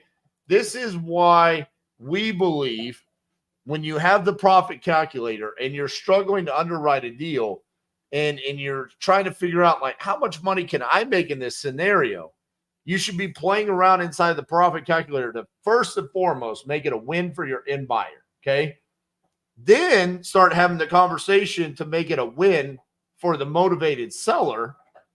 And wherever that lands, that's what you're making as the wholesaler. That's the spread that you make for yourself during that conversation. Not after you've got it under contract and then you arbitrarily decide that I want to make $30,000. You want to make those spreads? I'll be honest with you. You're going to make those on higher price points. The higher the price point, the more margin there is available for you to make as a wholesaler. If you're going to go out and you're going to wholesale a bunch of properties with after repair values, 100,000 and below, it's going to be hard for you to make that. If you're wholesaling houses with ARVs of $300,000, $400,000, $500,000, it's going to be a lot easier for you to make $20,000, $30,000 assignment fees. This is why you see the assignment fees so much higher in places like Vegas, Phoenix, the DC area, and places like Ohio, Michigan, Alabama, Missouri, a lot lower. It's all based around the math. So when you're on the phone, do the math. It's not magic, okay? You're not going to be able to just turn around and tell us or tell your end buyer, well, as the wholesaler, I wanted to make this much. I understand. We have a need to make money. We need to make profit. We need to cover our overhead. But it's our job to earn that during the acquisitions and the analyzing and underwriting phase, not during the dispositions phase and trying to manufacture that and say, that's how much I want to make. Earn it. Don't try to force it.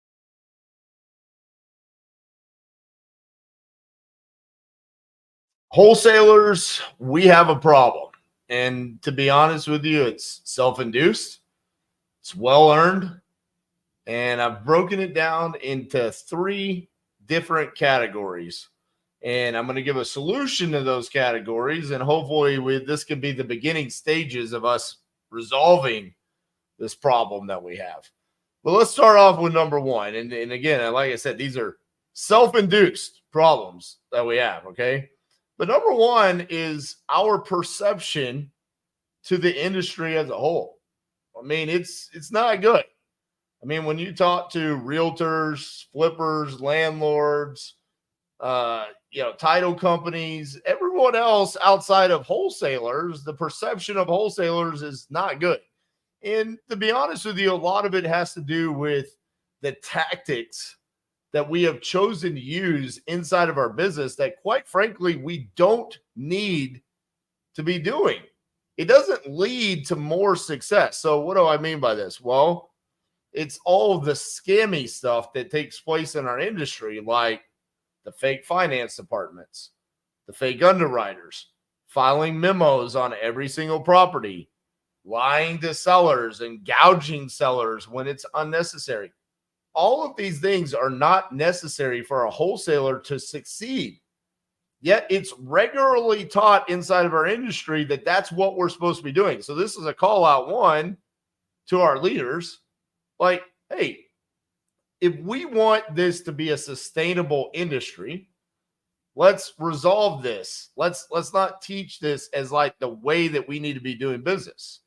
Okay. There are repercussions for the actions that we take as an industry. And we're starting to see that with these wholesale regulations come down, with realtors like NAR and local governments requiring wholesalers to be licensed, requiring there to be a wholesale license in places like Philadelphia, outlawing the assignment. This is like a call for action against us. And quite frankly, you look at it from the outside and you go, well, we kind of earned that. I mean, it's not good, but there's a lot of negative stuff that we do that, quite frankly, is just completely unnecessary. So for me, when I look at it and I go, all right, the closer's formula, it doesn't require us to do the line to the sellers with the fake underwriter or the finance department. Okay, so we can eliminate that. We have never been, well, actually, quite frankly, I cannot remember a time that we filed a memorandum on a property. I know that we've done it, but I think it's very few and far between, maybe like less than 10 all time. But I do know that multiple closings for extremely motivated sellers that need to sell their property has been tied up to a memorandum, and it was due to the wholesaler not being able to perform, not the actual tool of the memorandum, which is to protect and bind that contract and protect the wholesaler from being circumvented by the seller going to another buyer. That happens all of the time. And I've seen homeowners almost lose their property because they could not sell the property because of a memorandum. That's a huge problem. And then just overall the line to the sellers. And, you know, I got called an equity pirate the other day on my YouTube channel. And it's like, well, that's not what we do. It's not what I do, but the perception of a wholesaler is. But in reality, we should be focused on being a problem solver for motivated sellers. We should be providing value to the sellers and the end buyers, the flippers, the landlords, these title companies. They should look at us, wholesalers, as beneficial to their long-term stability as a business, but yet that's not the perception. So it's our responsibility at this point to change that perception. And how do we do that? With good business practices, holding ourselves to a code of ethics. And, you know, Jerry Norton has been big about putting together a wholesale organization to kind of represent us and lobby against these regulations in the wholesale industry. But quite frankly, it doesn't matter if we're not holding ourselves accountable to a code of ethics, if we're not doing the right things.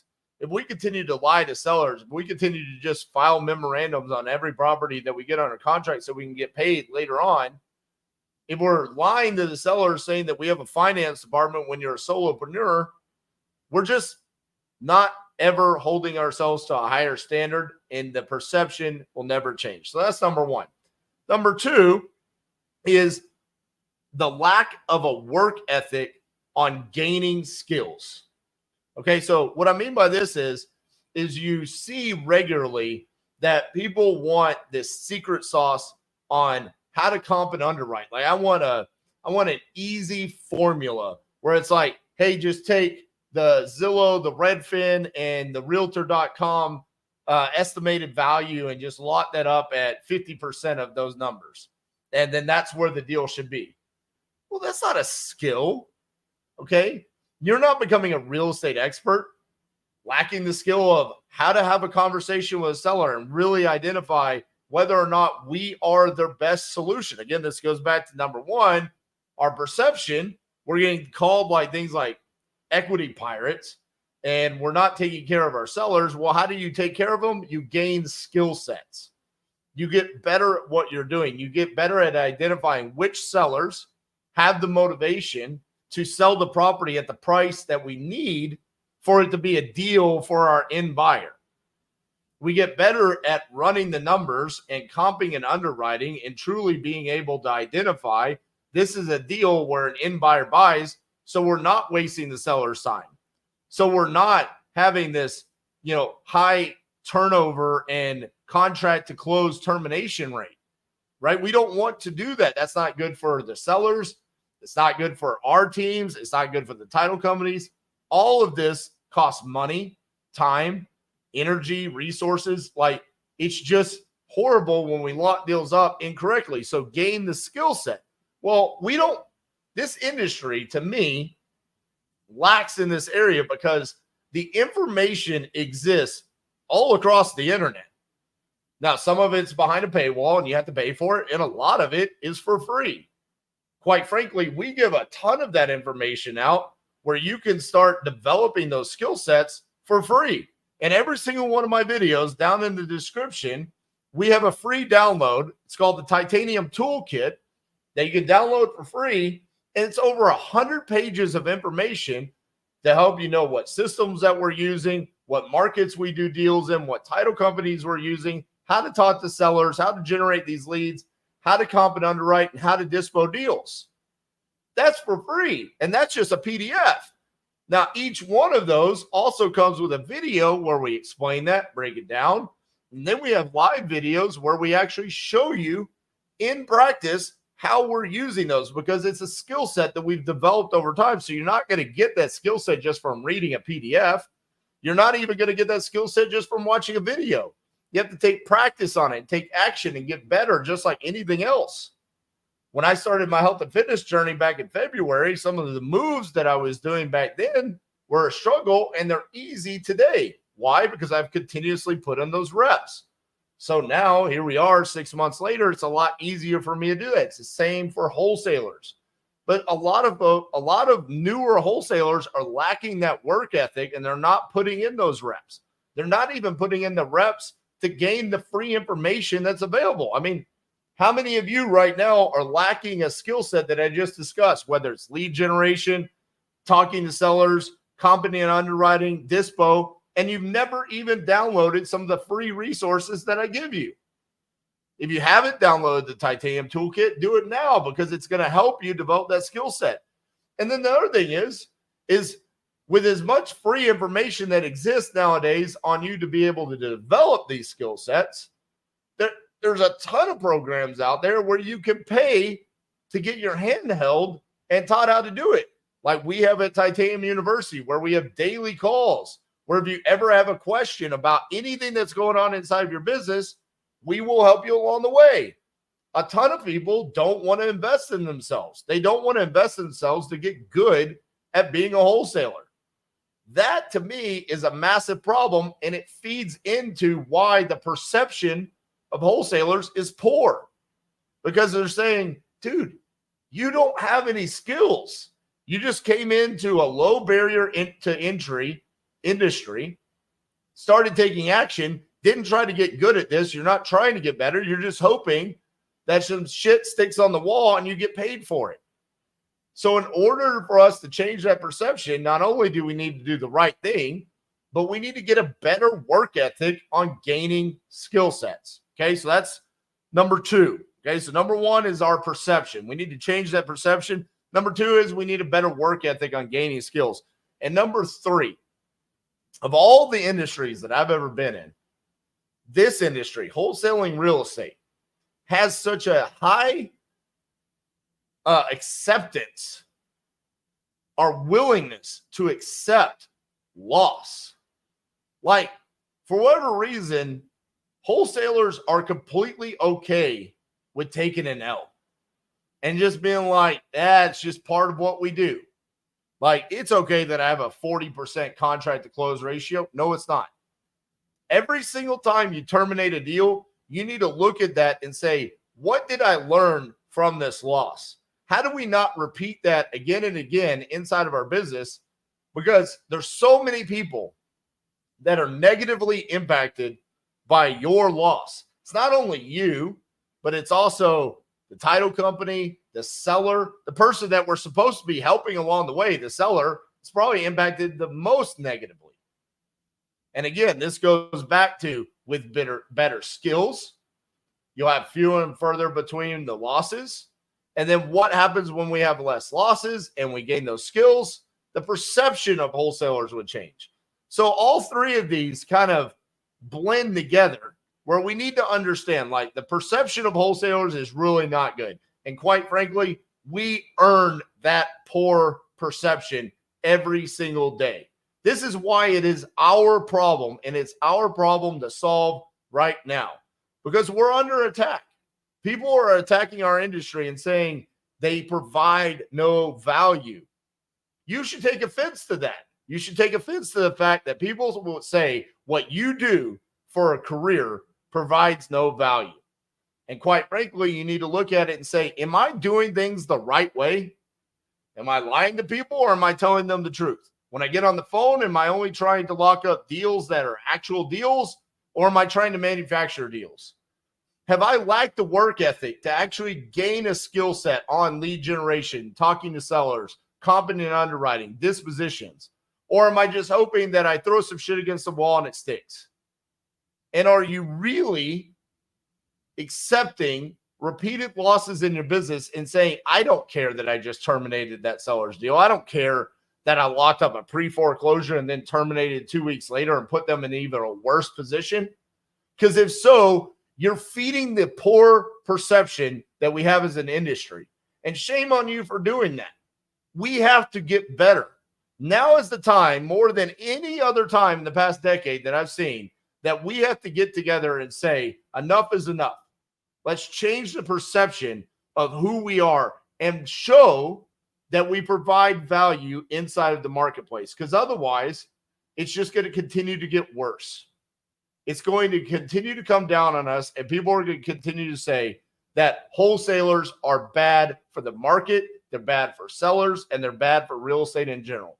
And I don't want that to be the case because I don't believe it, because I know that what we do here at Titanium is not that. We provide value. We don't lie to sellers. We don't file memorandums on every single property just to protect ourselves, because that's the story that we tell ourselves. But it's not the truth. Okay? So change that inside of your business, and let's change the perception in this industry. Now, again, if you want to know how to do this, I don't think there's a better place to learn how to do that than Titanium University. This isn't a pitch on Titanium University. I talk about it regularly because I believe in what we provide. And you could talk to anyone that's inside of Titanium University, and they say, we stand by what we say every single day. We stand on not lying to sellers, doing things the right way, being transparent, being yourself, not having to lie to them. Don't file memorandums. Don't lie and make up stories. Gain skill sets every single day. Get better at competing and underwriting. Get better at dispositions. We provide you the resources to do that, and you put in those reps, and over the course of time, you'll look back and say, holy cow, look how much better I am now 6 months later than I was when I got started at Titanium University. And because of that, you will have less losses, and you will not be willing to accept those losses in your business anymore. So if you're interested in learning about Titanium University, go to titaniumu.com. We just opened up for the Fab 5 class. I'm excited about that class coming in. But listen, guys, we have a problem. It's our responsibilities. It's our responsibility to end that, change this perception that we are equity pirates, that we are bad for this market, that we're bad for this environment, because it's not the case. I know that we can change that, but it starts with each and every one of us. Let's get to it.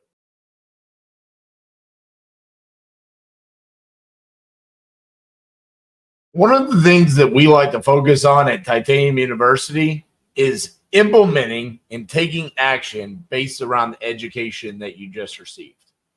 Anytime we onboard new students at Titanium University, we let them know you're getting leads today that you are going to call on today. We don't need you to go watch a dispositions module or a transaction coordination module when you don't have any deals to dispo, or you don't have any properties under contract to do transaction coordination. You need to be focusing your education, the information that you are receiving based around the actions that you're about to take. More information is just that, more. Without action, it's nothing. So when you look at yourself right now and you're consuming this YouTube video, how many other YouTube videos are you going to consume? How many other people are you going to listen to? Because that's another issue.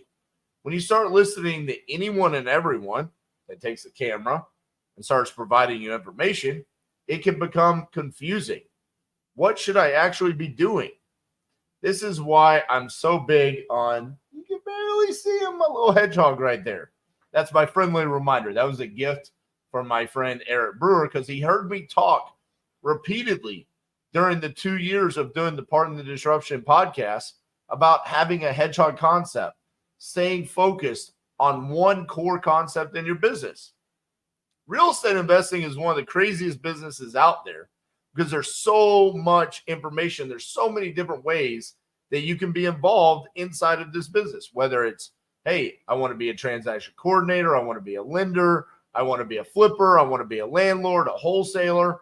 And now we've got to add in the creative finance strategies. I'm buying property subject to the existing mortgage.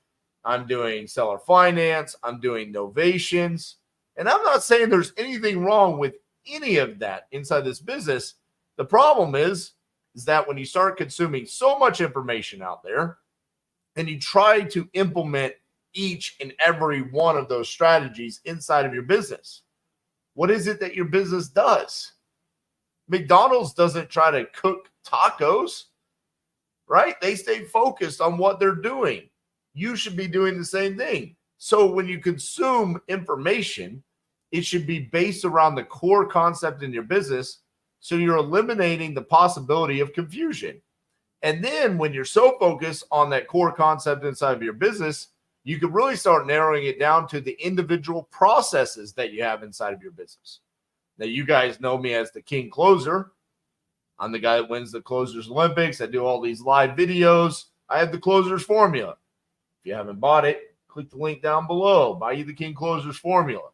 We're revamping it, by the way. It's going to get even better. And you get it no matter what. If you buy it, lifetime access. Okay, so buy that King Closers Blueprint. Now, that being said, I have a very specific way that I talk to sellers. And I believe in that formula more than anybody else's because it's ours and we have the results that back that up. We see it inside of Titanium University. We see it from you guys that have bought the King Closers Blueprint. It works. It gets results. That being said, if you were to listen to what we say inside the King Closers Blueprint and you were to go buy pretty much anybody else's closing process, formula, strategies, whatever it is, there's going to be conflicting information. Now, if you start trying to blend what we do with someone else that maybe brings in like multiple dial closing process, talking to their partner, the underwriter, the finance department, all these different strategies that they have, that could significantly impact the results. No matter what process you're using. Because here's the thing. I'm not saying other people's processes when it comes to talking to sellers doesn't work. I think ours is better. But if you start blending those together, there's really no way for that to really work out. And that's what I want you guys to realize. Like when you're consuming so much information, you kind of put yourself into analysis paralysis where it's like, all right, well, RJ says to do this, and this person says to do that. Realistically, cut down the amount of information that you're providing to yourself and really stick to something. Who do you resonate with the most? Who do you look at and say, I could talk to a seller like that. I want to run a business like that. I want to wholesale and have freedom of time and create financial wealth for myself through a wholesale business. So I'll follow RJ. I'll follow all of his information. Or if you see someone else's strategies, stop watching me. Go watch their information because quite frankly, you're going to just end up in this place where it's confusing. And what does confusion lead to? It leads to mistakes. It leads, well, quite frankly, it can get you in a lot of trouble. How can it get you in trouble? Well, without the results that you're needing, it can put you in a place where you have to stop. You have to go get a job. You have to stop chasing your dream of being an entrepreneur. It can also get you in trouble when you're talking to sellers. You know how many times I've heard very awkward conversations between a closer and a seller because they start trying to implement someone's, white glove equity protection program, novation pitch that they've heard someone else do. It's not really a part of their process, but they're trying to insert it in. And what ends up happening is the seller is just like, I'm out. I don't want to do business with you. This is not what you want inside your business. Now, if you want to make that your process moving forward, and you're always going to do novations, and every time you pitch the novation, you're going to call it the white glove equity protection program, then do that. Buy into that and become that. But how do you start buying into that? How do you start implementing it? Is through action, not continuing to consume information from every different resource out there. I mean, it is insane. First of all, the amount of emails that I get, notifications, the amount of people that have tens of thousands, some hundreds of thousands of followers on TikTok and Instagram that are constantly saying, here's how I make all this money real estate investing. Here's how I make all this money wholesaling. The information is just out there for free nowadays. But where is the action? Where are the people that are saying, I went and I watched this program and I implemented it and I started getting the results? When you really start asking them, very rarely do you see someone say, well, I joined Sub2, I joined Titanium University, and I joined Charged Up University with Chris Jefferson. And I blended all three of those programs and I got results. No, but what you will see is individuals in Sub2, individuals in Titanium University, and individuals in Charged Up University that is where they lived, and they consumed that information, took massive action, and went and got results. And now they're living in that space, and they're continuing to live in that space inside of those communities, talking to people that are doing the exact same thing. This is why it's big for us inside of Titanium University to do live seller call reviews. I want everyone inside of Titanium University following the closer's formula to the T. I want them to be perfect inside of that. And so if they waver off of that, we stop and we have a conversation about that and say, where are you going in this conversation? That's not what we want to see happening. And I'm assuming the exact same things are happening inside of other communities. If they're not, well, maybe you're inside of the wrong community. That's what happens inside of ours, because we're always trying to master what information we're working with. And that is what you need to be focused on. Just going out and getting more is just that, more information. It's not going to make you rich. It's not going to get you more results. If anything, it's going to hold you back from getting results, and it's going to cause confusion. So I ask each and every one of you, you're here watching it. If you've made it this far, you're 9 minutes and 20 seconds in. Figure out who you want to follow, whose information you want to mirror and implement inside of your business. Take action with it. Stop just watching videos and consuming more information just to be more confused. Pick it, consume it, take action, implement it inside of your business. Go get some results.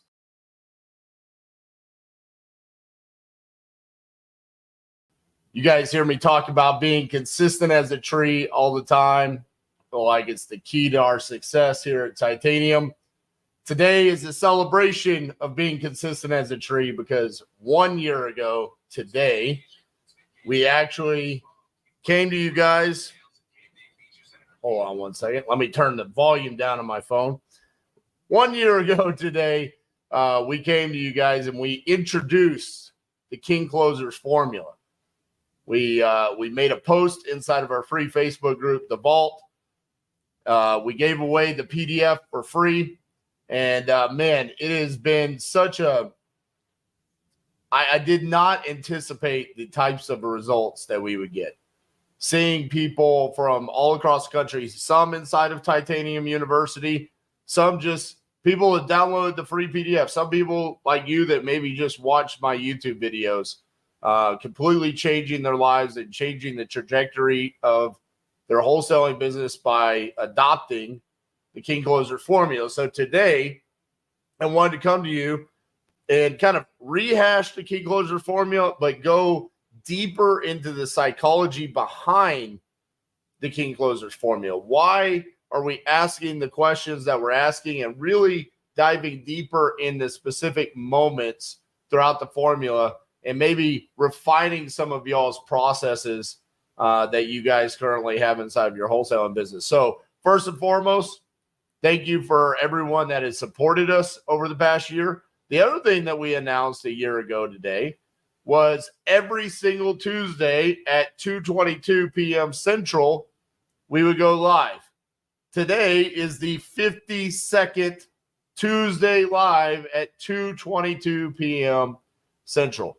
1 year, every single week, we have gone live on this day at this specific time.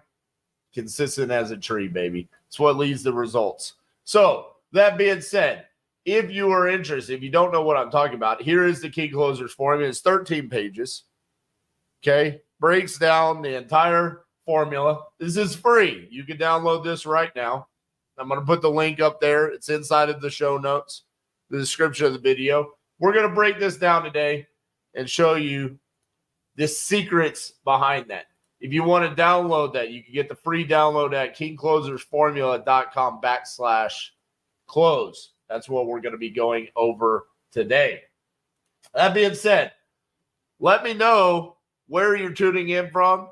I love knowing that.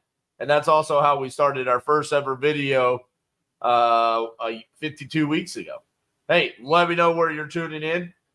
See, we got Miss Stephanie Bevins in the house. I started by buying the King Closers formula, then I bought the calming and underwriting tray, and then I accepted my fate and signed up for Titanium University. No regrets. There you go. Is that how you say that? I love it. I love it. Good stuff, Stephanie. All right, let's get into today's topics here. Number one, we've got about 22 things that we've got to cover today. Number one is make closing easy and fun. Okay? I see this all across the board where it's like there has to be some game that's being played where it's this long, drawn-out process. It's not easy. It's got to be complicated and difficult. And quite frankly, I watch some of these videos when I do reaction videos to other people closing, and I don't see them having a lot of fun.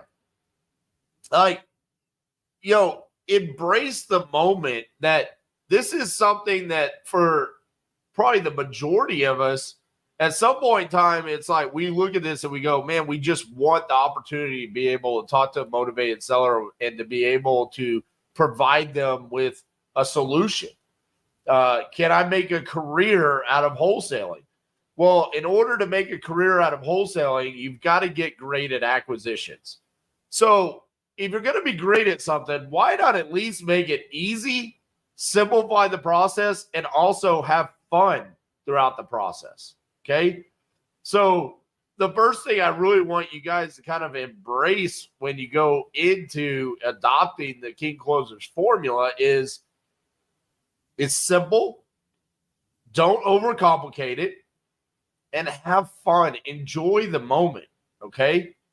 Don't get beaten down when you're talking to sellers and make it feel like these other complicated processes that are playing mental manipulation games and lying to sellers and stuff like that. We don't do that around here. So just simplify the process. Let's have some fun. Number two, make sure that you are finding deals and not manufacturing deals. Now, this goes into a lot of the comping and underwriting, understanding where your end buyers buy, what is a good deal, what isn't a good deal. But ultimately, your job is to go out and to find deals. You should be weeding through all the ones that are not deals and to find the one that, hey, this is a deal that the seller is motivated to sell. They have enough motivation to sell the property on a discount. And this is also going to make for a great deal for my end buyers. Okay. So just make sure that you're never trying to just manufacture a deal because maybe you need it. This isn't about you. This is about the seller and the end buyer. And in between, that's where we make profit. If we're taking care of those two people, the motivated seller and the end buyer, that's where we make our money. And we do that by finding great deals, not manufacturing them. Okay. Number three, talking to a motivated seller is not scary. Okay. They need us. I hear it all the time. I'm not ready to pick up the phone. I'm afraid of messing up. How can you mess this up? You're the buyer. We're going to talk about that in a second, but it's just a simple conversation. If you can sit there on a Zoom call with me and have a conversation about the deal, then you should be able to sit on the phone and have a conversation with the seller and it not be this frightful experience where you're afraid to mess things up. Okay? This is one of those things that this is your job. embrace the fact that acquisitions is going to be a part of your process and what you have to do to be a virtual wholesaler. It should not be scary. And you need to realize that if you're not manufacturing deals, if you're finding true deals that your end buyers want to buy and the seller's motivated enough to sell it for a discount, then they need you. This is not a scary occurrence whatsoever. The next one, I just mentioned it. Be the buyer. Do not become a salesman on the phone during acquisitions. This is where you see people, they try to have negotiation tactics. They try to impose, mind games during the acquisitions phase. And what I see during this is a lot of times it's because they're trying to manufacture a deal. They're trying to make someone do something that, quite frankly, they probably shouldn't do, right?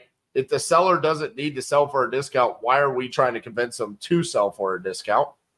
Now, there's definitely times that we need to educate sellers to get them to come down to a realistic price, right? Probably what the property is worth in its as-is value.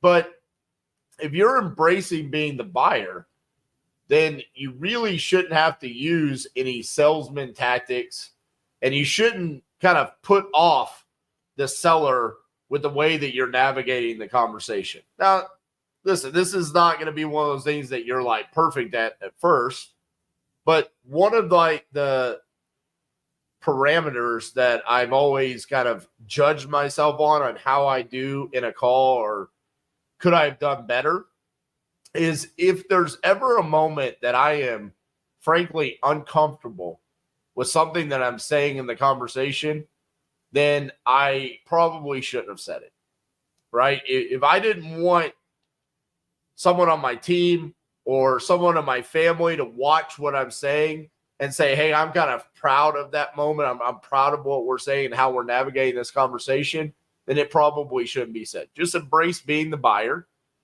They should be selling you on your property.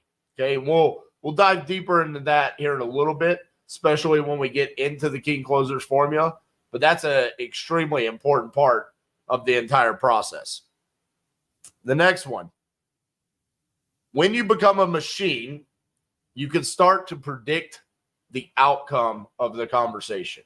And what I mean by this is definitely not a script.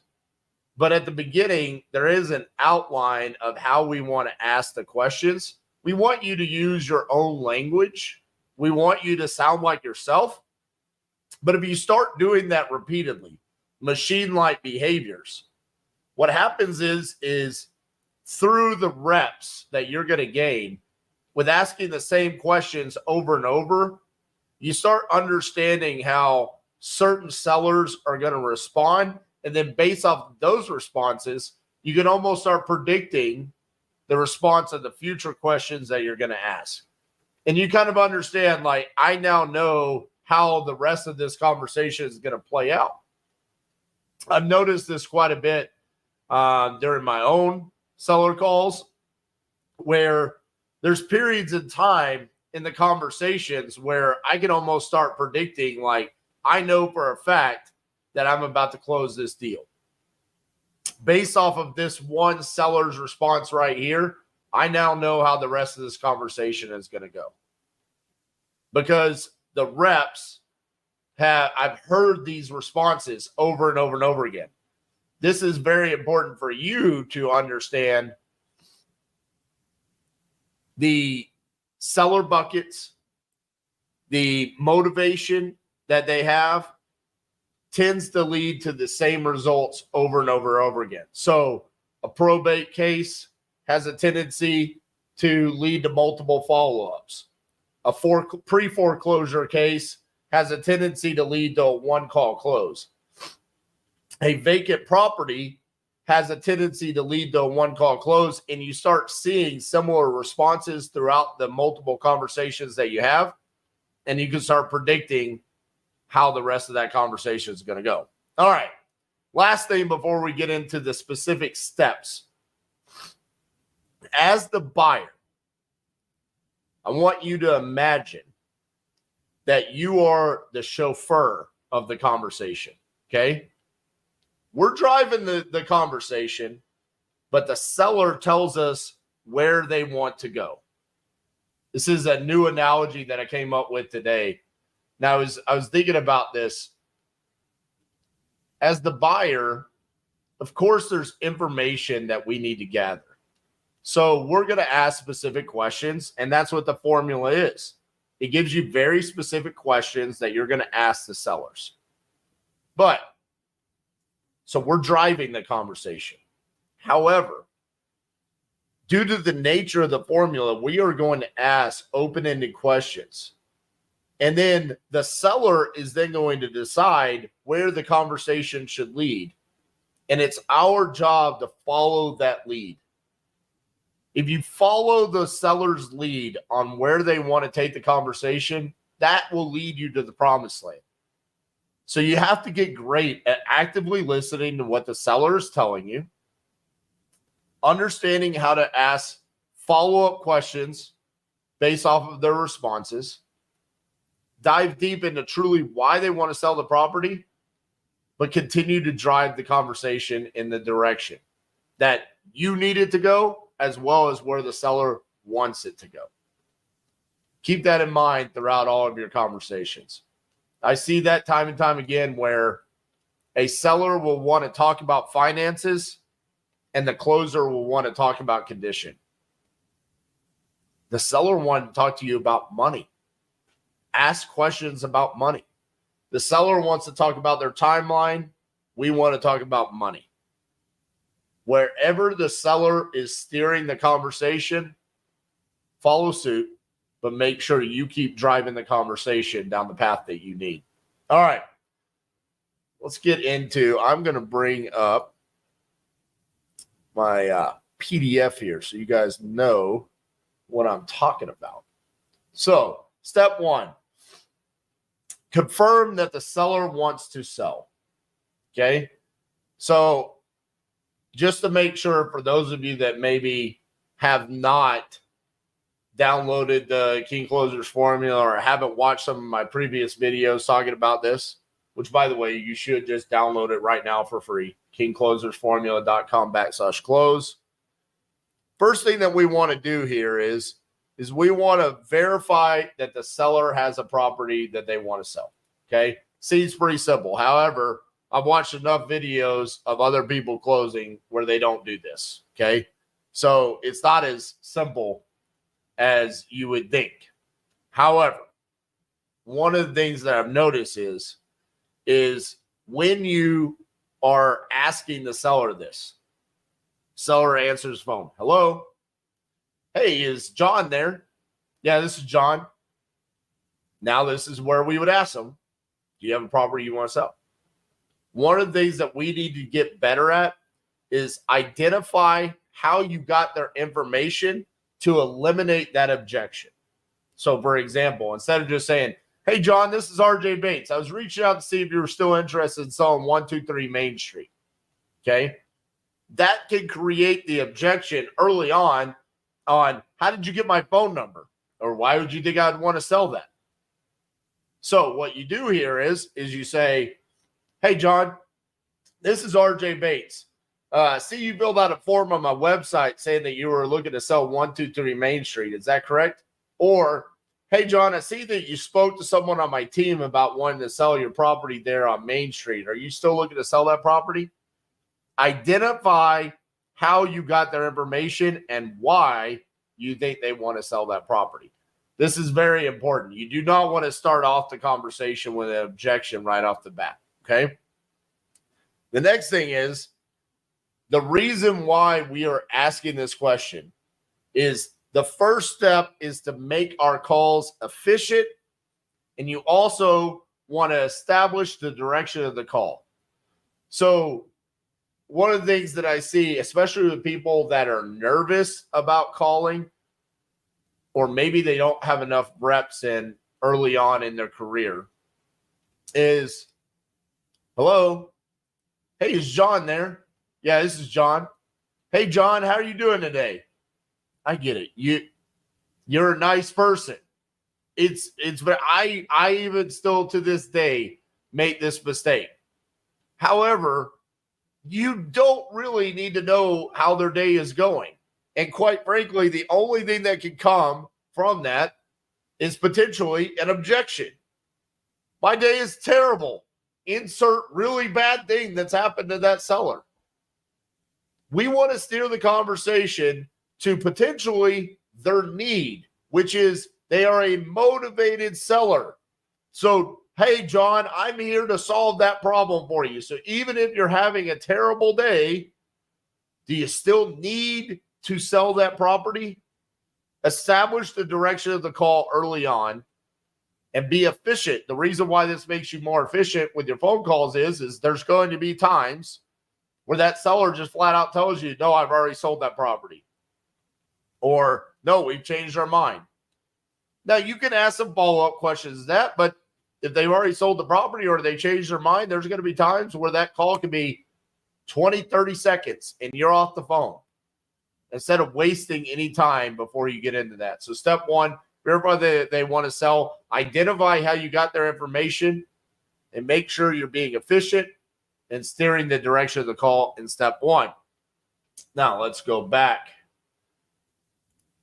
to the closer's formula. Step two, we want to establish price, okay? Now, this is where this is probably the first part of the closer's formula that is counterintuitive to the majority of other closing processes, is that we go into price so early on. All right. Now I'm going to dive into that and explain why that is important. Because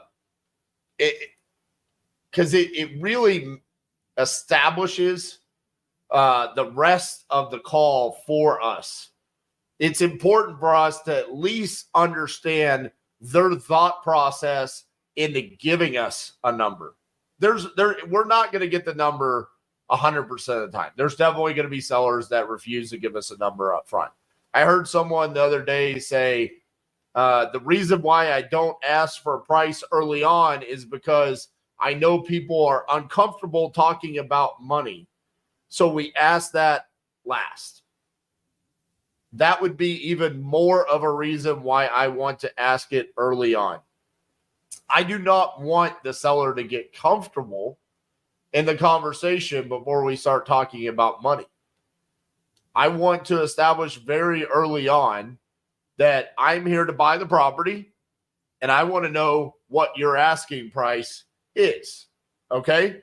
So after verifying that they want to sell, we go to price to gather the first half of which bucket this seller resides in. So when I talk about the bucket, I'm talking about the 4 seller buckets, okay? 4 seller buckets, real quick. If you don't know what those are, I have an entire video breaking it down, but I'm just going to give a quick recap of the 4 seller buckets. There's 2 bad, 2 good. The 2 bad ones, high price, no motivation. Obvious. The other bad bucket, great price, no motivation. That's where the scams exist, okay? 2 good buckets.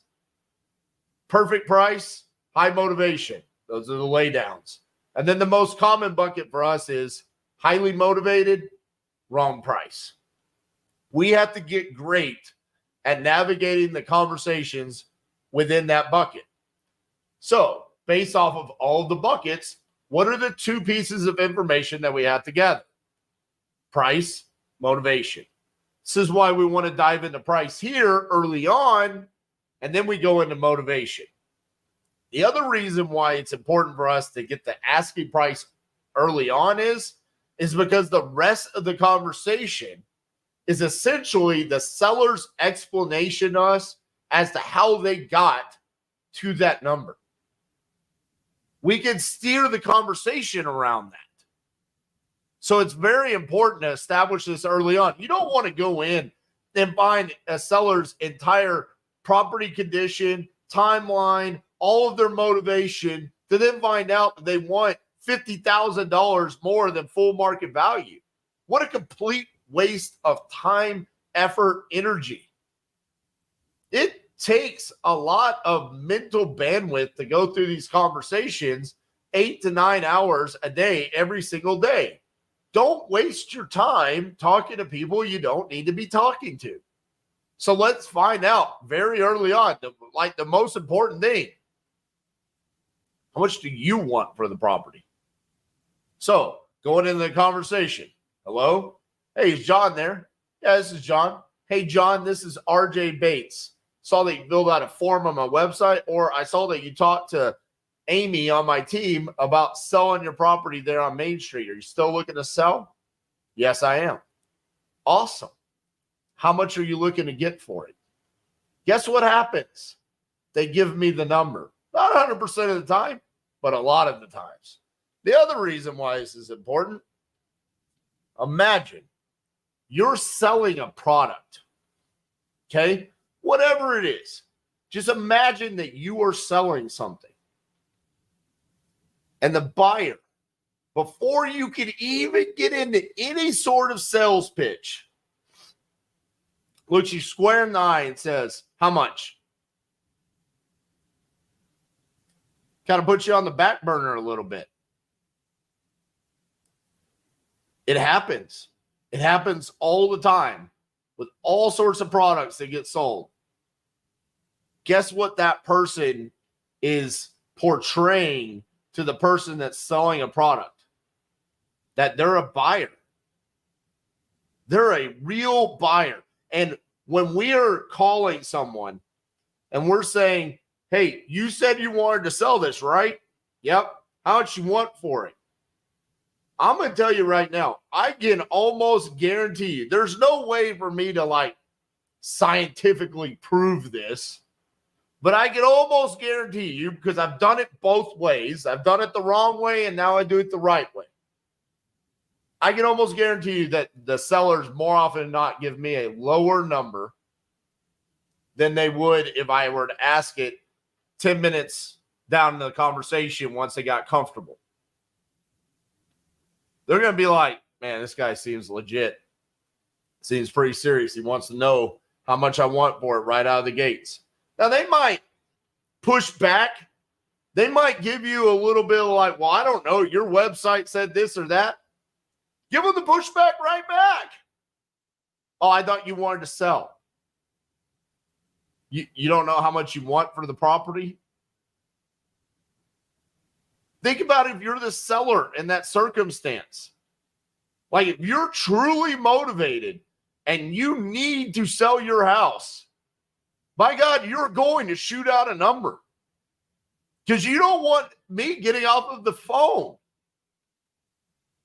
So if you're truly embracing being a buyer, when you're talking to these sellers, you have no problem doing this. And when you really embrace the thought process as to why you're asking this early on. I mean, I reviewed a call the other day inside of Titanium University. We didn't ask the price. I couldn't move on in the seller call review. Every time we asked another question, I was just like, why the fuck haven't we asked how much the seller wants? Why are we even asking any other questions? Do you want to buy the property or not? Do you want to be friends? Do you want to make yourself feel better because you had a 17-minute conversation with a seller? Or do you want to get fucking results? Because if you want to get results, then you're going to do this. And you're going to do it over and over and over again. Why do I say it? Because it works here. It works inside of our university. It's like I saw a post the other day. I just closed the deal in 18 minutes. There's something to this formula. There is. It's fucking different than everybody else. So you get different results. Embrace that confidence and make the seller feel something when you ask it. Do you want to sell? How much do you want for it? They're not going to be used to it. So ask it. All right. Moving on to the next one. All right, let's go back to our document over here. Discover the seller's motivation. Okay. Now, this is vitally important because this is the other 50% of the seller bucket that we need to understand, right? We now know their asking price. So that's good. So how do we get this? All right, John, how much do you want for it? $100,000. $100,000. Okay. Well, tell me a little bit about what you got going on. Now, we've adapted to what some of the results were. Okay. We used to say, well, tell me a little bit about the property. I definitely do not want you saying the property. Okay. Because we want to identify their pain and motivation. So tell me a little bit about what you got going on. Open-ended allows them, remember, you're the chauffeur, so you're driving, but they're telling you where the conversation wants to go. This is the first key moment in that. Okay, so they're going to pick and they're going to decide where to steer the conversation. All right, now during step 3, it's your job to follow the seller's lead, but to stay on topic. This is what I mean by if they decide they want to talk about condition, that is your opportunity at that point in time to talk about the condition in its entirety. If they want to talk about money, by God, do not change the topic to condition. Continue talking about money. They are explaining to you either 1, what they're most comfortable talking about, or 2, what is most important to them to talk about. So stay on topic. This is one of the biggest mistakes that I see most closers make. They decide to just completely change the topic when the seller is telling them, this is where I want to go, Mr. Chauffeur. And we don't listen and we don't make it about them. We decide this has to be about me and what I need. And I want to know about the condition. And I want to know about your timeline. And now I want to know about money. That makes you a bad closer. You're not doing a good job of listening. Listen to what they're saying. Stay on topic. Continue to ask questions about that topic. Now, your objective during step 3 is to determine the seller's true motivation. All aspects of their true motivation. Okay? Now, this is another thing that I see people start asking questions and then they make assumptions that they understand the seller's motivation and they stop asking open-ended questions and they go for the close too early on in the conversation. And you're like, well, man, RJ, you're the guy that does, 8-minute closes. You've got multiple of those posted on your YouTube video or channel. I thought that's what I was supposed to do. This is where you are determining what seller bucket that seller is in. So if we're going for the close, they have to be in one of the 2 good buckets. Right price, highly motivated. Okay? We already know their motivation. We know the right price. We don't have to keep belaboring the point. However, when it's in the most common bucket, which is wrong price, but highly motivated, the way that we're going to steer that conversation to get them to match the motivation to the price that we need is through education. We educate them about the numbers and we see if that motivation will match the price that we need. Well, if you don't truly understand all of their motivation, you're probably not going to be very successful at getting them to come down on price. So one of the things I want you to think about when we are trying to find the seller's motivation, I almost want you, if you've never played this game before, you should definitely do it for yourself and realize how deep this topic will really get. It's called the 7 levels deep exercise. Okay. This is for discovering your why by asking yourself a series of why questions. Okay. So it goes like this. RJ, what do you want to achieve in life? That's our first open-ended question to the seller. Well, tell me a little bit about what you got going on. Just very open-ended. All right. And they give us a generic response. What do I want to achieve in life? So I give a generic response. The follow-up question to that is why is that important to you?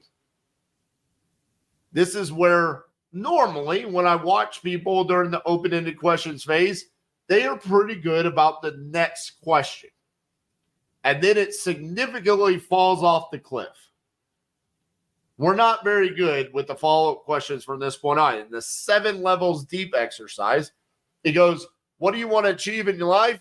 Why is that important to you? Why is that response important to you? And then you repeat the previous question 3 more times. Why is that important to you? Why is that response important to you? Why is that response important to you? Why is that response important to you? By the time you get down to the end, you will actually know what you want to achieve in life and why is that important to you. We need to be doing the exact same thing when we are talking to sellers, diving deep to really understand why are they so motivated to sell this for the price that they're willing to sell it for. Dive deeper, ask more questions, don't make assumptions. Have them verbally say it out loud to you. If you get really good at this, this is where you will start closing deals that other people never even think they can close. Now, I'm always the guy that talks about, hey, you need to embrace no. But this is where utilizing the 4 seller buckets changes things for you. If you identify that they're not motivated and the price is wrong, then you get rid of them. But if the price is wrong, but there's motivation, this is where you really take the time to ask great questions to close those deals. All right, the next thing, let's go to step 4. Step 4 is where we revisit price and analyze and comp the property. Okay? So this is very important. This is normally where we're going to go back and we understand the motivation. So this is where we're going to start talking about the numbers again. During step 4, this is where I want everyone to start adopting. You need to ask the seller how they determine their asking price. This is another layer of understanding the seller's motivation. Like, how did you come up with this price? Is it just based off of the Zestimate? Is it based off of a number that you need? Is there a bill that you need to pay? Like, a lot of times, this is the level of motivation that we are not asking for. It's very rare that someone's just going to come out and say, this is the reason why I came up with this number, unless you ask for it. So it's very important to do that. The other thing is what are we doing during step 4? We're analyzing the deal, okay? I always talk about this. We have the TV inside of on our floor. It's like a, 60, 70-inch TV. We've got a computer hooked up to it. So at any point in time, we can either pull up a document or a property. We kind of use it for training purposes. There was a period of time where every time I'd walk out of my office and go on the floor, I'd see multiple people sitting at the TV and they would be comping properties. And I'd be like, oh, we're having a comp party. Like, everybody's sitting down comping one property together because they were bouncing ideas off of each other, analyzing it together. I don't have a problem with that.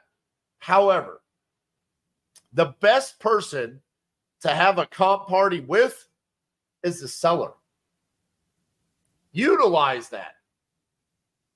Who knows more about the property, you or the seller? More often than not, it's going to be the seller. So sit down, ask questions. If you can have a conversation with me on a Zoom about comps, or if you can go inside of Titanium University's private Facebook group and ask questions about comping a property, why can't you have that exact same conversation with the seller? Why not sit there and analyze the deal together? Quit making excuses to not comp the property while being on the phone. I hear it all the time. I'm not good at it. You're never going to be good at it unless you start practicing at it and putting in the reps. It's really not that hard to sit there and say, so I see over here, 1, 2, 3 house around the corner sold for $100,000. You know anything about that one?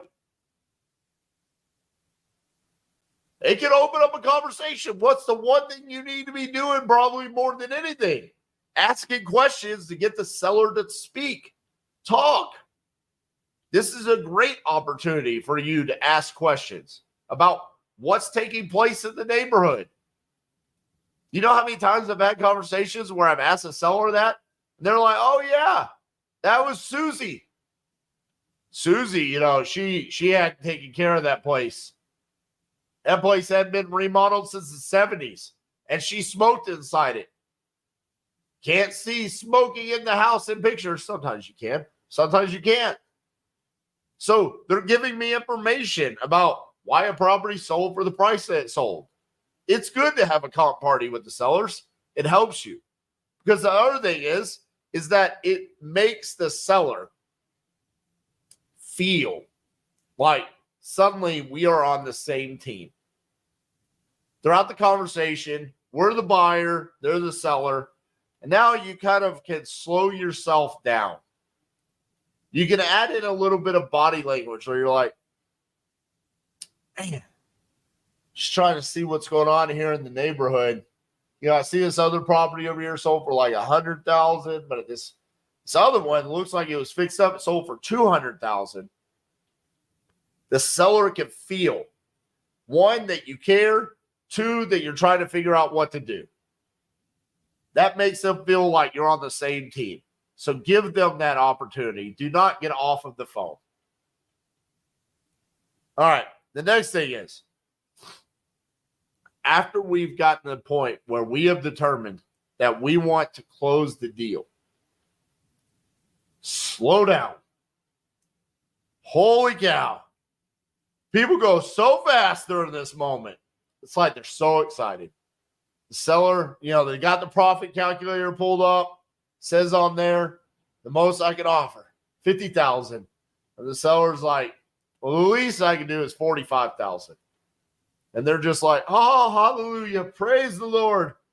I'm just going for it. This is not the time to go super fast, okay? Slow down. I've used this analogy multiple times. I'll probably use it for the rest of my career because, one, I love sports analogies. Two, I love WWE. So there was an actor. He was actually going to wrestle in the WWE. It was like a main pay-per-view event, and he had trained for it. And the last thing they told him was, hey, when you're out there, slow down. You're going to feel like you're going so slow. And the moment that you feel like you're going slow, slow it down 10 times, and you'll probably still be going too fast. And he's like, okay, I got you. Slow, go slow, go slow. So he goes out there. And, this is scripted. It's like a timed event. Hey, you got 12 minutes. You're going to hit this move, this move, this move. Make it last 12 minutes. So he goes out there, and he uses the specific moment where he knocks the guy down. Guy's laying flat on the mat, perfect area. He's got to climb up to the top turnbuckle, and he's supposed to get the crowd all pumped up, and then he's going to jump on him and land on him, and then he's going to win. So he knocks him down. He climbs up. He totally forgets to look at the crowd and get them all pumped up. He's just worried about doing the move. He jumps off the top turnbuckle, hits him, beats him, and the ref looks at him and goes, the 12-minute match lasted 3 minutes. You went a little fast. And so they kind of laughed off, and they gave the time to someone else. It all worked out. That's sometimes what happens here when we're closing the deal. Like, we know how this is going to go, but imagine if you're the seller on the other end. The seller is kind of like the crowd. Like, we want this to go at a pace where we enjoy it and we don't feel like we just made a mistake. So slow down. What's one way that you can slow yourself down when you go to close the deal? Is you build a reverse rapport. What does that mean? You're going to explain your process through credibility, okay? So you're going to sit there and you're going to say, all right, Mr. or Mrs. Seller, you say you need $100,000 for this property, and I think we're pretty close. We'll walk you through how this process would work if we could come to an agreement tonight, all right?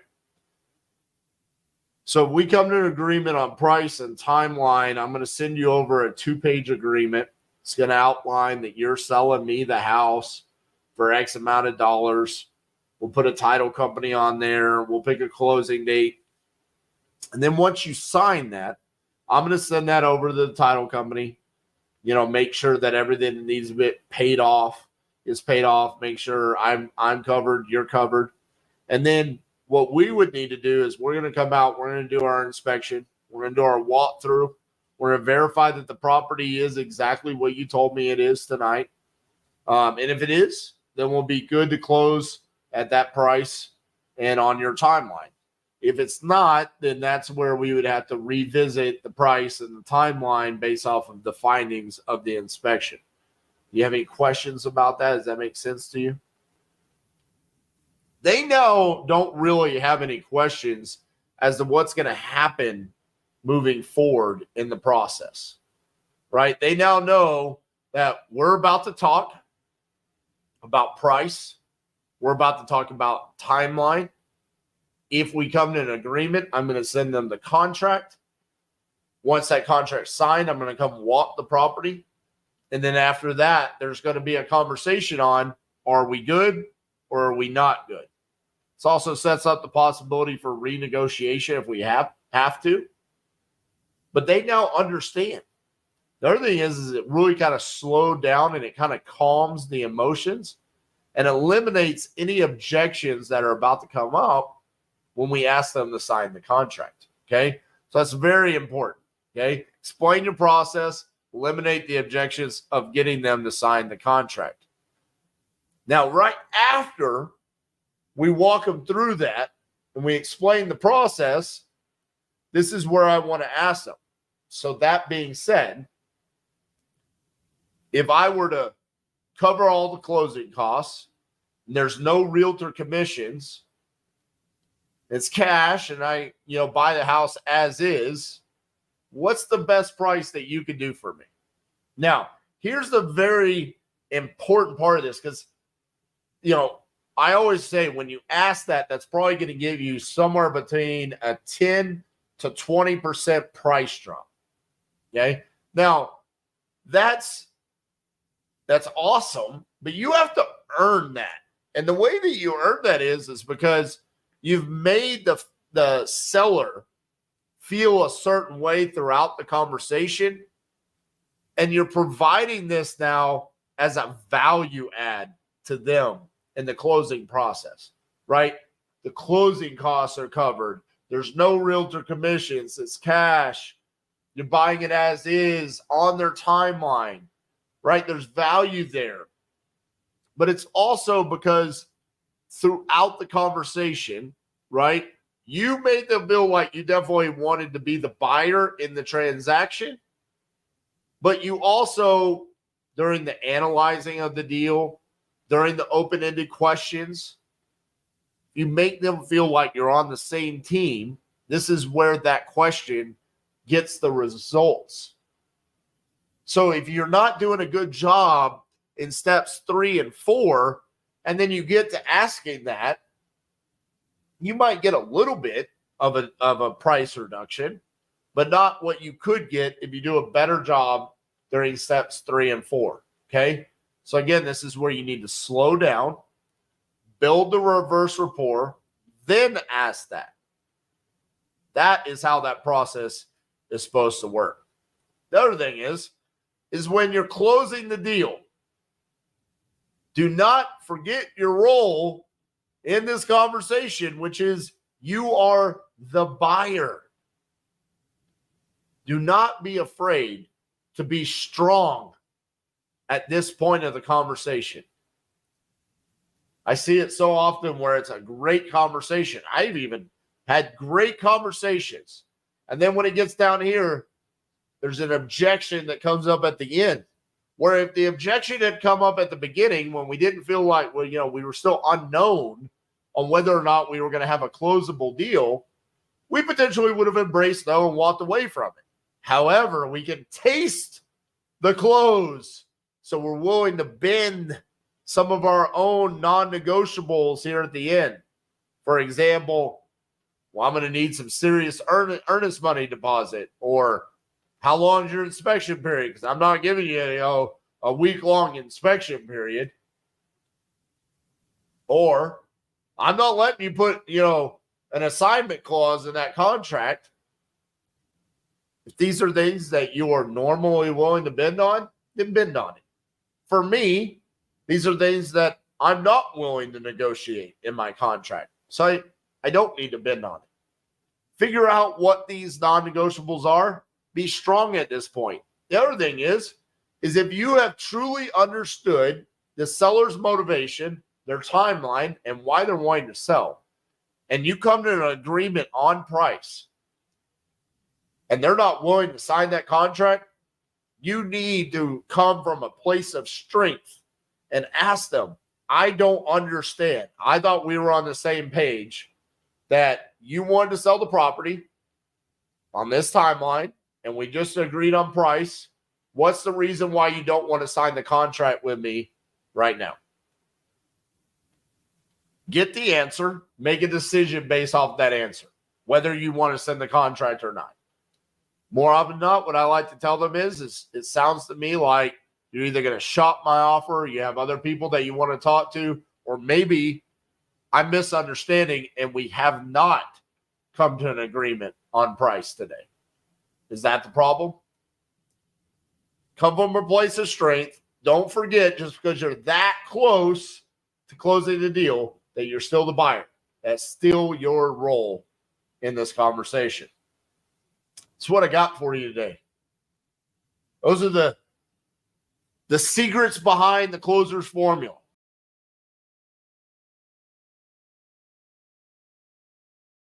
All right, so I got asked the other day, RJ, if I wanted to make $1 million in revenue in 2025, how would I do that if I was just getting started? So in today's video, I'm going to give you guys a visual breakdown of exactly how I would do this if I were getting started and I wanted to achieve 7 figures in revenue in 2025. And this isn't hypothetical. This is actually something that we've done time and time again inside of our business. If you guys don't know, back in 2014, when we learned about wholesaling, we literally were doing deals off of the MLS, and it was just me and Cassie. We were working out of a Barnes & Noble. We did like $750,000 in revenue, and we weren't even doing direct-to-seller marketing.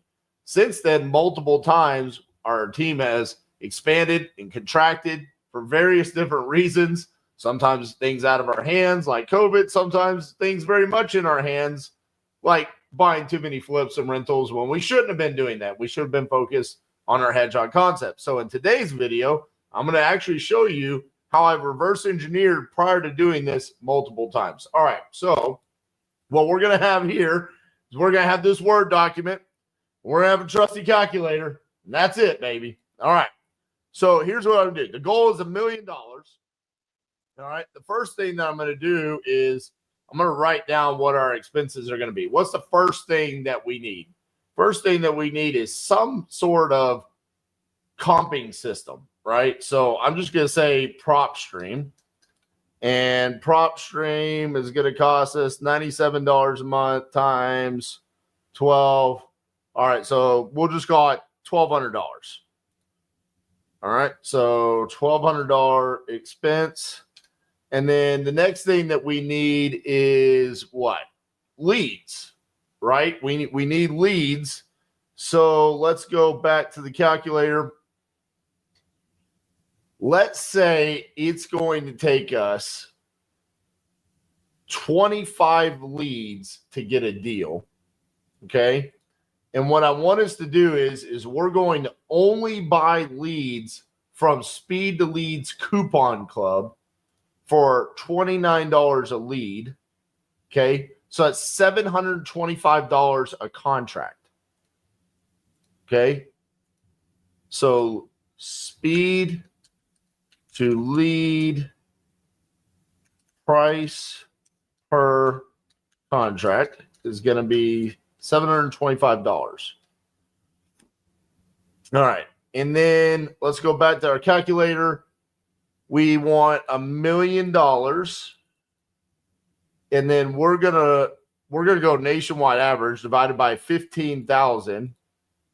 We need 67 contracts. Okay. So 67, but we're going to assume 30% of our contracts are not going to make it to the closing table. We're going to say we have a contract to close ratio of 70%. So let's just say we need 100. Okay. So we need 100 contracts and 30 of them are going to fall out. All right. So let's go back. So we need 100 contracts times 725. So 725 times 100, 72,500.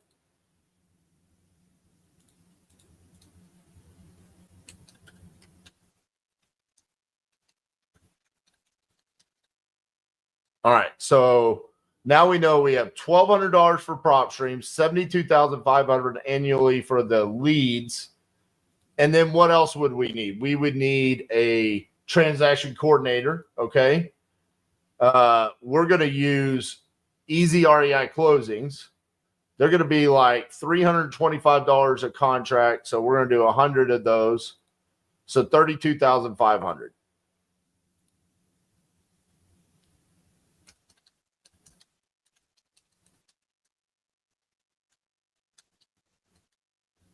All right, 32,500. And then what's the other thing that we need? We need investor lift for dispositions. I don't even know what the price for cartel mode is right now. I'm going to assume it's 50,000. Okay. That's all I'm going to spend money on for the year. Okay. We don't need anything else. Total expenses, 1,200, 72,500. Make you a little bit smaller. So we got 1,200 plus 72,500 plus 32,500 plus 50,000. So our total expenses, 156,200.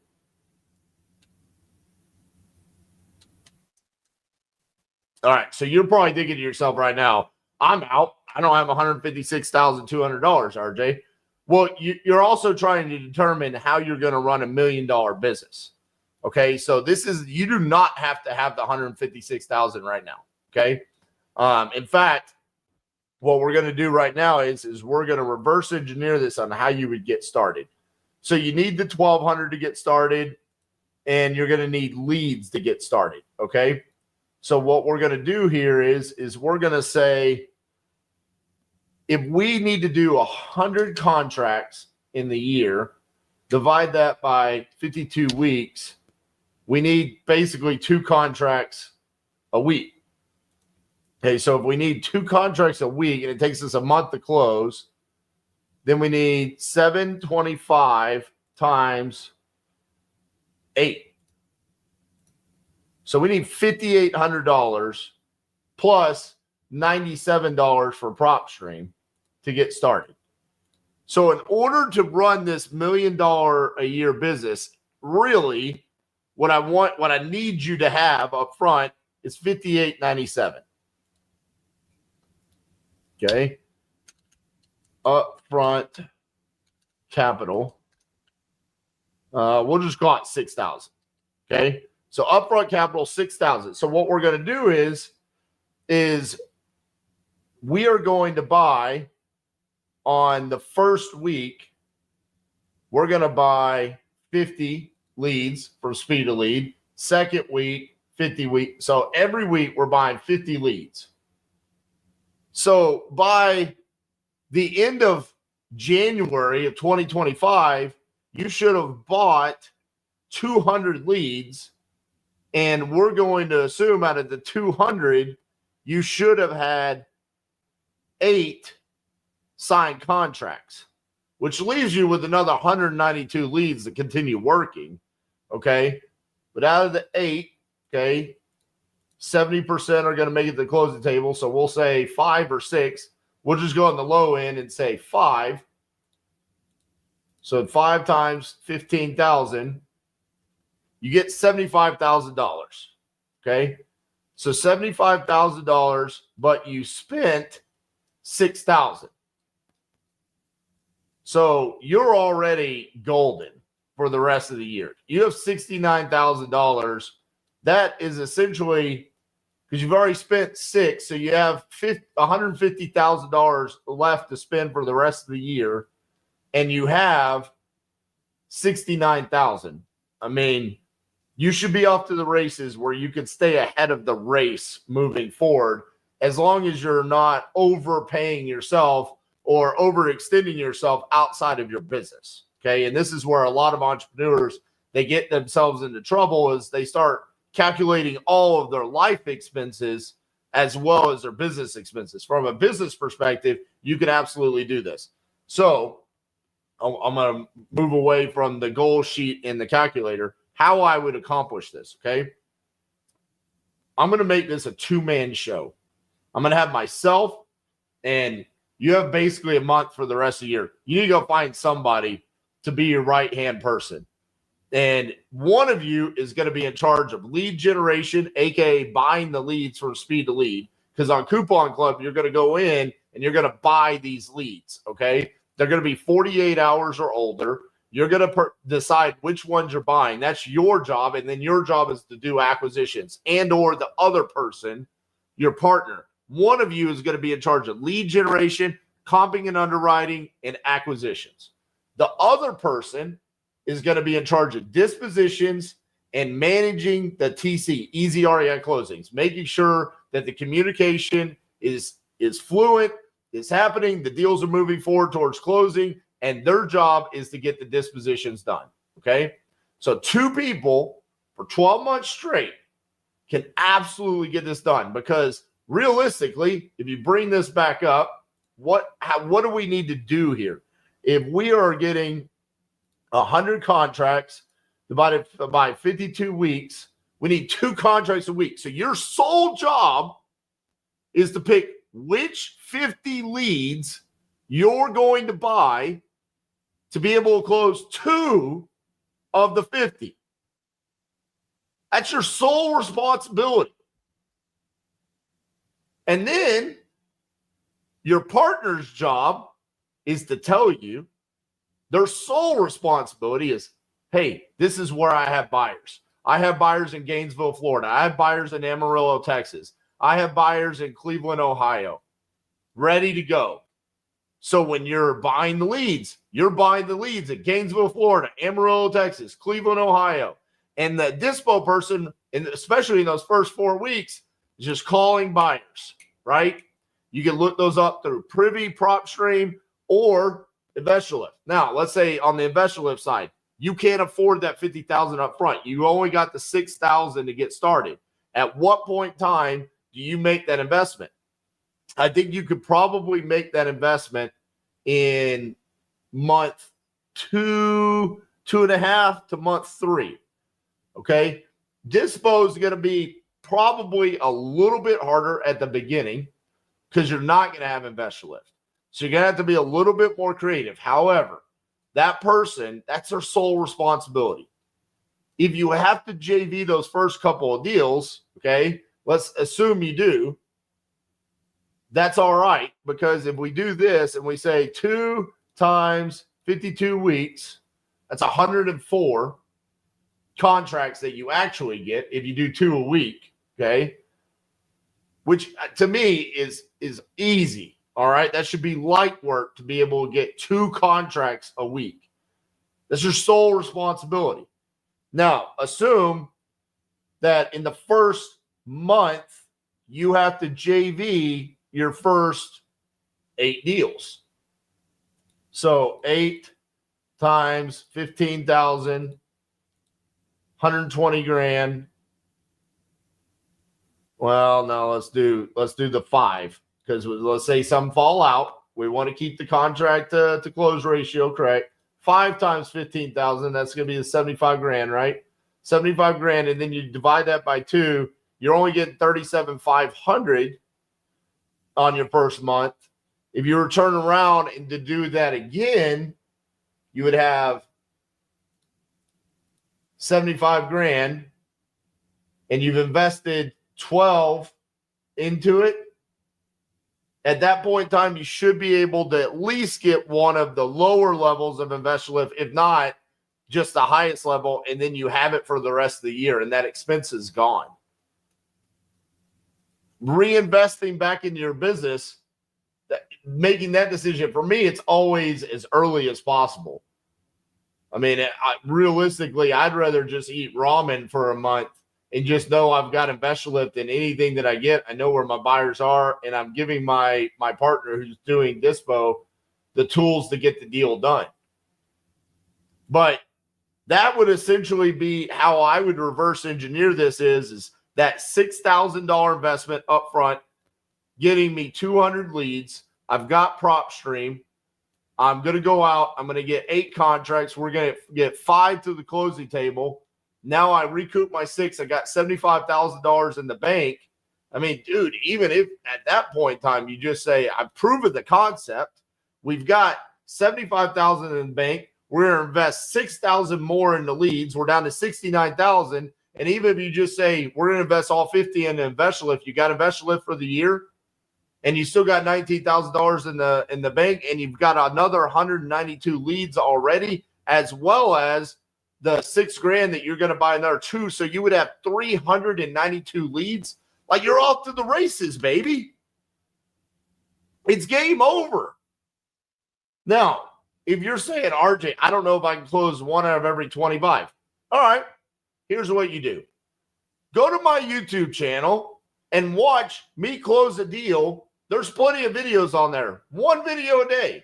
Take 30 minutes, 40 minutes, 20 minutes. Some of them, hell, are 8 minutes. Watch that and just literally copy it. You don't have to recreate the wheel at all. You don't have to pay attention to anything else. You don't have to worry about hiring VAs. You don't have to worry about pulling lists. You don't have to worry about any other lead source. You don't have to worry about anything. You could literally just solely focus on this one lead source, this one Dispo tool, and maximizing your process. How do I talk to sellers? How do I comp and underwrite? How do I make sure I'm getting the best deals possible for my end buyers? And then the Dispo, your partner, is solely focused on building relationships with end buyers, finding out exactly where they buy, relaying that information to you, the acquisition, so you're constantly getting deals. And we have done this time and time again. And you're like, RJ, you make it sound so simple. It's because it can be. It does not have to be overly complicated to be able to do this business, to run it at 7 figures. I laugh all the time when I see these people bragging about, hey, we do this much money. And it's like, dude, honestly, you show me your office, you've got like 30 guys working for you. Fuck, I hope you're making that much money. Jesus, but you're barely making enough where people can put ramen on their tables. This is not a complicated business, and you don't need to have a huge team. In fact, we've always made more money when our team was lean and mean than building out these huge organizations. Because why? It becomes almost cost prohibitive with the amount of leads and managing and making sure the follow-up is done and making sure people are efficient with the closing process and making sure they're hitting their KPIs, which I get asked that all the time. RJ, what should my KPI? Dude, you can literally simplify it down to this. Am I closing 1 out of every 25 leads? And is my Dispo making sure that they're assigning 7 out of every 10? Realistically, it should be in line with that. And you should be able to duplicate that over and over and over again. And you can even get it down to the point where it's not that you're dispoing 7 out of 10. It's that the 3 that don't make it to the closing table is because there's some outside reason as to why it doesn't make it to the closing table. Because the tool, Investor Lift, allows you to do that because it allows you to know where the buyers are and what properties they're buying and what price they're buying it at. This is why I continuously say we are in the golden age of wholesaling. Oregon wants to shut down wholesaling. South Carolina wants to shut down wholesaling. Then don't buy leads in Oregon and South Carolina. Go buy leads in Texas, Florida, Michigan, Ohio, Georgia. Hell, all of these different states, they're great places to wholesale. I could go on and on about places that we love to wholesale. But it really doesn't matter if you have the tools available to you. And I just showed you with a simple $6,000 investment to get started, you have no reason not to get it going unless you just can't close and if you can't dispo, which is what we do. If you're not going to be good at that, then you're not going to be good at wholesaling. Like, that's like saying, hey, I want to be a basketball player, but I can't make a basket. That's the job. That's actually the objective of the game. The objective of this business is to be able to talk to sellers, contract the deal at a price point in which you can then make a spread by presenting a good deal to your end buyer. You have to get great at doing that. And quite frankly, with this plan right here, $1 million goal, $1,200 a year on prop stream, $72,000 a year on leads, $32,000 on transaction coordination. You don't even have to do your own TC work. $50,000 on dispositions. That's $156,200 in total expenses. You would then get, say you do 2 contracts a week. That's 104 contracts. And you close 70% of that. That's 72.8 times the nationwide average of 15,000. That's almost $1.1 million. And then you're going to subtract $156,200 in expenses. That's profit of $935,800. And to be honest with you, there's really no other business expenses. I mean, I guess we could count the little miscellaneous, like you need a cell phone, right? You need an email domain and stuff like that. But I mean, dude, we're talking about those are minuscule tasks or expenses. I mean, hell, if you just want to throw in another $35,000 in expenses for whatever reason, you're still making $900,000. This is a highly profitable business. And you can do that with 2 people. You're like, RJ, are you serious? We've done it. We've actually done it. Me and Cassandra, DeHaas, Cassie have done this multiple times. 2020, the 50-50-50 challenge, 86 contracts in 50 days. She was dispo, handling the TC. I was lead generation, handling acquisitions. That was what, 4 and a half years ago. Since then, we have not contracted the team down where it's only the 2 of us. But you can absolutely do this. We've also not only done $1 million in revenue. We're always doing more than that by a significant margin. This is absolutely achievable. And if I were starting over at 0, this is what I would need. I need $6,000 upfront capital to get the 200 leads to get started in my prop stream. And then I'm off to the races and nothing is stopping me. Now, my question to you is, what's stopping you from doing this?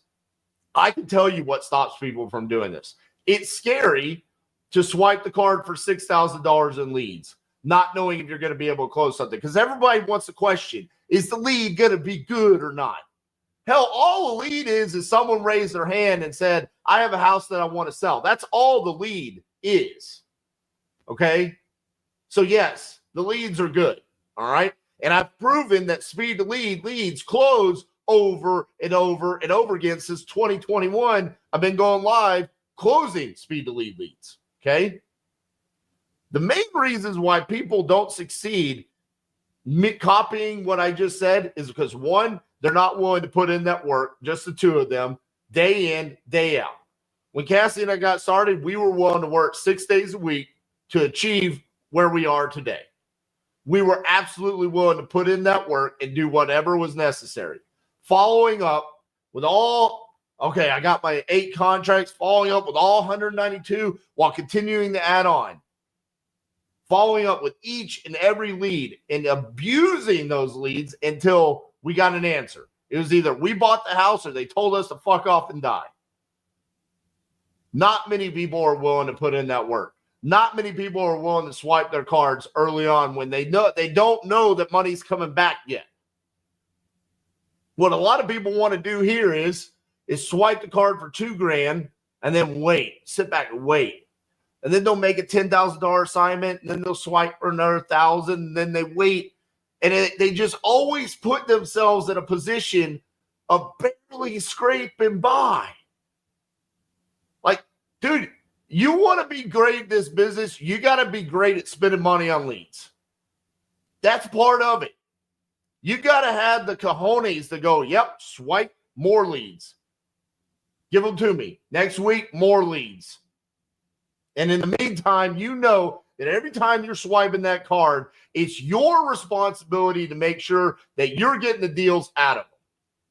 Relentlessly following up with them. Making sure that you are getting in connection with each and every homeowner. That's your job. And then when you get that property under contract, being relentless on dispoing that deal, making sure that you are connecting with buyers and you are building relationships so you can do that over and over and over again. And most people are not willing to put in that work. Not because this business is hard, not because it's super costly. This is one of the cheapest barrier to entries of any business out there.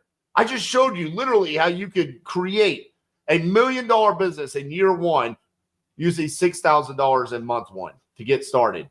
And honestly, you're going to end up spending for the entire year $156,000 for all those leads. How many leads is that, by the way? I'm just curious. It's 72,500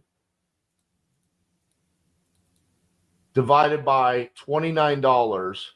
2,500 leads. And all we're going to have on that is 104 contracts. So you're going to still have, at the end of the year, like close to 2,400 leads. And let me tell you, there's going to be closable deals out of that. There's going to be times where sellers are just not ready to make a commitment to you. So you're going to be stacked and ready to go next year. And that's where you start. All right, let's start expanding. Let's think about hiring a virtual assistant and start calling these leads and reviving the ones from 6-9 months ago, right? Because you don't want to constantly be following up with stuff that hasn't responded to you in forever. You're going to get to that point because you just have too many. But the facts are, this is very easily done with 2 people. And I'm not just saying that. I'm not just saying, hey, here's a blue sky scenario. I'm saying that absolutely can be done using nothing else than prop stream, speed to lead, easy REI closings, and investor lift. You don't need anything else but those 4 systems and 2 people and the ability to swipe a card and continuously do that and execute. Go watch my videos. You see me do it over and over and over again. And I promise you, there's nothing that I do in those videos that you cannot replicate yourself. You absolutely can do it. The problem is most people are just not willing to put in the work that I'm willing to put in. So if I were to go from 0 to $1 million in 2025, that's absolutely how I would do it. I hope you guys go do it. I hope to hear from you in 2025 saying, I literally took this blueprint, I put it to work, and I'm well on my way to exceeding $1 million, because that should be the goal. This is easy. You should absolutely exceed what I just showed you how to do.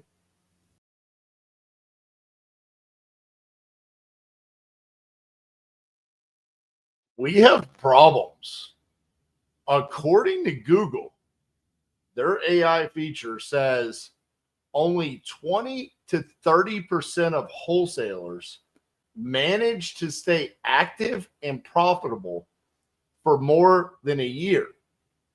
However, new businesses, 80% last longer than a year. Wholesalers, we have a problem. Raise my hand like a champion, taking the cheers in the ambience. I got a ring to think then again. I'm such a winner, I'll win again. Some think I'm a Viking or maybe a wizard. I feel like I'm both when I'm in the ring. Victory brings serenity. I give them a three-piece, that's for the three-peat, and then I leave with the Trinity. True baller got all the amenities. All the others just wanna be mini-me's. Haters mad when they in my vicinity. All right, so you guys know that starting out this year, I made the goal of releasing a new video every single day with the objective of removing all excuses to not succeed as a wholesaler. Now, when I read this statistic here, that only 20 to 30% of wholesalers, it literally says, manage to stay active and profitable for more than a year. That is an alarming stat. And I started thinking back about it. I mean, we've now been in the wholesaling industry for a decade, and there are so many people that we came up with that now are just no longer even in this industry whatsoever. And as I look on here, it actually breaks down why wholesalers are failing. Okay. It says it's mainly due to the challenging nature of the business, including finding consistent deals, navigating market fluctuations, and building a reliable buyer network. Now let's unpack that for a second, okay? Mainly due to the challenging nature of the business, including finding consistent deals, okay? And I read each and every one of y'all's comments on this channel, and I appreciate them. I read each and every comment on my TikTok, my Instagram, my Facebook, and I see this is a concern for you guys. I see it where people say, I'm just not finding people that are willing to sell their property for a discount.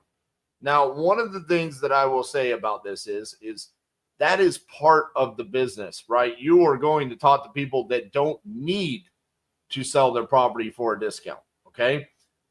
You have to remove those leads from your system, move on from them, and continue mining for the actually truly motivated sellers.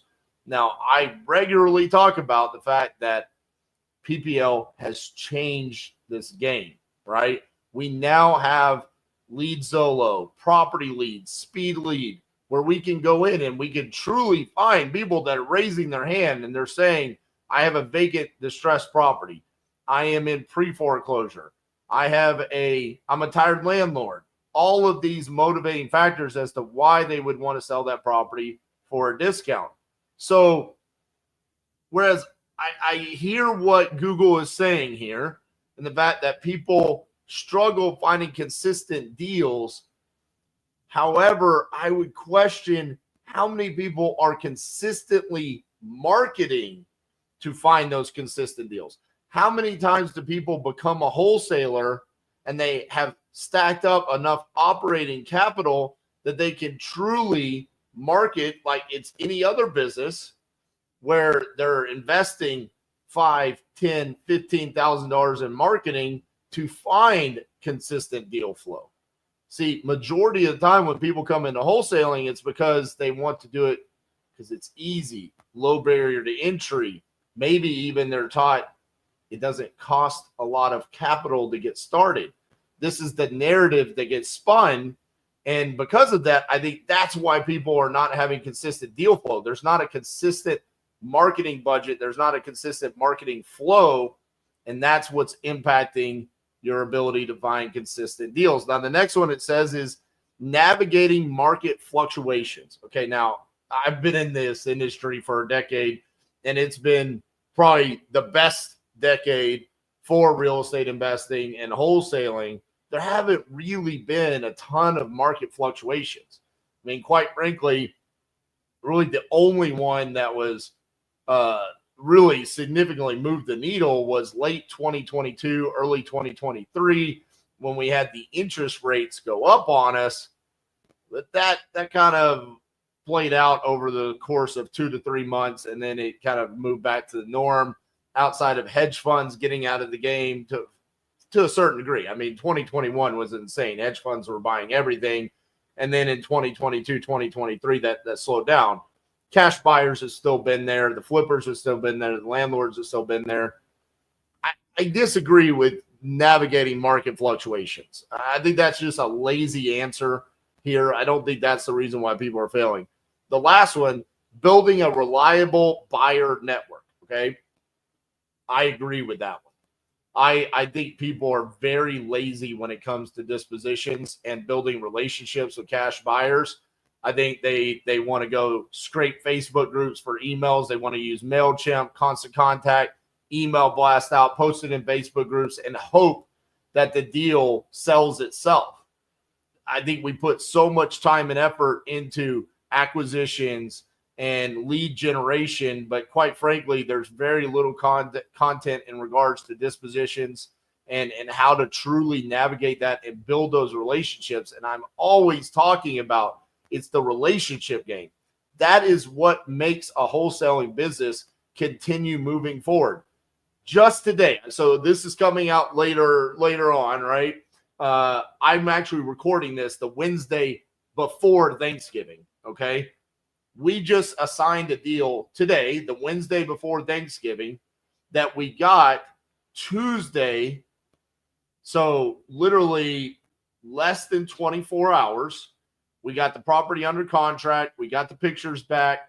It was a pre-foreclosure situation. It's going to auction next Tuesday. Title is ready to close. If it does not close by Monday, it's sold at the foreclosure auction on Tuesday. Because we had a buyer relationship, we picked up the phone and we got the deal signed in less than 24 hours. It will close on Monday. We saved the seller from foreclosure.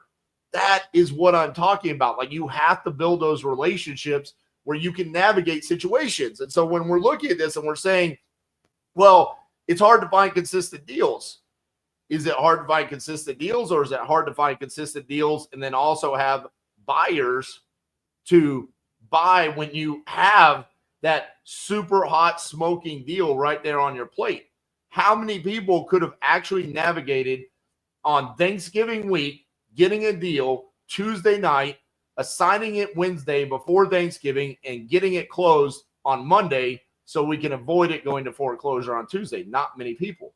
But it's also because you're not putting the work and effort into building those relationships with cash buyers, making sure that you know what is their buy box. The moment that we got that property under contract, me and Cassie both told Justin, this is the buyer you're going to call. You don't need to call anyone else. This is the person that's going to buy that deal. And it went down exactly the way that we thought it was going to go down. Now, coming back over to here, there's more details. Okay, it says key points to consider. Many new wholesalers enter the market with high expectations, but quickly face difficulties in securing deals, leading to a high dropout rate within the first year. Okay, so again, it says difficulty in securing deals. So now is it difficulty in finding consistent deals, or is it the fact that we suck at closing? When you look at the industry as a whole and you read what has been put out there on how to talk to sellers, how to navigate those conversations, we suck. Like, what we tell people to say to sellers and how we navigate these conversations is pathetic. I can absolutely see how 80% of our industry is failing in year one when they're utilizing the scripts that are put out there, and we're navigating conversations where we're not truly identifying what does the seller need. Are we listening to their needs, or are we only trying to get a property under contract? Because I'm going to tell you, more often than not, when I listen to someone else trying to close a deal, their primary focus on that phone conversation is, I'm trying to get a property under contract, not I'm trying to solve the seller's problem. I'm not asking the right questions. I'm not digging deeper into their pain and their motivation. And then in return, naturally overcoming any objections that they might have about doing business with you and your business. That is the problem that I'm seeing. So when it says they have difficulties in securing deals, I think it's because the majority of people suck at closing. I think you're actually talking to people that are motivated enough to sell to you, but you just don't have the ability to close deals. That's what I think the majority of our industry is suffering from. The next thing it says market dependence. Wholesaling success is heavily dependent on local market conditions, which can fluctuate quickly, making it difficult to maintain a steady income stream. Okay, now this right here, it just annoys the piss out of me because I think this is actually coming from our industry itself. The vast majority of people say, don't be like RJ, okay? Don't go nationwide. Don't go statewide. That's so hard. And so we are, by nature, making our businesses dependent upon what's happening in that city or that county that now we're told to do business in. Some places are very difficult to wholesale in. If there's more competition, guess what? That means it's going to be harder for you to succeed. That's just numbers game, right? So when we look at this and we look at what we have from a marketing perspective in 2024, moving forward into 2025, and even the dispo tools that we have available to us and the comping tools, we don't have to be market dependent. We can actually broaden out and go to other markets. And instead of being dependent upon a market, we get to be dependent upon 3, 4, 5 different markets.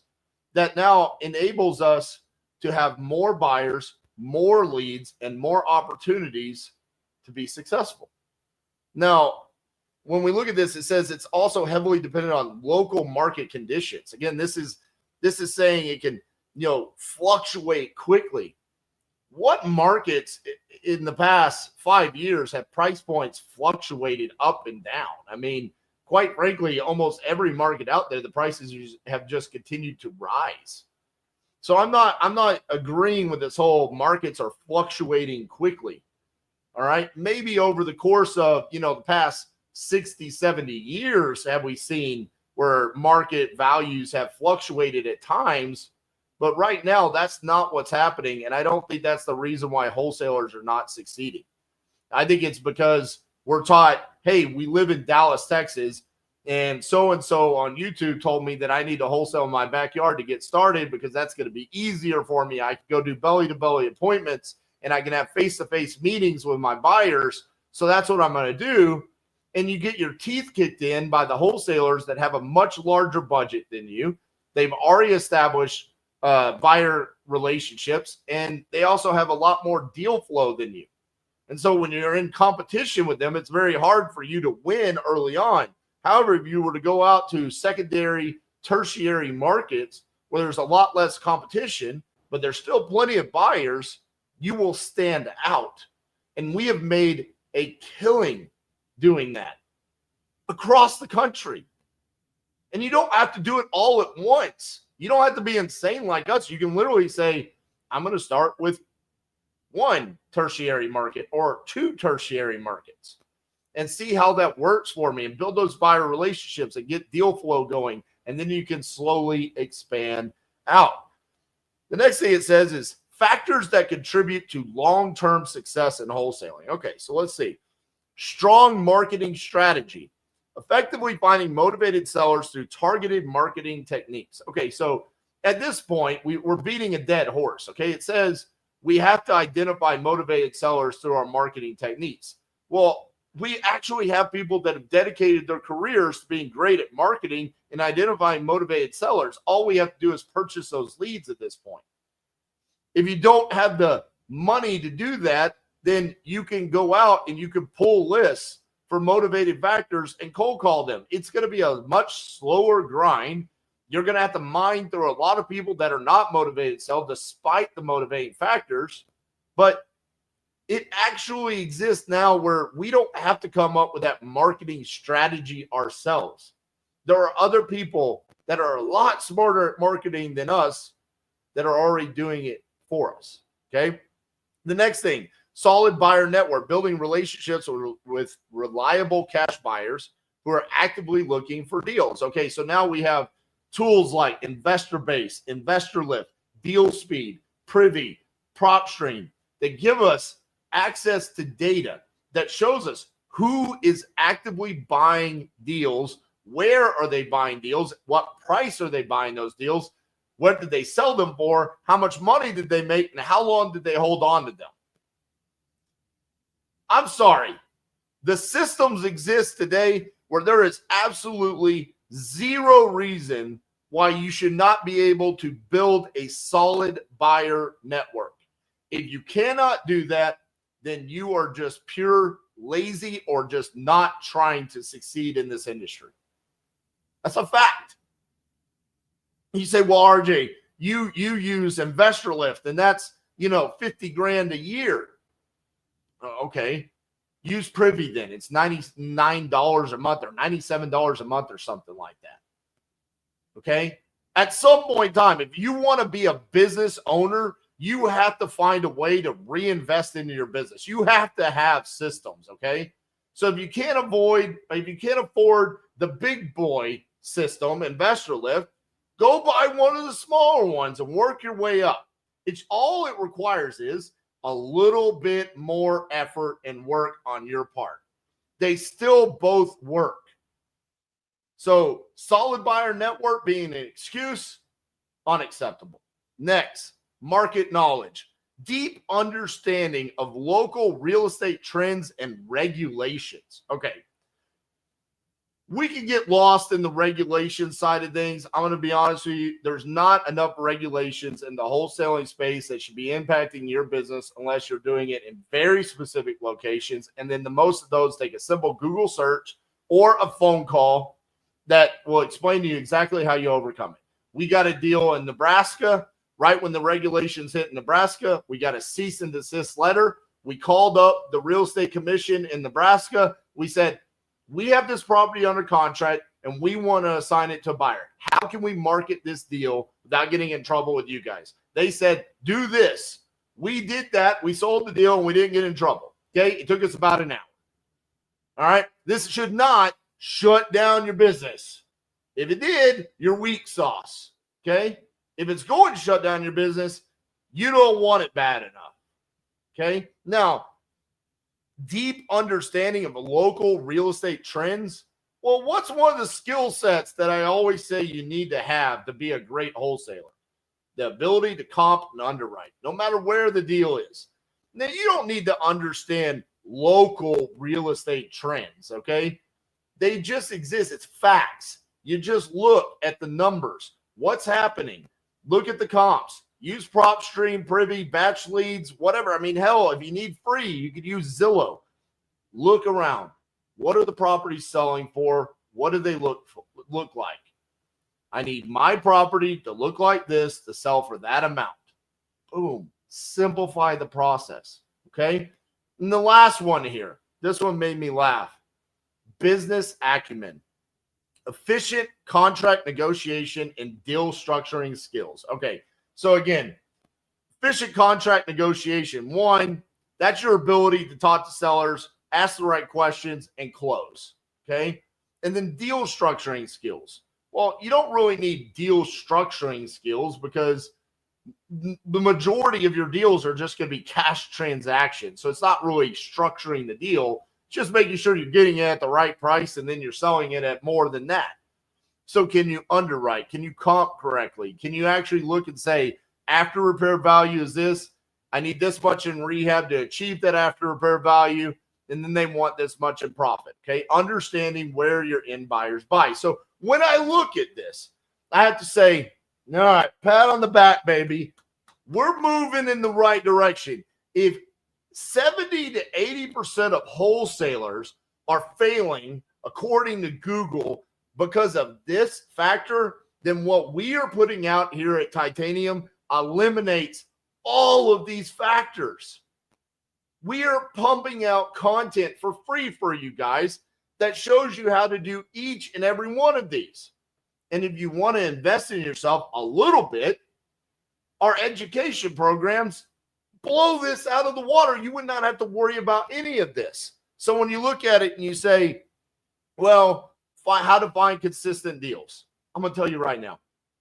Pick one of the three: Lead Zolo, Property Leads, Speed to Lead. If you don't know what those are, there's links right below, down here in the show notes. Click on each one of them. See which one you can afford. The cheapest, Speed to Lead Coupon Club. $29 a lead. Okay? It's about as cheap as you could possibly get for someone to raise their hand and say, I have a property I want to sell. All right? The next thing is navigating market fluctuations or understanding the real estate trends. So you need to understand how to comp and underwrite. Titanium Profits. Literally use our profit calculator, our rehab calculator. We give you the education on how to comp and underwrite anywhere in the United States. That eliminates that excuse. How do you build a reliable buyer network? Down below, for free, you can download the Titanium Toolkit, which gives you everything that you need. But it has our DISPO formula, okay? But you need a system. Use Privy, use Investor Base, use Deal Speed, use Investor Lift, okay? All different price points from $97 a month all the way up to $50,000 a year, okay? Guess what? The cheaper one is not as good as the expensive one. The expensive one's the best, okay? Work your way up to it. All you have to do is on the cheaper one, work harder than you do with the most expensive one. We have worked our ass off for the past decade to be able to afford the most expensive one. And yeah, it's easy for us at this point. But we have that reliable cash buyer network. And at the end of the day, some of these other ones, as far as efficient contract negotiation, deal structuring, listen, it's all there. If you follow what we teach you here at Titanium, the King Closers formula, the web formula, the DISPO formula, you use the systems, you will be part of the 20 to 30% that not only stays active for longer than a year, but you will be highly profitable for as long as you want. Now, here's the thing that I want you to understand. When I looked up how many businesses fail in their first year, it said 20%, okay? So it's the opposite, right? 80% of wholesalers are failing in year one, and only 20% are failing in every other business. One of the things that it said down here, though, it says some tips to avoid business failure include setting goals, researching the market, love your work, and don't quit. Let me tell you something. The vast majority of people that have failed in wholesaling did not love their work. They thought this was going to be easy. They thought it was going to be quick cash. They fell for the gimmicks on YouTube and on the Facebook ads and the Instagram reels, and they said, so-and-so said it's so easy. So-and-so is making all this money. Look at them. They got a Rolls Royce. They got this or that. It's not easy. It's simple, but you better love what you're doing. You better love picking up the phone every day and talking to people and helping solve their problems by buying their real estate. You better love picking the phone up and talking to cash buyers and providing them what their business needs, which is deals. If you don't love that, then guess what? Yeah, you're going to end up quitting. But you can make a choice right now. You can either be a part of the 20% or you can be a part of the 80%. Whatever you do, though, if you're deciding right now to be a part of the 20%, don't quit. Don't give up on this. Fall in love with what you're doing. Make a decision. This is what I want to do in my career. When I found out about wholesaling in 2014, I literally told everyone, this is what I was made to do. I've looked around and I've always wondered, what am I supposed to do with my career? And I said, wholesaling, this is what I'm supposed to do. I got asked the other day, why do you give so much free content out?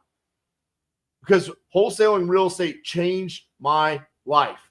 Not the content, not selling education. No, getting a property under contract and assigning it to an end buyer. That's what changed my life. And that's why I'm passionate about sharing this with you guys. I want you to be a part of the 20 to 30%. This is why I will relentlessly continue to create content and educate you guys and give you everything that you need. You don't need to stay up with the trends. Let me do that. I get contacted by the new vendors and the business operators that are coming and saying, this is the next big thing that's going to change wholesaling before it becomes available to the public. Let me keep you up to date on the trends and let me lead you and show you how you can be successful as a wholesaler, if that's truly what you want to do. But you can only make that decision. I can't make you successful. That's why I say create your own reality. But the facts are, these are weak sauce excuses to not succeed, because we put out far too much education on how to overcome each and every one of these problems wholesalers have. These, how does it say it? Oh, I'm on the wrong one. It says the challenging nature of the business. I'm going to be honest with you. I felt this challenging nature of the wholesaling industry at one point in time. I wish I had had someone that said, hey, do this for marketing. Talk to sellers this way. Here's how you find the cash buyers. Go do it. I had to go out and figure it out all on my own. You guys have found me. If you're watching this video, you've got me. Keep watching. Download the free content that we give you for free.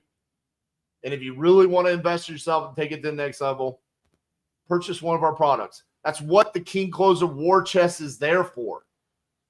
We gave you step by step exactly what you need to succeed. Don't be a part of the 80%. Become part of the 20%. See you guys tomorrow.